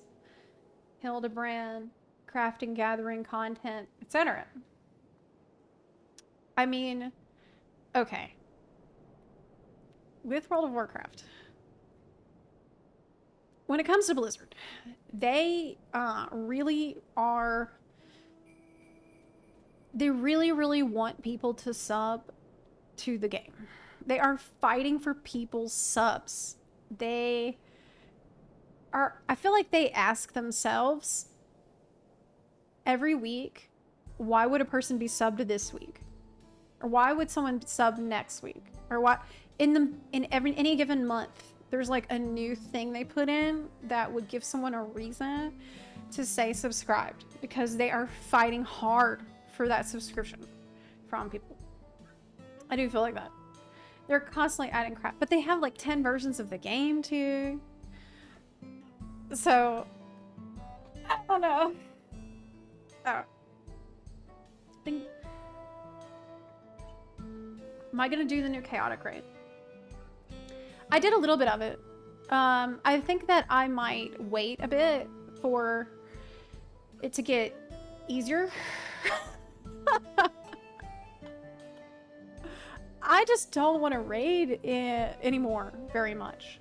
I don't want to raid anymore. Like, in Dawntrail, I'd already said I'm not doing Savage, really. I just don't want to invest all those hours and time into raiding right now. I'm not interested in doing that. And this is kind of that. Like, it's a big commitment and it's very involved. So I was thinking it would be easier if I just wait a little bit for more people to know the fights. And then maybe there would be better strats. Just wait it out a little. Yes. DSR brought rating highs. Top destroyed it.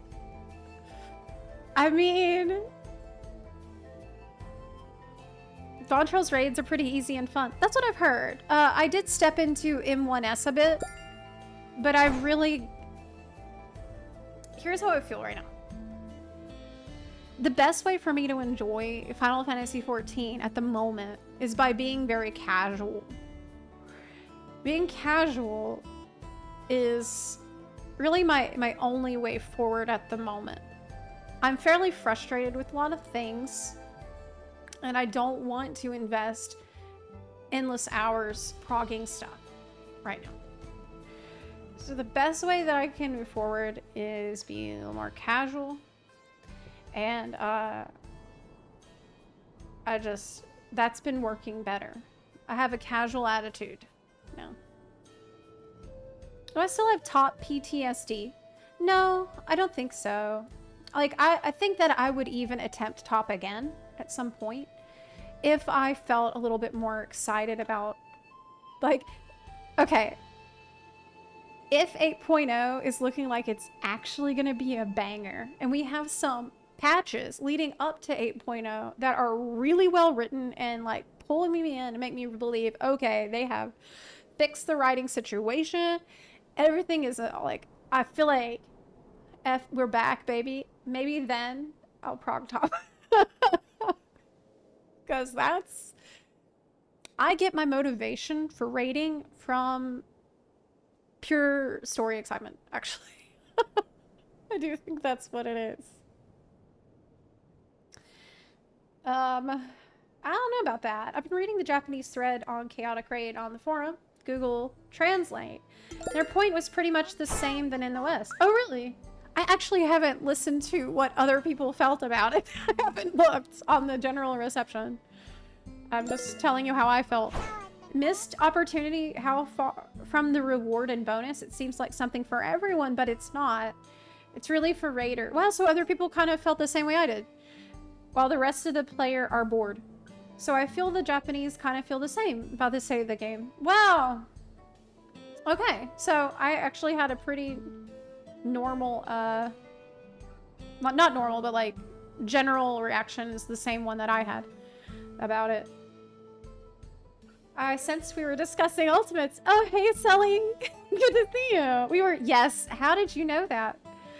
We were just discussing top and DSR, and DSR being like the peak for me of my FF14 journey.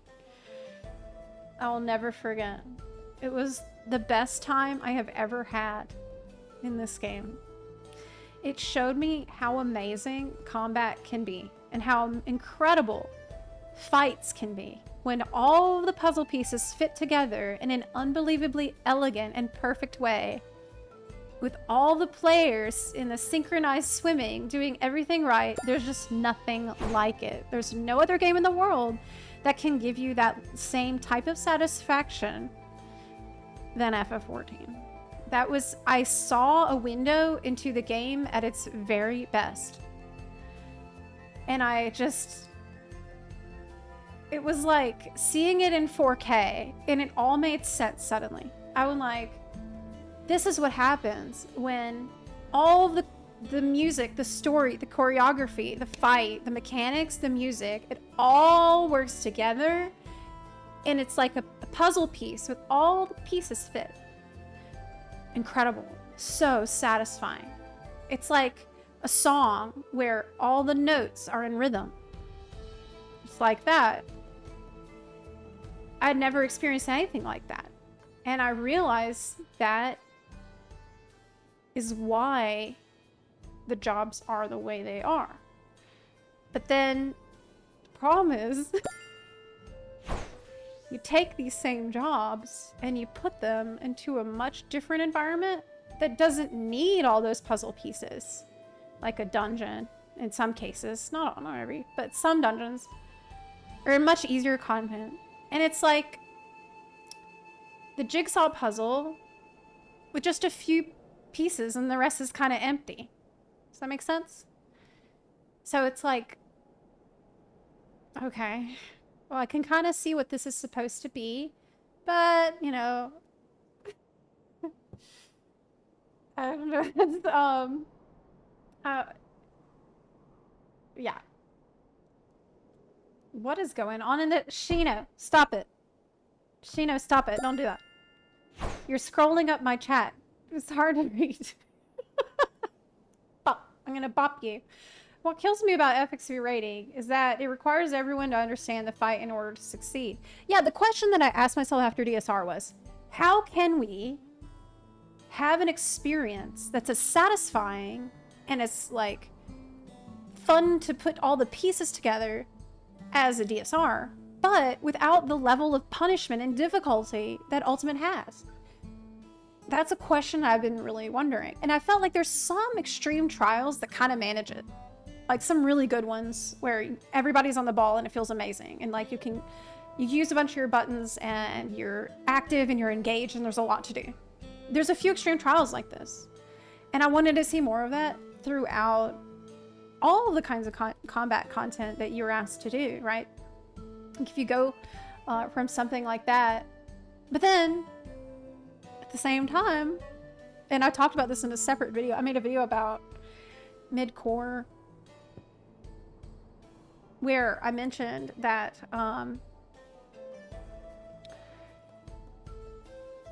there's not a really good bridge between normal content, story content, and that like higher degree of difficulty content. That's what the missing mid-core is. That's kind of what that discussion is about.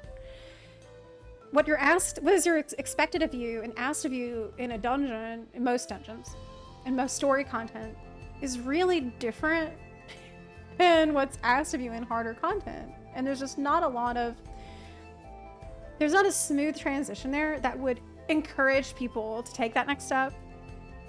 Really? Yep. I think Valdez Arsenal kind of hits that, but it's too punishing when you die. I think Valdez Arsenal did a better job of that than many things, yeah. I think back to Warrior of Light Extreme. That was a solid one for me. It's pretty simple, but it's fun to execute. Wait, so FF14's having problems? I remember the game was great last I played. Well, mostly today we had been discussing the Dawntrail main story quest because I have finally released my video that is a review of the Dawntrail main story quest. And so that is what I've been talking about a lot. I'll be talking about that today. I'll probably be talking about it tomorrow as well because I have spent months on this project. I have put a lot of time into it. So I wanted to answer as many questions as possible and, you know, share all the additional thoughts and things that I had regarding not just the MSQ, but the general state of the game, which I haven't even got into in that video. Yeah. I did enjoy the extremes a bit more. I used to think the same, but they really improved the bridge in this expansion. Normal's harder, Savage is easier. Yeah, I agree. They did improve that with this expansion. Some of the dungeon bosses are asking more of you than they had in the past, so that's cause for hope. That tells us Yoshi did hear some of these concerns and has made some changes, so that's good. And by the way, the positive changes that we've seen in Dawntrail, for example, with more difficult dungeon bosses, only came about because of players like myself being critical and complaining about how they were before, about how they were a snooze before. So, I think that it's a good thing to share these opinions, because as you can already see with Dawntrail, it has improved some things by people being vocal, even when much of the community was telling them to shut up. Now, Omnisty, thank you for the 5 gift subs. I do appreciate that. Frosty McDougall, thank you for the gift subs. And Zerst TV, thank you for subbing. Alora 390, thank you for the gift subs. DeBeer to G, thank you for the gift subs as well. Mr. Sasquatch, thank you for the gift subs. Tien Noir, thank you for the gift subs. Ian, thank you for the gift subs. Top Cat, thank you for the 5 gift subs. Irene K, thank you for the gift subs. And Evil Shark Fin Soup, thank you for gifting a sub in the chat. Mech Girosaur, thank you for the gift subs. And we're all caught up. I do appreciate y'all. I burned out after DSR because I didn't want to put in the time anymore. If you want to clear an ultimate in a decent amount of time, yes, that is the big reason why I don't really want to, raid, and I don't, yeah, it's the time investment. You have to go hard. Otherwise, you're looking at months of prog. It's hella fun, but super exhausting. I completely agree, because I'm of the same mentality where I like to raid by going all day every day for like weeks and then clear as fast as possible. So clear in like a week or 2 weeks tops and going all day, full degen. And that's my preferred style of raiding, because I don't like to drag it out over, you know, we raid a little Tuesday, we raid a little Thursday, over, because this will take months and months and months and months. I just don't want to do that. And well, yeah, I just can't do that right now. Especially with FF14 having such a strict format for your static. You need the same 8 people there every time. It's not like World of Warcraft where you have flex raids, and if some of the people can't show up, it's not a big deal. So you're really, with FF14, you're required to be there every single time consistently for all those days, and it's just too much pressure. It's too much of an obligation, and it's too much of a commitment really to be doing it like that. Yeah. Wouldn't that solve your problem of having stuff to do? I don't want to raid though. I don't want to raid right now at all at FF14. And I think that there's many people who are not really interested in raiding, but who want to have some more engaging things to do. So I wish I was kind of more hyped on raiding, like some other people are that are, you know, more invested. But I don't want to. I just don't want to. I haven't wanted to since before Dawntrail, actually. So I've done the extreme trials because this was not a big time investment, and I liked doing those. That was pretty fun. We did those last week or the week before, and spent a lot of time on that. So that was pretty fun. And I might go back and clear the extreme trials a few more times. I'll do the alliance raids for sure, but I don't want to like be super serious about it right now. I just want to relax. I don't want to sweat that much. I just want to relax with people socially. Yes. There's a difference between having stuff to do and then having the only option being something that requires insane amounts of your time and energy to complete. Yes, thank you. Yeah, it's like a huge commitment. And it's a big leap to get into that. What if people quit because dungeons are too hard now? Have you met people that feel like the dungeons are too hard? I feel like they're okay. What is your opinion about that though? Because I am an experienced raider, so my opinion on it might be skewed. Even though if you've seen me in a dungeon, I die all the time. I feel like the whole normal dungeon or harder was already gone in 7.1, probably because it was made for 695 eye level. Most players were already between 710 and 730 at the release of 7.1. I like the last boss of 7.1 dungeon, yeah. Yep. I've never heard WoW rating being more flexible than FF14. Well, it is. We have people here in the chat that are some of my officers in our WoW guild, and we have EU chapter and NA chapter. We've been doing heroic raids and normal raids consistently. Pretty consistently with both guilds. We have a lot of new people in there, myself included, kind of. And it's been a lot more flexible because you can take 10 to 30 people in, and the raid will automatically adjust to how many people you bring in. So it's a lot more flexible. If 5 people can leave, but you can still continue, that's really good. It's made it a lot more relaxed for us. Yeah, you don't have to stop the raid. In fact, because of this, we got so comfortable with this level of flexibility that I don't even like to run the raid if we only have 10 people, because we got so spoiled by the system. I'm like, well, 10 people, that's the minimum you need. And that's gonna put a lot of pressure on all those people to stay the whole time. I want people to feel like they can just go if they need. That's so crazy. That way, I'm like, oh, we need at least like 12 people, so people can just freely go if they feel like they need to go. That's insane. Like, I would never be able to say that in 14. Exactly. I prefer to get a tier done and taken care of as fast as possible. That's how I feel, yeah. In WoW, though, I'm a baby, so I'm taking my time with that. Yeah.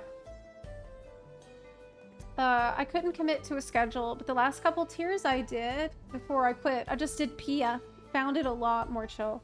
Yeah, PF is an option. The last time I did PF, it was Stormblood, and I raided entirely through PF, and it was pretty bad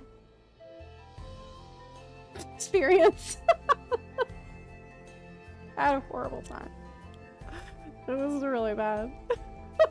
I don't think I would go through that on purpose again, because I found it really frustrating to have to start over because, like, okay, you have a group that's decent. It's a fucking miracle. Then either one person leaves and it takes hours to find another, like, a replacement, or people join and they're not at the prog point that you need, or they'll just lie about the point they're at, or everyone's on board and you have a good group, and then it's late, everyone's run out of time, and you have to start all over the next day with brand new people. You can try to add people, and that might help. Try to add them to your friends list and ask, you know, are you going to be here at the same time tomorrow? And then guess what you're doing? You're making a static.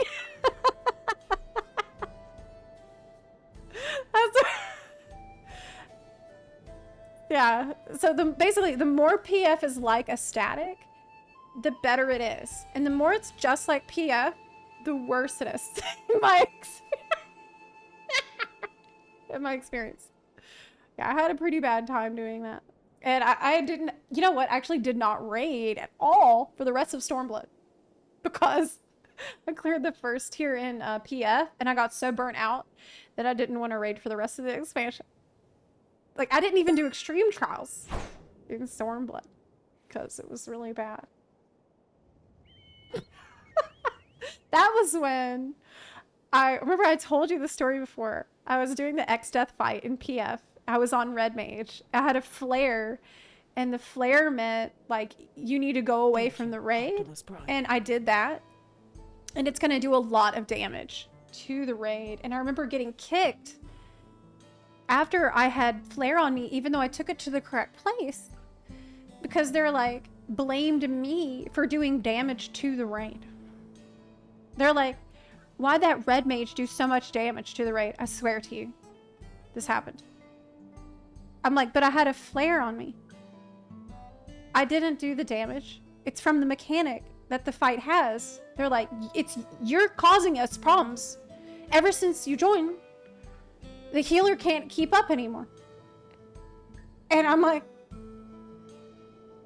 what are you talking about? It's a mechanic called flare, and I'm not doing it. There's no friendly fire in this game. I got kicked. So, I'll never forget that as long as I live. Maybe it was a translation problem. I don't know. But it was bizarre. It was bizarre. I'm sorry, a red mage. No, it's red mage. Oh, good old days. That red mage keeps getting a flare. I can't commit to a static. And I have too much anxiety to raid with Pia. So I've just stopped doing more than normal mode stuff.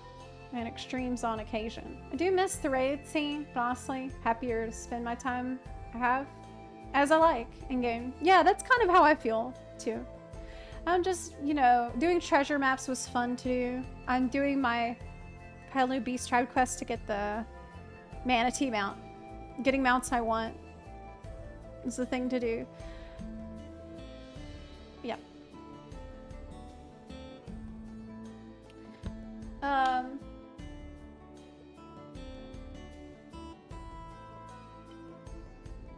Yep.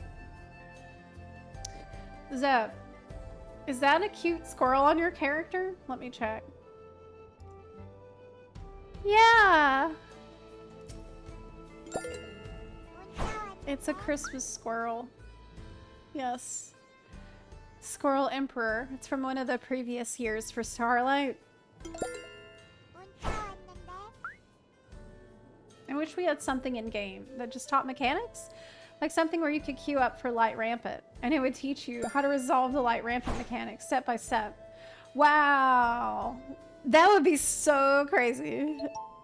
If they gave you achievements for that, you know, players would be like, link your light rampant achievement. If you want to be invited, it would be like Proving Grounds from WoW was when they released that. Yes. Oh.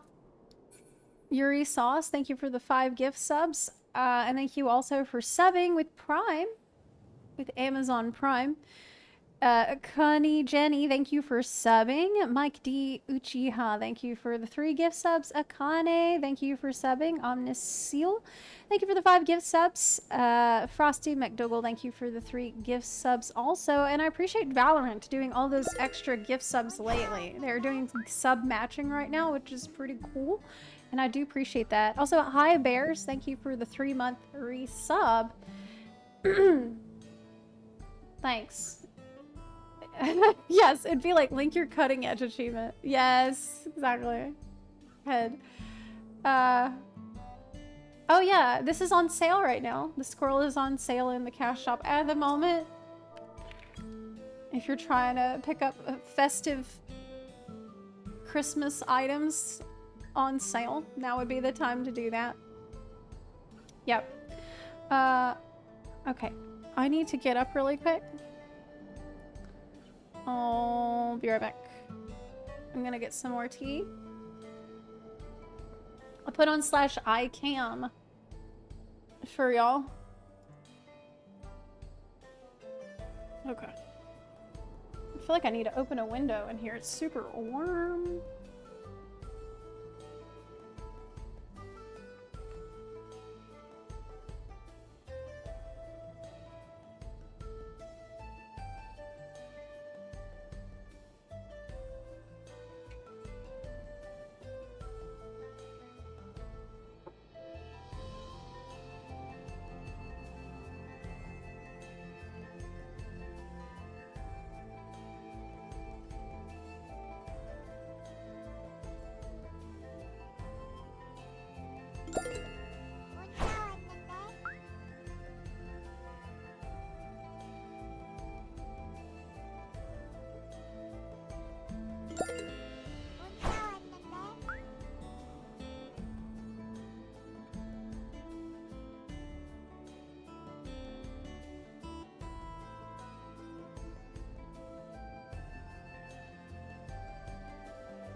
Hey.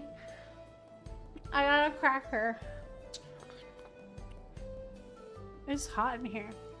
Oh, there was Bunarchy. Oh no. I can't believe you would do this after you've already been punished once. You know what happens. There's the Bunarchy in the chat. You know what happens. Do you care? Well, you're gonna. You're gonna care when you get your punishment right now. Am I stinky? Oh! I forgot deodorant. Oh my god. I am stinky. I forgot deodorant today. Holy shit. Y'all better be glad there's no smell-o-vision because, oh boy, we have a stinky Zep today. Woo. Oh yeah, the punishment. Well, I can't punish you with my smell because you can't smell me.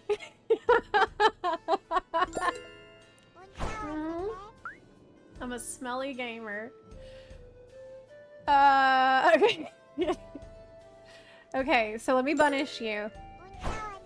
Did you hear about Titan wiping that party of sprouts? It was a landslide victory for him. Yep. Yep. What do you call two astrologers casually healing each other?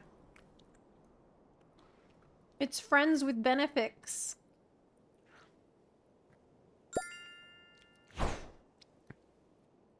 We don't want to smell you, creep. Good.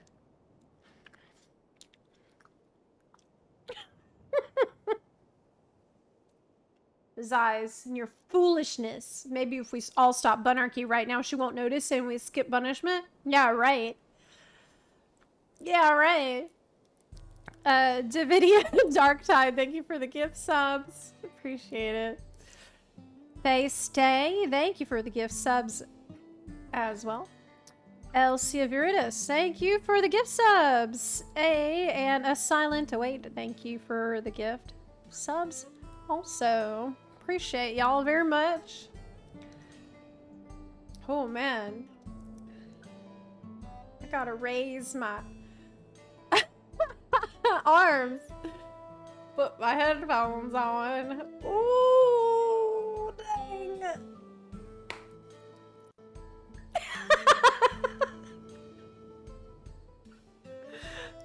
Gross.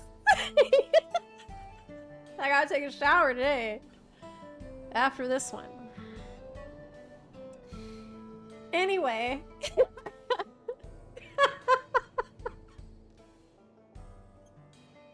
Is there a patron who pays extra? Oh, gross. That's so gross. Did the camera just fog up? No. What's in that mug? It's iced tea. It's actually sugar-free sweet tea. So it's made with stevia. But every time I say that on stream, there's always someone in the chat that's like, actually, stevia is really bad for you, and you shouldn't be drinking it. You shouldn't be drinking anything like that. I know. Sugar-free Long Island iced tea? Oh no, I don't drink liquor at all. I cannot drink liquor. Sometimes I'll have a craft beer, but it's rare. I like a craft beer on occasion. Unless it's me at Preach's party where, you know what I learned when I was in Manchester? They don't throw back like Guinness after Guinness at a party like I do. Everybody there was shocked that I'm just ordering Guinness and drinking nothing but Guinness. the whole night. And I bet I probably consumed like 50,000 calories that night. No doubt. It was so good. Zepla, Guinness is a meal. That's what everyone was telling me. Looking back on that, it was questionable choice. The next morning, it definitely felt like a questionable choice. It's thick. Yeah, everyone's like, that is not normal. You should not be doing this. As an Irish person, ew, no. That's what everyone said. And I'm like, wait, is this not... not normal. Y'all don't drink Guinness like that? They're like, no. Pick something else. I'm like, no, I like Guinness. They taught me about splitting the G. You know, I learned about that at PreachCon. They said, okay, it's like a mini game where you get a cup. The cup has the word Guinness on it, and you're supposed to drink it till the line of beer is halfway through the G, and that is impossible. I tried it many times. I did not win that game. 1 Guinness an hour is normal. Well, I had definitely a lot more than that. It was really fun. But normally I don't drink very much at all. I don't really... It was a situation where everybody was at the pub, everybody's partying. So in that situation, I'll have some beers. But typically, I don't really drink. I already did that back in college. College? Now, that's a different story. I was crazy. I was like doing keg stands, wild and crazy. The thing is, I would go to a crazy party. I'd like do keg stands. Then I would go home and raid in World of Warcraft. I'd be like, guys, I gotta go. I have a raid. So it was like really weird mix of being an extrovert and being an introvert together. So I don't know which one I am in the end.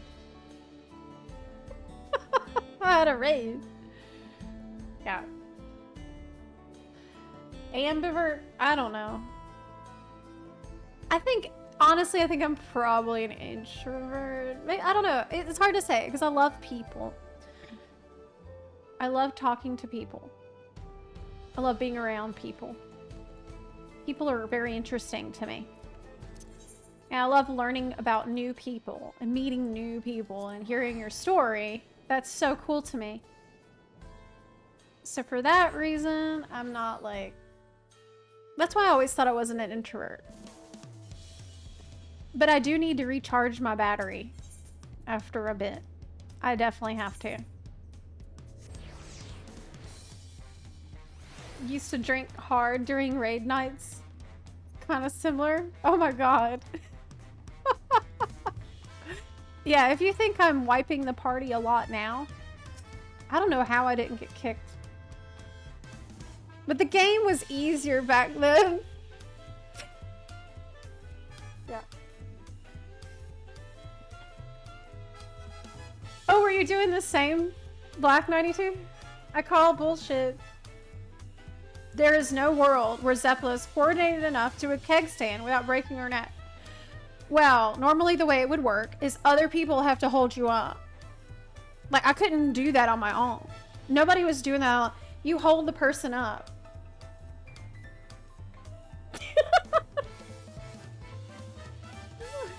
Oh, God. I'm glad those days are over, to be honest. I don't want that. No. No more, please. Yeah, social quota fulfilled, time to raid. Exactly. Exactly.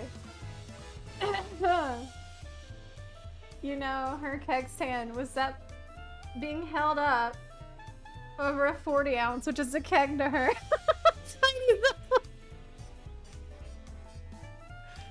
I am a Lalafell in real life. Or a Loperate. Technically. I just noticed the Voldenstacks shirt. Yes. It says I'm fine. But the camera's flipped. At least it's not a damage down. Yeah, that's why I'm fine. Doesn't matter. That's how I feel when I get these. So it's fine. It's not a damage down, so it's not gonna affect your bars. If you don't die. Mystery, thank you for the gift subs. I appreciate that. Man, I haven't parsed in Final Fantasy 14 since...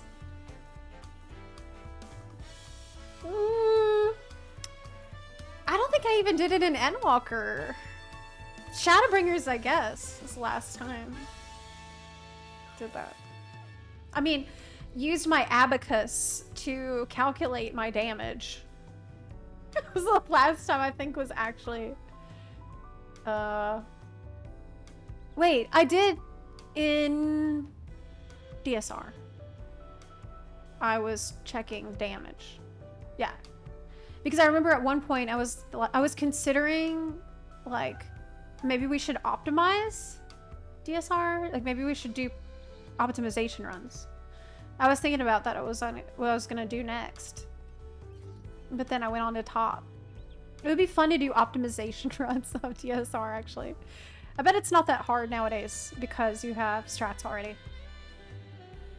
I wouldn't mind doing that.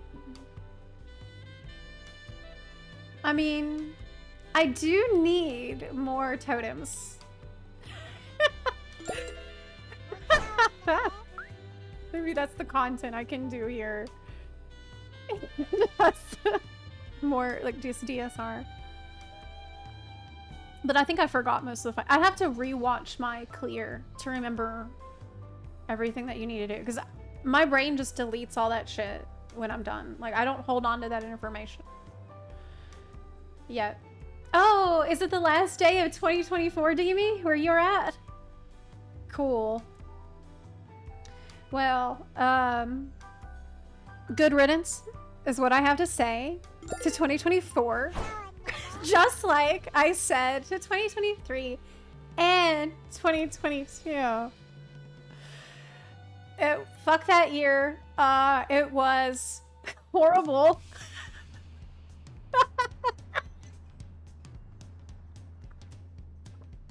So bad. And I'm glad it's over. And I just could, yeah. Look at a big old fuck you, 2024.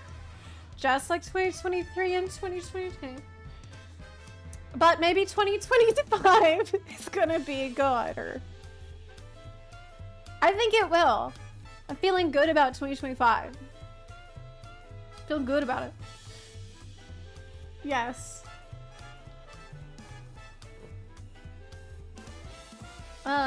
Sigaldry, thank you for the gift subs. Rob, thank you for the 5 gift subs. Shinovar, thank you for subbing. Are you by any chance truthless of Shinovar? Just a question. Yeah. True, Havrin, that is a good point. 2024 is amazing for the buns. So the bun fam got some really cool stuff happening in 2024. But in general, the year was pretty difficult. Yeah. We did start some new things, like new YouTube channels, new guild, Only Buns. It's the year of Only Buns founding, and that is absolutely a very good thing. Yeah. I will never forget the Cop to Elden Ring stream where you were in a phone call constantly with Booking.com. That was probably the most scuffed stream I've ever done, which is saying a lot coming from me. I've had my share of jank ass streams. That was probably the worst. It's definitely top 3. God, I sat on the phone with Booking.com on hold while I'm progging Malekith fight. It was a disaster. It was a disaster. Malekith was the side boss to Booking.com. How could I forget? Was that this year? Was that one of the moments of 2024? No. Thank you, Optimus Prime. Serious Scion, thank you for the 5 gift subs, and thank you for the 23-month resub. I appreciate that. And Valorant, thanks for sprinkling those extra subs in there. Very cool of you. Elden Ring, but hard. Zep, do you think you'll ever play FF14 on NA again? Or no? Yes. Probably. But it's not a priority right now. Yeah. We survived another year. You think that... Yeah. It was a historical event. Do you think that you won't hate FFXIV in 2025? Well, hate is a strong word. If I hated FFXIV, I definitely wouldn't still be producing videos about it, because what's the point of that? If I hated FFXIV, I think I would want to see... I would probably not share my constructive feedback that might help it get better. If I hated it, I would probably just not say anything that I thought was a problem, so that those problems would get worse and worse and hopefully kill the game. That would be my plan. Like, if I really hated it and I wanted it to just die and burn, I wouldn't say anything about things that should be addressed or fixed or improved, because I would rather see it get worse and worse. That would be the smart thing to do if you hate something. That because I love it and I care about it, that is why I'm vocal about stuff that I want to be better with it. Yeah.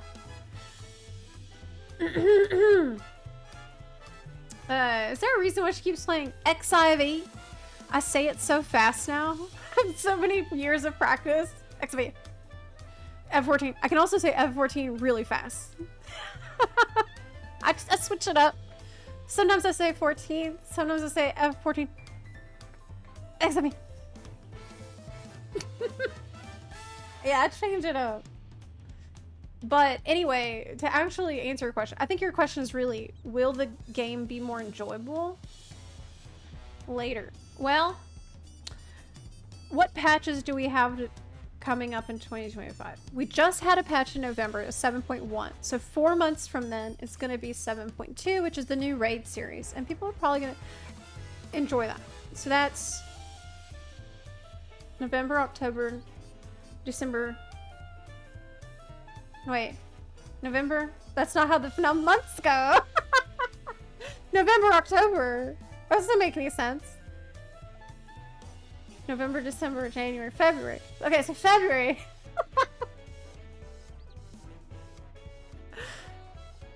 Probably will be next Arcadian raids, and that's gonna be fun.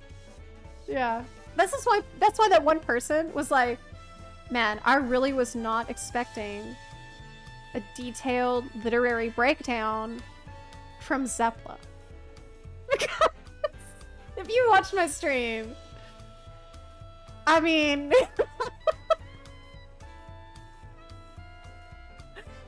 I realize that I don't come off as the most intelligent person that there is. Okay, I know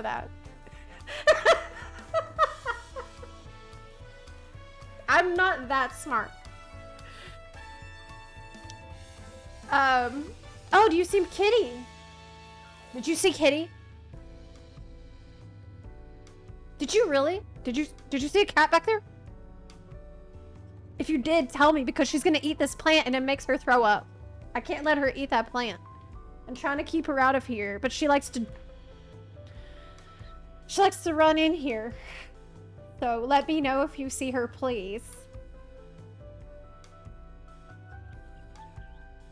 Zep, will you hotkey ethereal shift? I need to see it. From Black Mage? I don't see her.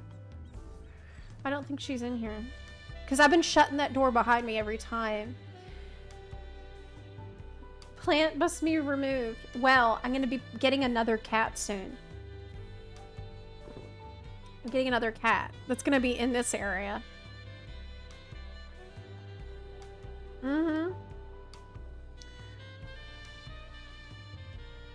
Yeah. White Mage skill.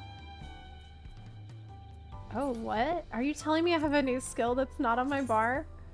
I bet it is. Oh!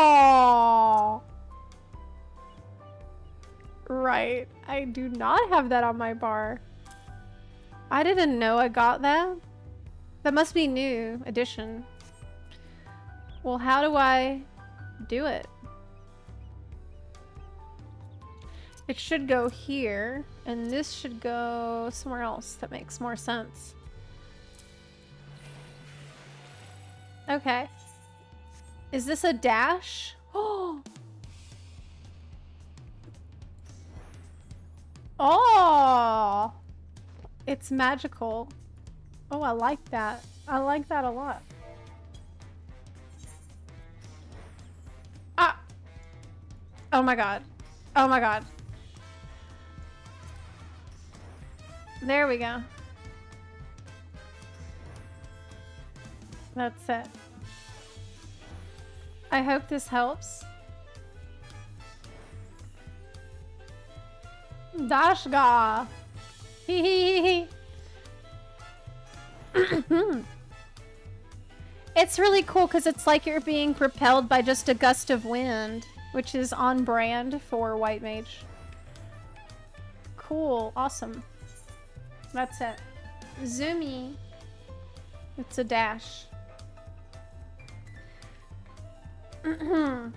She loves FXV again. I do love it. That's why I care. That's why I talk about it. That's why I want to share constructive feedback about it. That's why I feel the way I do about it. It's just like I'm here and I want to stay. Though I will admit that at times it's felt like I'm hanging on by the bunny boy's hand. And that's kind of all I need in the end. But I'd like there to be more things that are really hype. Yes, I've been here a long time and I'm not giving up on the game anytime soon. There's no need to do that. I do have hope that Yoshi P will listen to the feedback. I think we just need to share it in constructive ways, which is why I wanted to ask you guys what videos you think I should focus on next. In a in a video essay format, what do you think would be helpful that I should spend some time writing in the coming days and weeks and months? Because there's a few things that I've considered, and I want your opinion on this. Hottest bunny outfit. A very good suggestion, actually. I think I have my retainer in it already, though. One of my retainers is already in the hottest bunny outfit. Oh yes, there he is. Look, what did I tell you? Okay, this is my gameplay now. This is what I'm doing. I'm dressed. I'm a step ahead of you on this, okay? That's my man right there, or one of them. So many. Many points. Oh yes, didn't we just change? Did we change Ballsy or not? We did. Yes. Ballsy, Bucks. Oh yeah. The thirst. The thirst is like a tether here into that I will never let go of. What in the world? What in the world's going on? The fuck? Honestly, I think your take of the writers are not ready to touch Shadowbringers was great. Might need to be expanded upon. Oh, do you mean like the idea of I don't want them to go there yet? I'm scared. I don't want them to go to the first anytime soon because those are precious memories that I'd like to keep safe from whoever's controlling the writing right now. Is there a mass exodus from Dawntrail like Shadowlands? We don't know yet. There's been some early research done on that from the Lucky Boncho, but I think we need to wait for the next Lucky Boncho census to really have a good idea of that. Right now, I think it's inconclusive. And personally, I wouldn't be surprised if there's not a lot of... We'll see. We'll see. But like I said earlier, churn is a factor. So I don't expect the entire population to tank or anything, because you have new players constantly going through story, and it takes them hundreds of hours to do that. Okay, so let me write down some of y'all's ideas, because this is really helpful for me. Let me do this. Okay. Character arcs, progression, and game writing. Oh, that's a cool one. That's a gigantic topic. Genshin story. How to convince an old... Oh, Genshin story video. It's difficult to make a story video that's not spoilers. I think I have made 2 Genshin videos already, though, about how impressed I was with the story. There's one that I made soon after trying it again, and then there was one I made after a year of playing. So those are... In both of those, I think I do go into the story without it being too spoilers.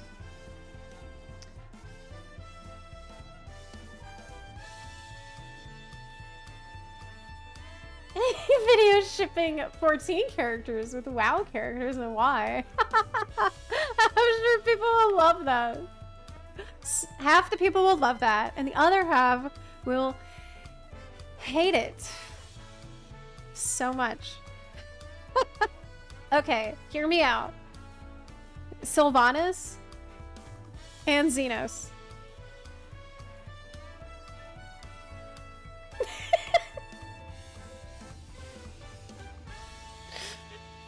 Such a bad idea. It's such a bad idea. Don't. I would love the crossover. Yeah, I think Yoshi P actually mentioned once that he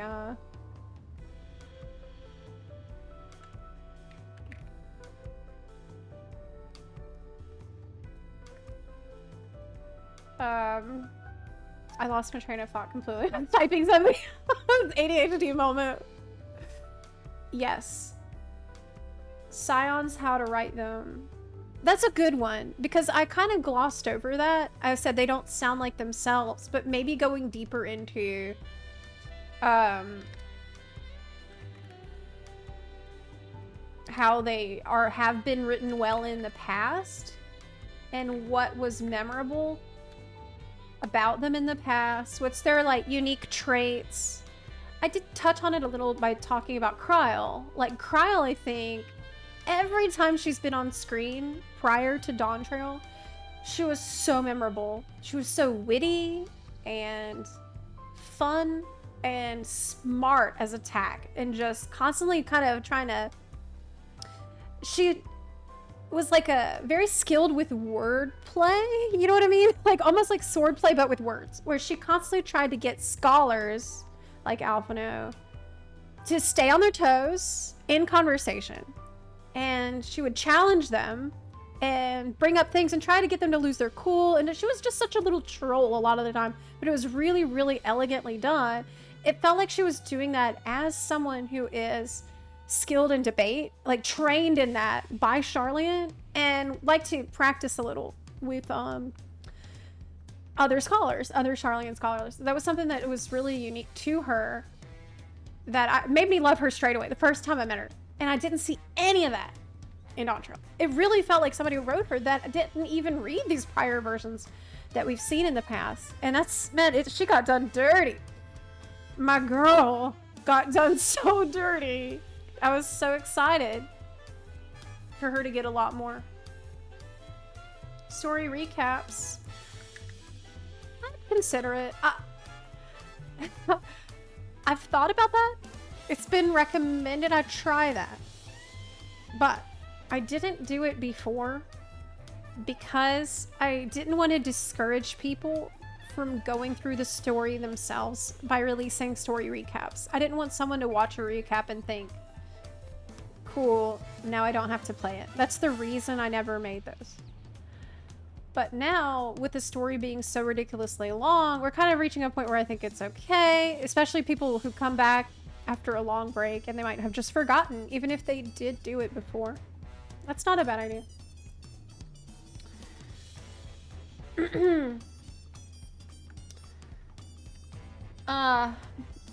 What makes for an interesting fight? Single player FF game critiques. I would have to play them first, Cat Knight. I see you're trying to lure me in to that once again. What makes for an interesting fight? For things like team coordination or job combinations might be unique. I don't know if I'm really that qualified to do that anyway. I guess I am because I've done ultimates. But I don't see myself as like combat focused person. Even though I've done it, it's kind of not my primary reason for playing, you know. My big reason is it thirst? No, it's more than thirst. Story is really it.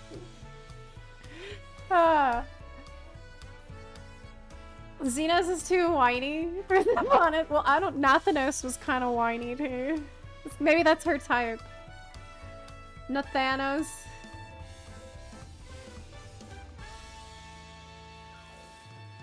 Who would Xenos find the most satisfying fight?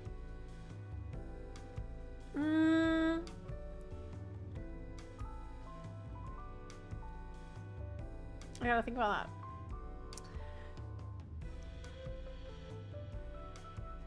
Garrosh? Garrosh? Maybe?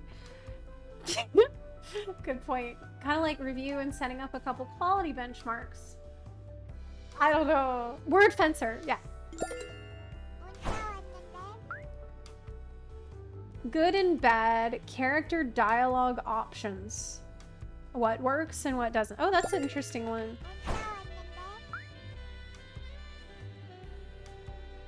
I kind of covered that one time, long ago, during Ivalice. But it was a rage post. The rant. I was mad. Because the options they gave you didn't matter. Not that they can in a linear game, but... Is there merit in discussing paths for phasing out some of the Scions? Officially, they disbanded. So it might be neat to explore how they can make room for some new companions.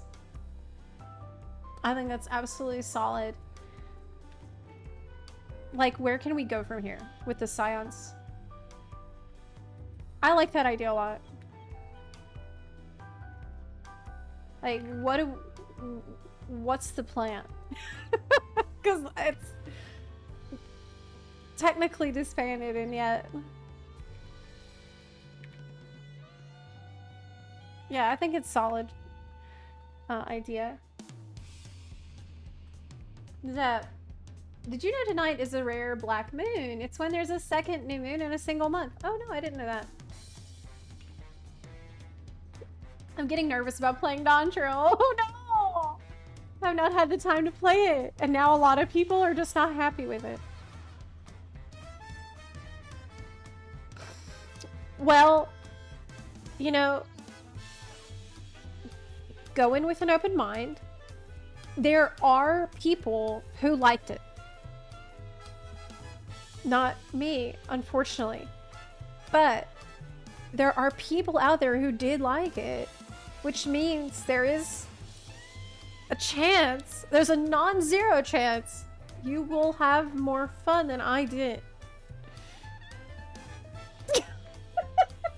God, I'm sorry. I'm trying. You might like it, is what I'm trying to say.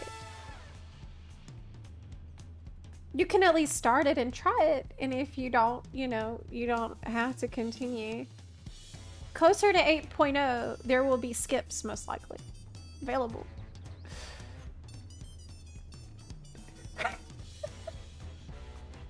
What a pitch.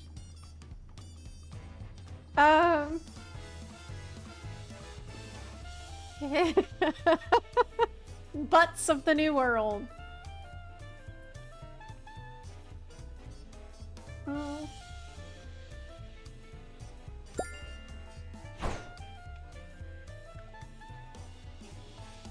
Storytelling in dungeons and trials or raids.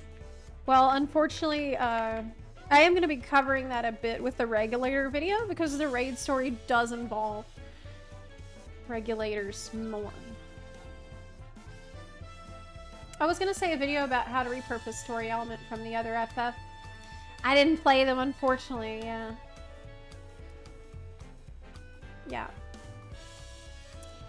So, Redbubs, I think I will do the crafting stories because I've heard they were written by Ishikawa and they're quite good. I know, like, Gatherer ones and maybe crafting also. She wrote those. Just insane.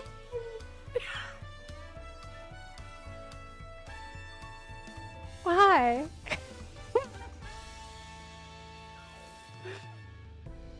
Why did you do this? Why did you put her on the crafting and gathering quest? Why would you do this?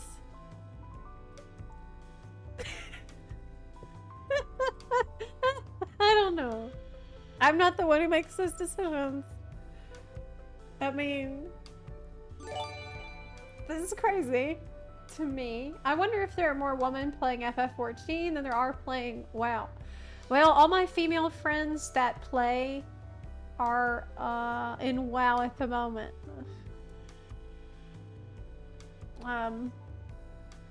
That played both. A lot of them have switched. Probably should, well, when I first started playing FF14, I felt like there was more women playing FF14 than WoW. But over the years, I think that has evened out. Like, all other considerations aside, I think it's even now.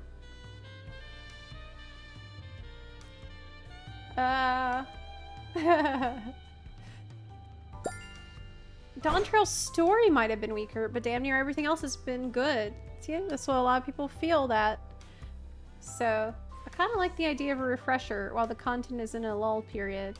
Could be a good time to brainstorm what everyone would like to see and give feedback. Refresher? What do you mean? Red bumps, what the fuck? I hate Dawntrail so much, I bought it again on Steam to leave a negative review. What? Don't do that. There's plenty. You don't need to do that. Zep, a video about the races could be interesting lore-wise. I don't know if I really want to be like a pure lore channel. Can look at characters and stories that haven't been explored yet, and discuss what you would like to see done with him in the future. Oh yeah, like Mericidia. That would be cool. That's a good idea.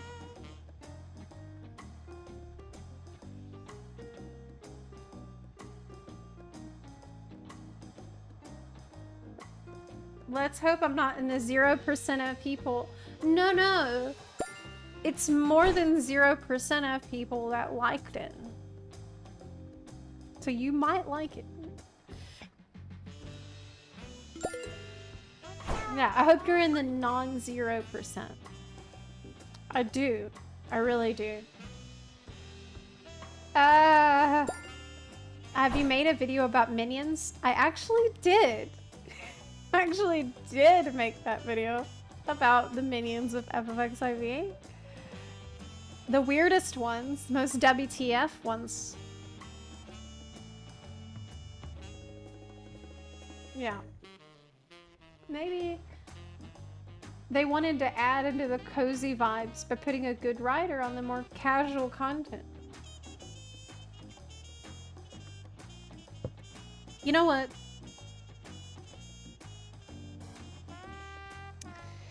I feel like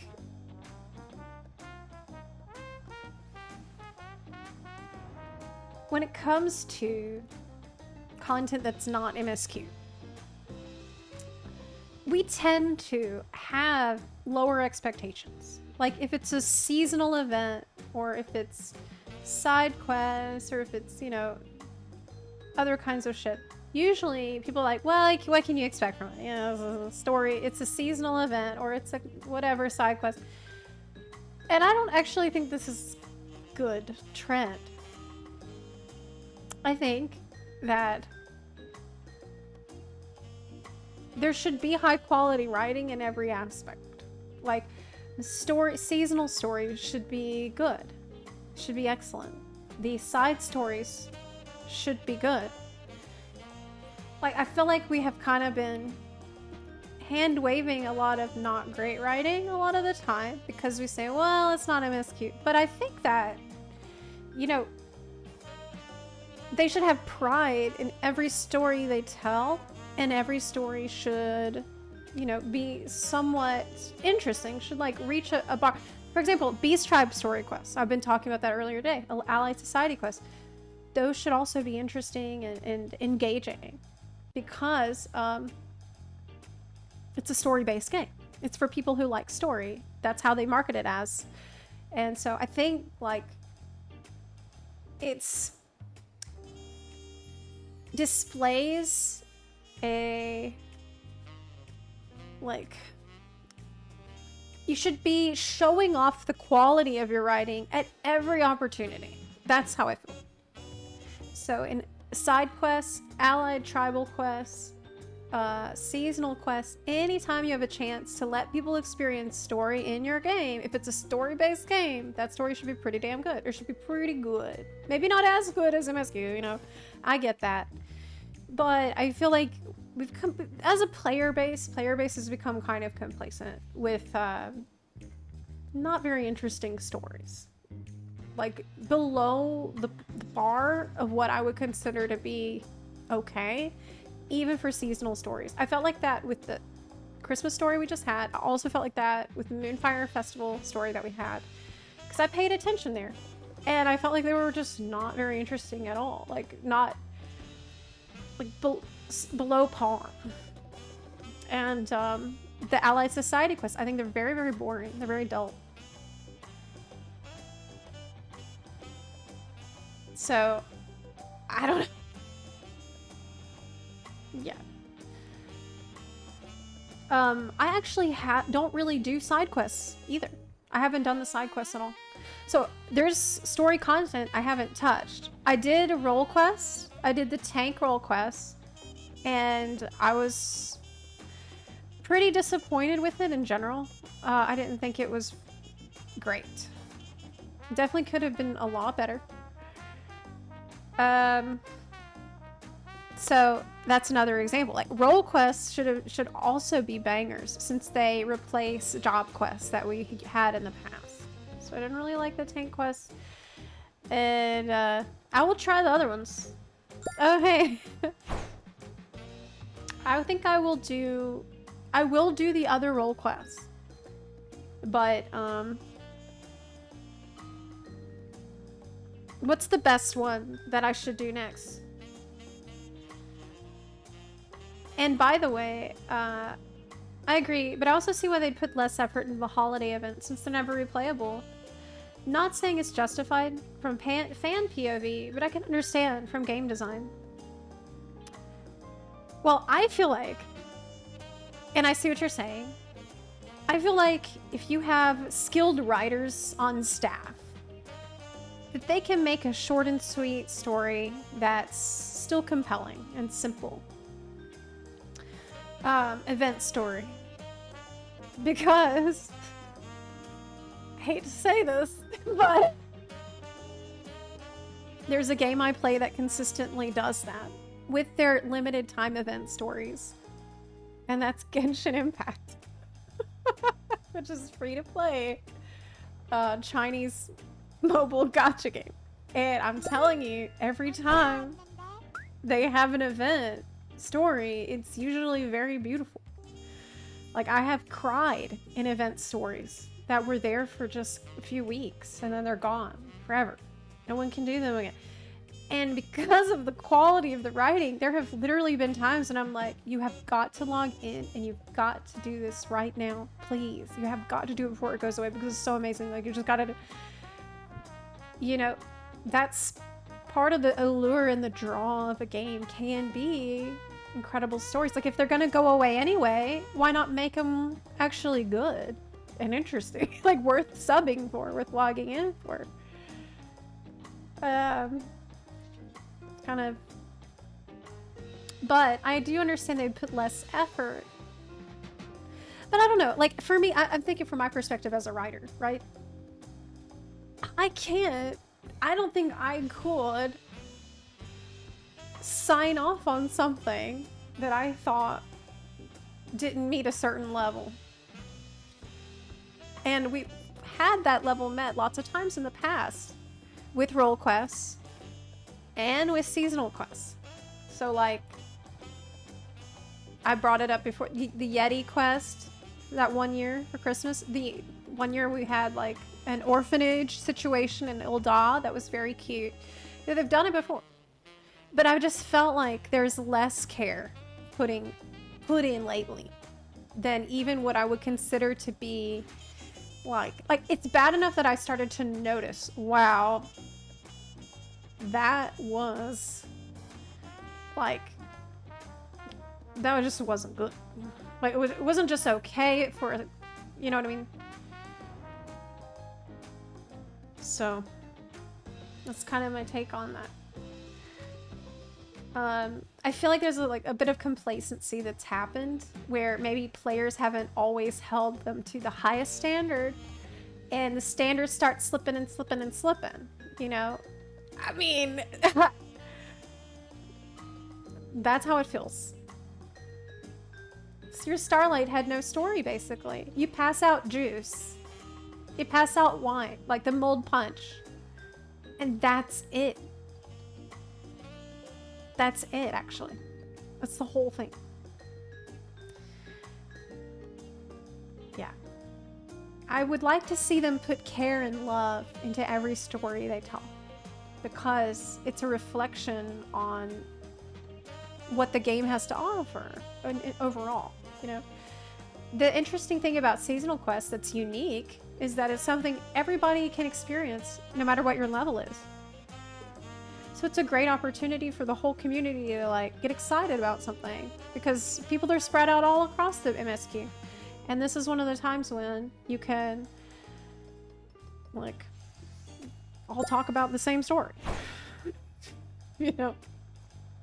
Video about how having a dungeon and a trial by patch structure restrict the storytelling possibilities. I wish they returned the trial series, an optional dungeon. Oh, it's interesting. Yeah, that's interesting.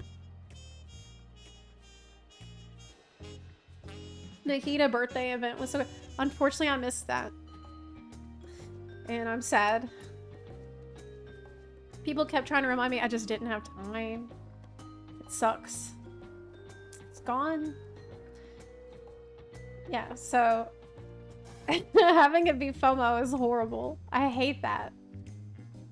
But I mean,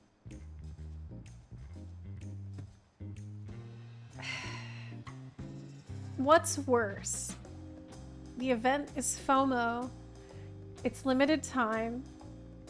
You miss out on it. And it sucks because everyone says that story was amazing. Or the event is limited time. It's FOMO. And you miss out on it. And everyone says, doesn't matter. Like, it wasn't very good, so it's okay, you missed it. Like, what's the worst?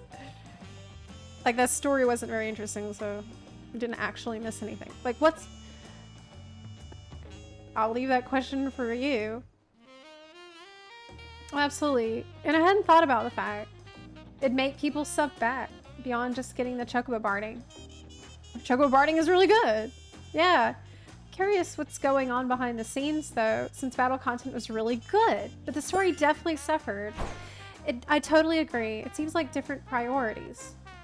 It's just weird because you'd think, well, is it just that players weren't vocal enough about the story being like subpar? I was pretty vocal about it in Walker Patches, but maybe at that point they didn't have time to like, I don't know how far in advance they plan out story. But I think I remember an interview where Natsuko Ishikawa said it was close to the end of them finishing up the script for Shadowbringers, and like she went in and she changed everything at the last second. I think I remember her saying something like that. Which makes me wonder, like, what was going on in the script before? Before she got her hands on it. I remember that. As long as you pay, it's good for them. I mean, true. Yeah. I'm okay with the holiday event being a little lighter if I know the devs are focused on something more important to the game's overall health. I completely agree with that. So, like, if it had just been Moonfire event wasn't as good story, and, you know, Starlight event wasn't very good story, I wouldn't worry about it. I just went, well, whatever, it's how it always is, what do you expect? But that's not the case. With Dawntrail, we've had MSQ being very disappointing. We've had, honestly, 7.1 wasn't much better in my personal opinion. Allied Society quests being quite poorly written. Role quests also not being well written. We got it all. We got problems across the board. The only quest that people... I haven't done them yet, but apparently crafting and gathering is good. And Ishikawa worked on that, so I'm concerned. That's why I'm talking about like the general state of writing with the game at the moment. Yeah. Well, I think it merits thought on the fact that we have wrapped up a 10-year story, and they're maybe testing new theories to see what clicks for the players. Realm Reborn was super epic. Took a long time to get there. Let's hope they'll build to make something equally good. I do have that hope, and it's possible. There's a non-zero chance. 8.0 will be good. I need to see it though. I need to see good signs. Bad. Yeah. But imagine the event story's good, but you missed the event. But the quests that were good, story, are still there.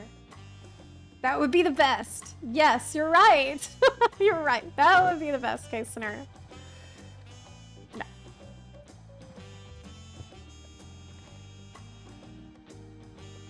Wish they did more for holiday events.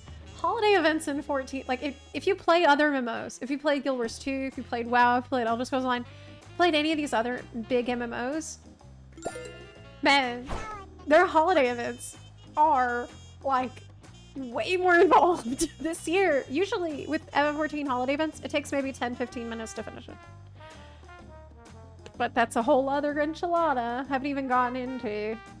Miko, thank you for the 3 gift subs. Anthonius, thank you for the gift subs as well. Wolfboy, thank you for subbing. Faldrons, thank you for the gift subs. Selfie12, thank you for the 3 gift subs. Ricka's son, thank you for the 5 gift subs. A Serious Sound, thank you for the gift subs. And for, I did thank you for your resub before, I remember. Thank y'all very much. Yeah, I need to level my crafter gatherer, but apparently it's going to be really nice to do it because I've heard the quests are good. And Hildebrand was great. So, what's going on? I don't know. I feel like 7.1 had a few points where they try to address the problems. In 7.0, the quest where you're sent to the outskirts would have featured Woklamot and the whole... Yes, I did also feel like they cut out more the whole jumping before. I also felt like they cut out talk to 3 villagers stuff. I got that sense too, that like instead of you talk to 3 villagers, other people went and did it and then came back and told you what they learned, which was like, yeah, I noticed that. It's just hard. I don't know that they can do a lot with the patch story because they need to be writing the next expansion story now. So that's like, if anything, Ishikawa needs to work on that. She needs to write 8.0 now. That needs to be what she's doing right now as I'm talking to you. She's writing 8.0. Please. Here's how she can start it. I just woke up from the craziest dream. So you wake up. You're in an inn room. Oh. It was the craziest dream about this whole other continent. It was, yes, that's what they should, unironically, I think that's what would be best. I don't know how she could, I don't know what she would do. I honestly do not know. I don't know what I would do. Maybe make it was all like we fell into simulation. I don't know. She has her work cut out for her. I feel like the story. Anyway, you said the whole jumping before a Tira. Oh, the cow. Oh, you think? Oh, that's a crazy theory. So you think that the cow scene with Kona was actually not meant for Kona, but was meant for Woklamot? I don't think so. I don't think so. I feel like the story was already too far to change, but they tried to tweak what they could. I don't think that's true because... Oh my god. Because after he saves the cow, then you have the guy show up who's like, you know what? This is just like that time years ago when those parents saved their child. And he's like, what? Could it have been my parents? You know it is. Like, talk about... Oh, man. That was... So... I still can't believe they did that. I still cannot believe they did that. That was so contrived. Whew. I haven't done the 7.1 story. I don't know if I want to. I haven't done that video. Jesus. I think my problem with Dawntrail is that even though it's a new chapter, we shouldn't be comparing it to Realm Reborn. I completely agree. That is so based. Yes. A time when the game was much less funded. I still think we should have higher standards for the game. Thank you. Doesn't have to be Endwalker Shadowbringers level. Yes. I totally agree. Yeah. Even with the low budget ARR had, though, at least it was coherent. So, Delacroix, thank you for the 5 gift subs. I do appreciate that. And thank you, Valorant. Fever dream, and you wake up in Thancred's arms. You can choose the Scion whose arms you wake up in. I open my eyes. I hear Dragon Song play. I see a Stynian with his hair down and his shirt is open. I flutter my eyelashes and say, oh, where have I been? I dreamed you were there. You were fighting a Tyrol Vidrol. It's like, a Tyrol Vidrol, what's that? Oh no. I think it was meant for Kona, but it's still weird for him to do it. Yeah, I know. Well, I think a recurring theme that we had seen in the story is that Kona is supposed to be more likable when he acts more like Woklamat. It's shown to us in the story already when he said, like the villagers didn't care about his airships, dirigibles, and trains. They only cared when he said that he would help them smile, and then they applaud. It's like that, only it's just showing you, oh, look how cool he is. He has resolve too. So that was, and he actually said that. It was very on the nose. I think he said something like he has the resolve as well. Yeah. I need to go back in to make notes on it. I guess I'm gonna have to end up doing it. Yeah, I guess I do. The vow of reason. Listen, if you have parents in Dawntrail and you're not a twin, no, you know. I also think ARR is underrated. I liked it. I mean, ARR is what got me hooked on the game to begin with. You know, I started in Heavensward, and I played through Realm Reborn as a new player, and I remember being hyped as fuck when I met the Scions for the first time, and they're like, welcome to our secret society. I was like, what? I was losing my shit at the time. Like, did it drag at points? Yes. But it was, a lot of it was really badass. I think it does get too much hate. Especially now in retrospect. Do you think the writing level is more juvenile? Not because of content matter, because it feels more like it is more simplistic and at a younger reading level. No, I thought about that. I thought about, like, is this just supposed to be Disney? Is it just Disney? No, because Disney movies have a plot and they have characters who usually learn something and grow in the process. Which, you know, we didn't really get in this case. So, I like Disney movies. I watch kids' movies and I enjoy the classics. You know? I like those. So, if it was that, I would probably enjoy it. That's not the issue. Yeah, Disney is like, has some decent plot lines and interesting characters. It has characters losing their temper, you know? Think of Beast and the Beauty and the Beast. As you have people who like have problems and cope with them and have serious things they have to deal with. There's interesting, all the characters talk really different. Like, look, for example, Beauty and the Beast, right? Not all the characters talk the same. Her dad is totally different sounding than Gaston. Who's totally different sounding than, like, Lumiere or Mrs. Potts. These are all really unique characters that have strong character voice. And you can say that for almost any Disney movie. Like, even if you didn't like it, like, from an analysis of the quality, I mean, Lion King, they killed off a major character in a pretty grim and gruesome fashion.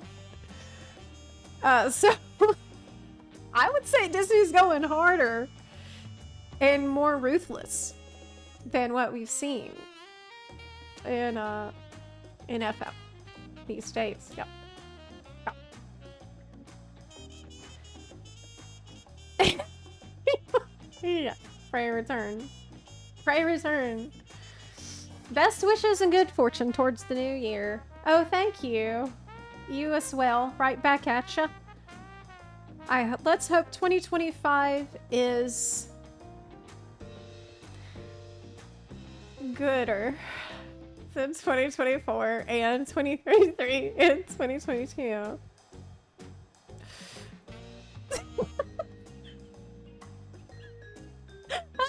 So grim. I mean, at the very least, I hope we can laugh our way through 2025, no matter what happens. Yes. Everything was a fever dream, and you wake up in the first in Emmett Selk's arms. You know what? I think I've read that fan fiction. In fact, I might have written it. That's the funniest thing. I have written some FF fan fiction, which I'm fairly proud of. And of course I wrote it on a different username. And I always know when there's lots of people playing FF14, because that's when I get a bunch of kudos on that fan fiction. And I always laugh and laugh. Yes. Will I share it with us? I cannot do that. Absolutely not. No. Let's just say there's a reason that I published it on a different name. You know, we don't have... It's like, what do I have to do when I'm not raiding, right? I feel a lot of people criticize Realm Reborn only on retrospect. I forget the whole sentiment of discovery Realm Reborn provides. Even redoing it with an alt, I have more fun in boring ARR than I did in Dawntrail. The whole world building is at another level. Makes me laugh when people say Dawntrail is a world building expansion. Asm Step alone does a better job presenting you various tribes. And the whole first part of Dawntrail does. True. It's about... But you know what, Landhalt? I hear people say... People will say, well, Dawntrail, they had to do a lot of world building. It's one of the... defenses that I hear from people is they had to world build a lot. But I don't really see that. Like, they had to teach you so much about cultures, right? But I don't feel like I learned that much in the end. Like, I think, and I actually heard someone else mention this. Someone else pointed out that the Pixies tribe in Shadowbringers has more, we know more about their culture than we do about some of these tribes that they were harping on and on about culture about. Like, what is culture? Like, we learned so much about the Pixie culture, just as in one example, right? Or Numo culture, that's another one. We learn what they're like what kind of, we learned about the Big Sleep in one of the quests. It was really interesting. We learn about, like, their leader and how they get a new leader and how they view life and how they, like, play tricks on people. And their interaction with Urion J taught us a lot about them and about Urion J as well.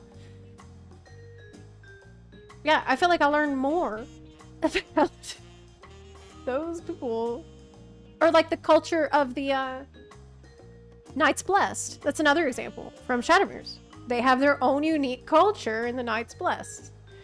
That involved, like, ritual, and we had to be involved in those rituals, and it was very interesting. Why? Because, and I never heard anyone say the word culture the entire time, because you're learning by doing. They're showing you rather than telling you, and it's way more memorable that way. Say Chiro94, thank you very much for the gift subs. Perfect Lock, thank you for the 3-month resub. Ally Pickle, thank you for the gift subs. Lazarus, thank you for the gift subs also. And Anonymous Bun Buns, thank y'all for your gift subs too. The fact that they were thinking of making 6.1 the new starting point and let 2 writers with 0 MSQ experience So do you actually know who the writers were? Because I don't know that. Is that confirmed? With seemingly no supervision, even if I enjoyed Dawntrail quite a bit, because of the post-dome part, the writing is straight up inferior than the rest of the game. Man, I wish that was so rough for me, because so many people have told me what you've shared, which is that they've enjoyed it a lot more after the dome part. And so I was really looking forward to that part when I was going through, and unfortunately, God, I'm so sad that I was looking forward to that. Everyone's like, oh no, it's get better in the second half, better in the second half. You're gonna like it more in the second half. And I got the second half and I just didn't feel the same. God, that was really rough for me. It was really rough. I'm like, fuck. I'm still gonna suffer, huh? Yeah. But that's kind of why I need to make my regulator video, because I need to explain why I felt that way, again, in a very constructive way, because it's a whole other thing. Like, it definitely was better. Like, I can admit that it was better because there was more clear stakes, as I mentioned in my video already. And there were some characters I liked a lot that were in the second part mostly. So, like, Baby Galuja, Otis, great. So, and there were good moments. Graha was there, Shola, all good stuff. So it was definitely better, for sure. But there was a lot of times when I suffered. I hate that. It wasn't like, hooray! Everything good now for me in that part. Hey Zep, long-time WoW Mythic Raider and M+ Raider. Hey! I just started doing M+. It's really fun. I just beat Dawntrail campaign after starting this year. I can't find motivation like I do in WoW to do in-game content. Any help or suggestions? Well, do you like mounts? You can get some mounts from Allied Tribe quests. There's a bunch of good mounts you can get. And you can level your battle jobs with those Allied Tribe quests too. So you can two birds with one stone. If you get all your jobs to 80, you'll get an Amuro mount, which is pretty sick. That's what I would do if I were you. And I wanted to, like, it depends on if you want to raid or not. Like, if you want to do ultimate raiding, that's an option. If you have the time and energy and motivation to do that. But you said you don't have motivation. That's why I'm not suggesting that. I joke about this, but genuinely think that Tyrell would be better off if Eorzea invaded and colonized all of Tyrell. What? Oh my god, I don't agree at all. I don't agree at all. No. No thank you. That's horrible. That sounds horrible. I personally think that as soon as Galuljaja died, there should have been a massive, like, society falling apart. Because the tribes were barely united because he was a Giga Chat. And then it doesn't make sense to me that after he's gone, and he's like the one thing holding everybody together, that everyone just calmly accepts the new rulers. That doesn't make a lot of sense. That doesn't make a lot of sense. Happy New Year's Eve! Oh, it's a New Year's Eve already! Hey! Cool. Nice.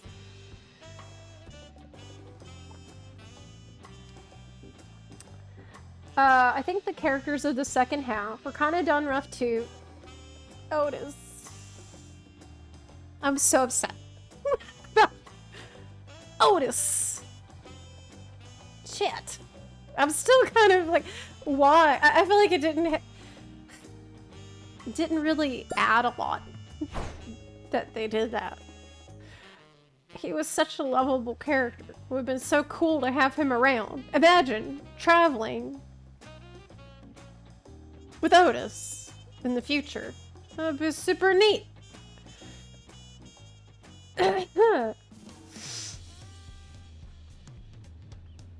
I thought the first half was 6 out of 10, second 8.5 out of 10. Neither were perfect. How did you feel about previous expansions? In general. Denkimon...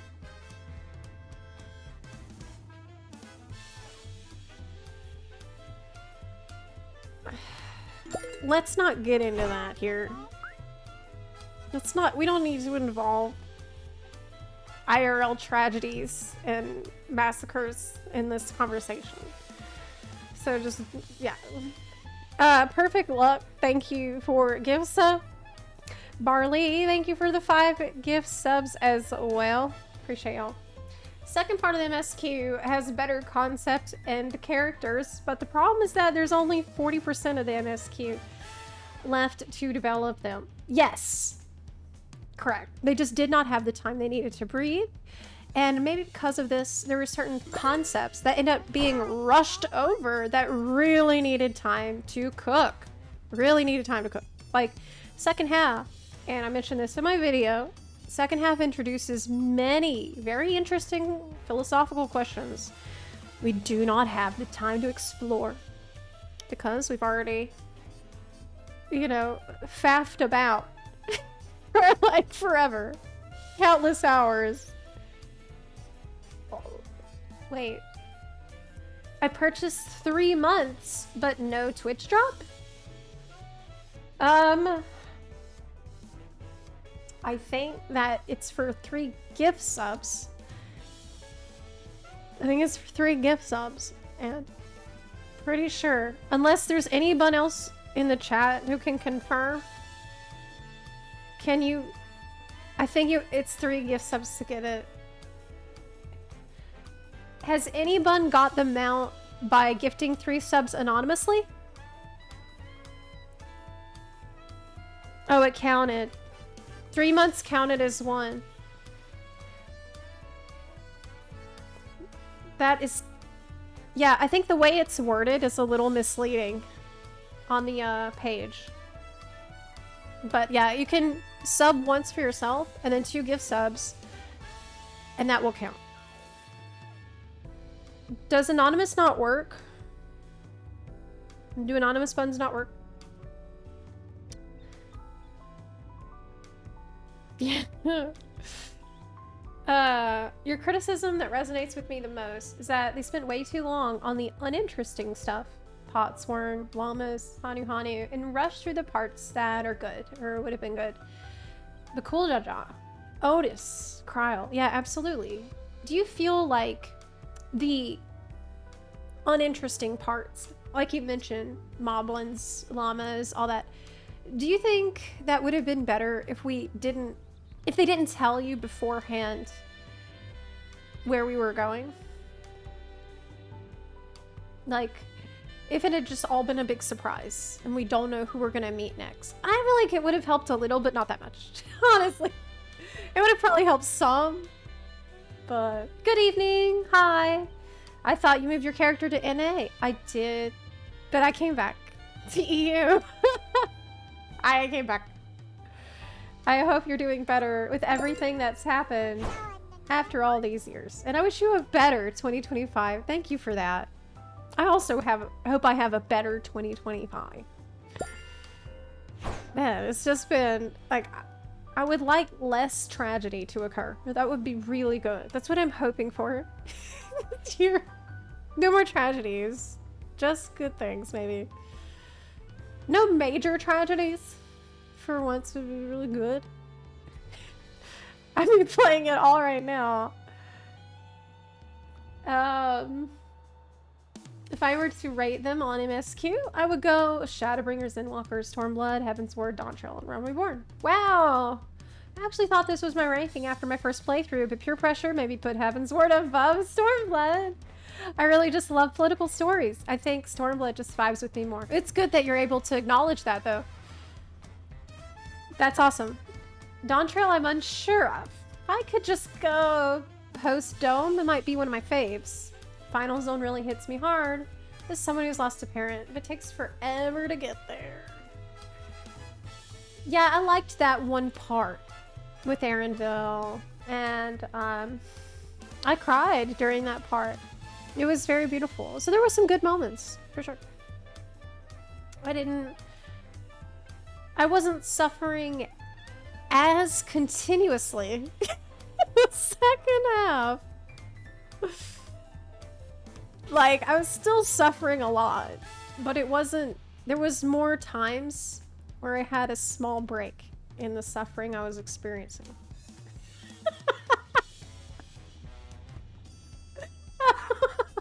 God. Yeah.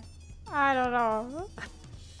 Do you believe that potentially Dawntrail should have been delayed, but Yoshi P couldn't have condoned another one? Oh, that's interesting. I haven't heard that before, but I think that's likely. I think it's possible. Yeah. Because he was very upset about the delay before. He cried.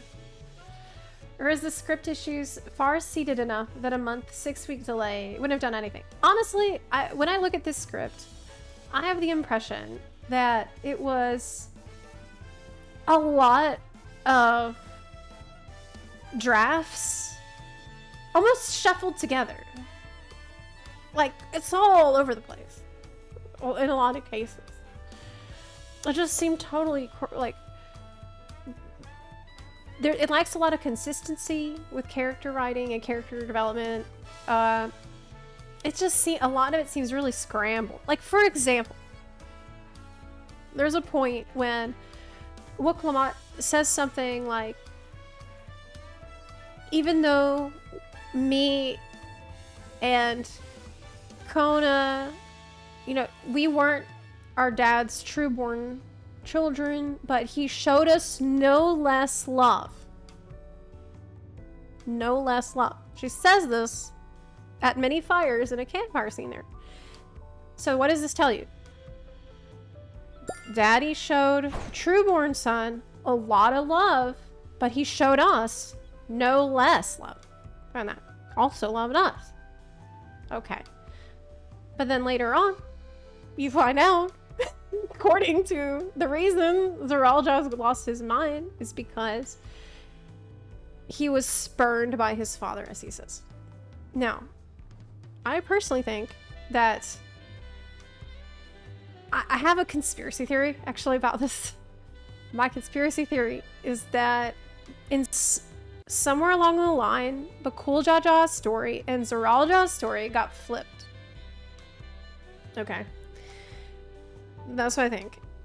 And because Bakul Jaja's dad actually spurned him and is a huge asshole to him and hates him, basically. It's like, is horrible person, like, is super mean. That would make more sense, wouldn't it? And wouldn't it also make more sense that he would have been the one to go insane because of the pressure that he felt, because of what went into making him have two heads? That made more sense to me. But I just feel like somewhere along the way, and also with the Zeralja fight, you know, he has two heads, but one of them is missing. Was that supposed to be like, people say, well, that's symbolic because he's lost his reason and he wanted to be like his father and all this. Maybe. But I also, because the script is so disorganized in a lot of ways, I don't know. That's just tinfoil hat theory, so I would take that with a big grain of salt. I'm just trying to figure out what happened, you know? I like to imagine two different people wrote the script and they didn't talk and they had never played MSQ either. It doesn't feel like that.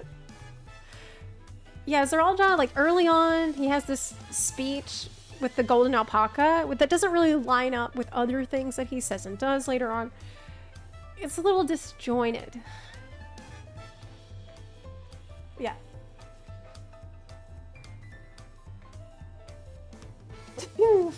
Yeah.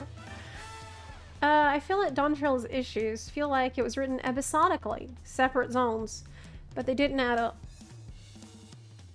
WoW had a similar problem with different writers for characters between expansions. Oh!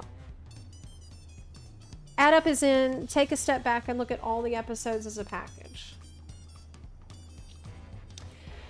It definitely seemed that it lacked someone going through the entire thing and asking themselves the big questions. Yeah. So, yeah.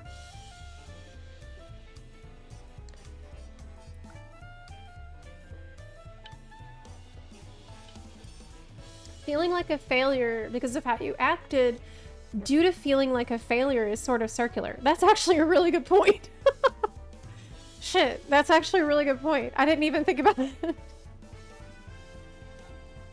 I think for me at a certain point, I just didn't try to understand Zeralda.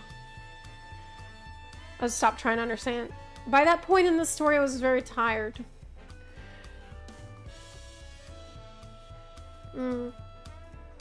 Zeralda was his son by blood, was considered the miracle.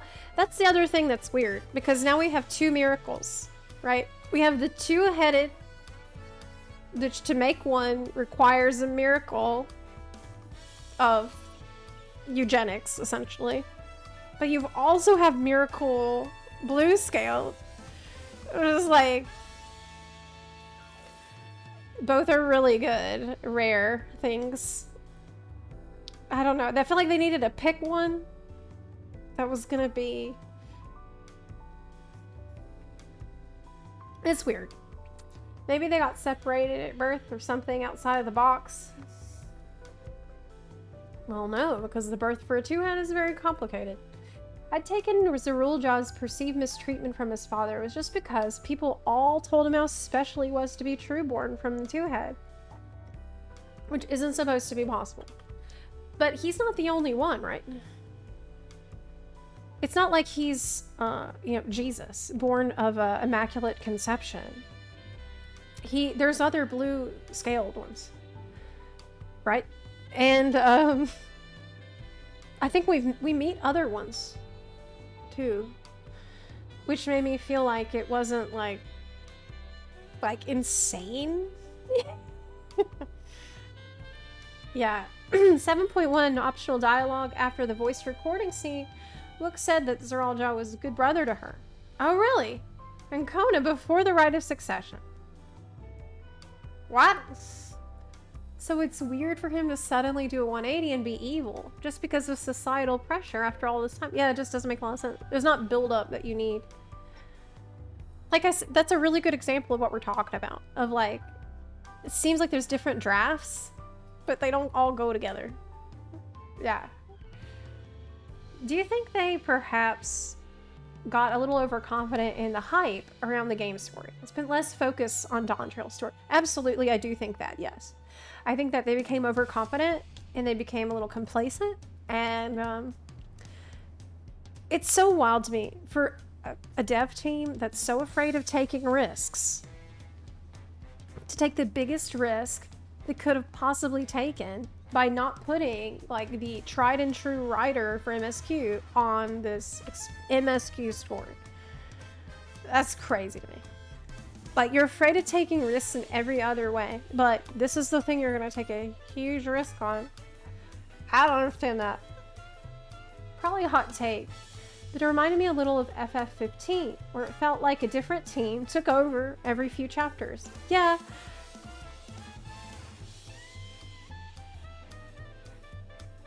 Yeah.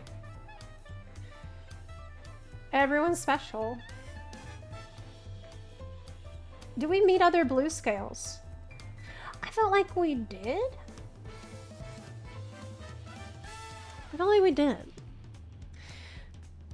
But maybe I am wrong about that. Honestly, I don't think even if we had or hadn't, I don't think it would have really changed a lot for me in the way I felt. Let's entrust the setup to the next 10 years of story to a team of new people. Right. Yeah.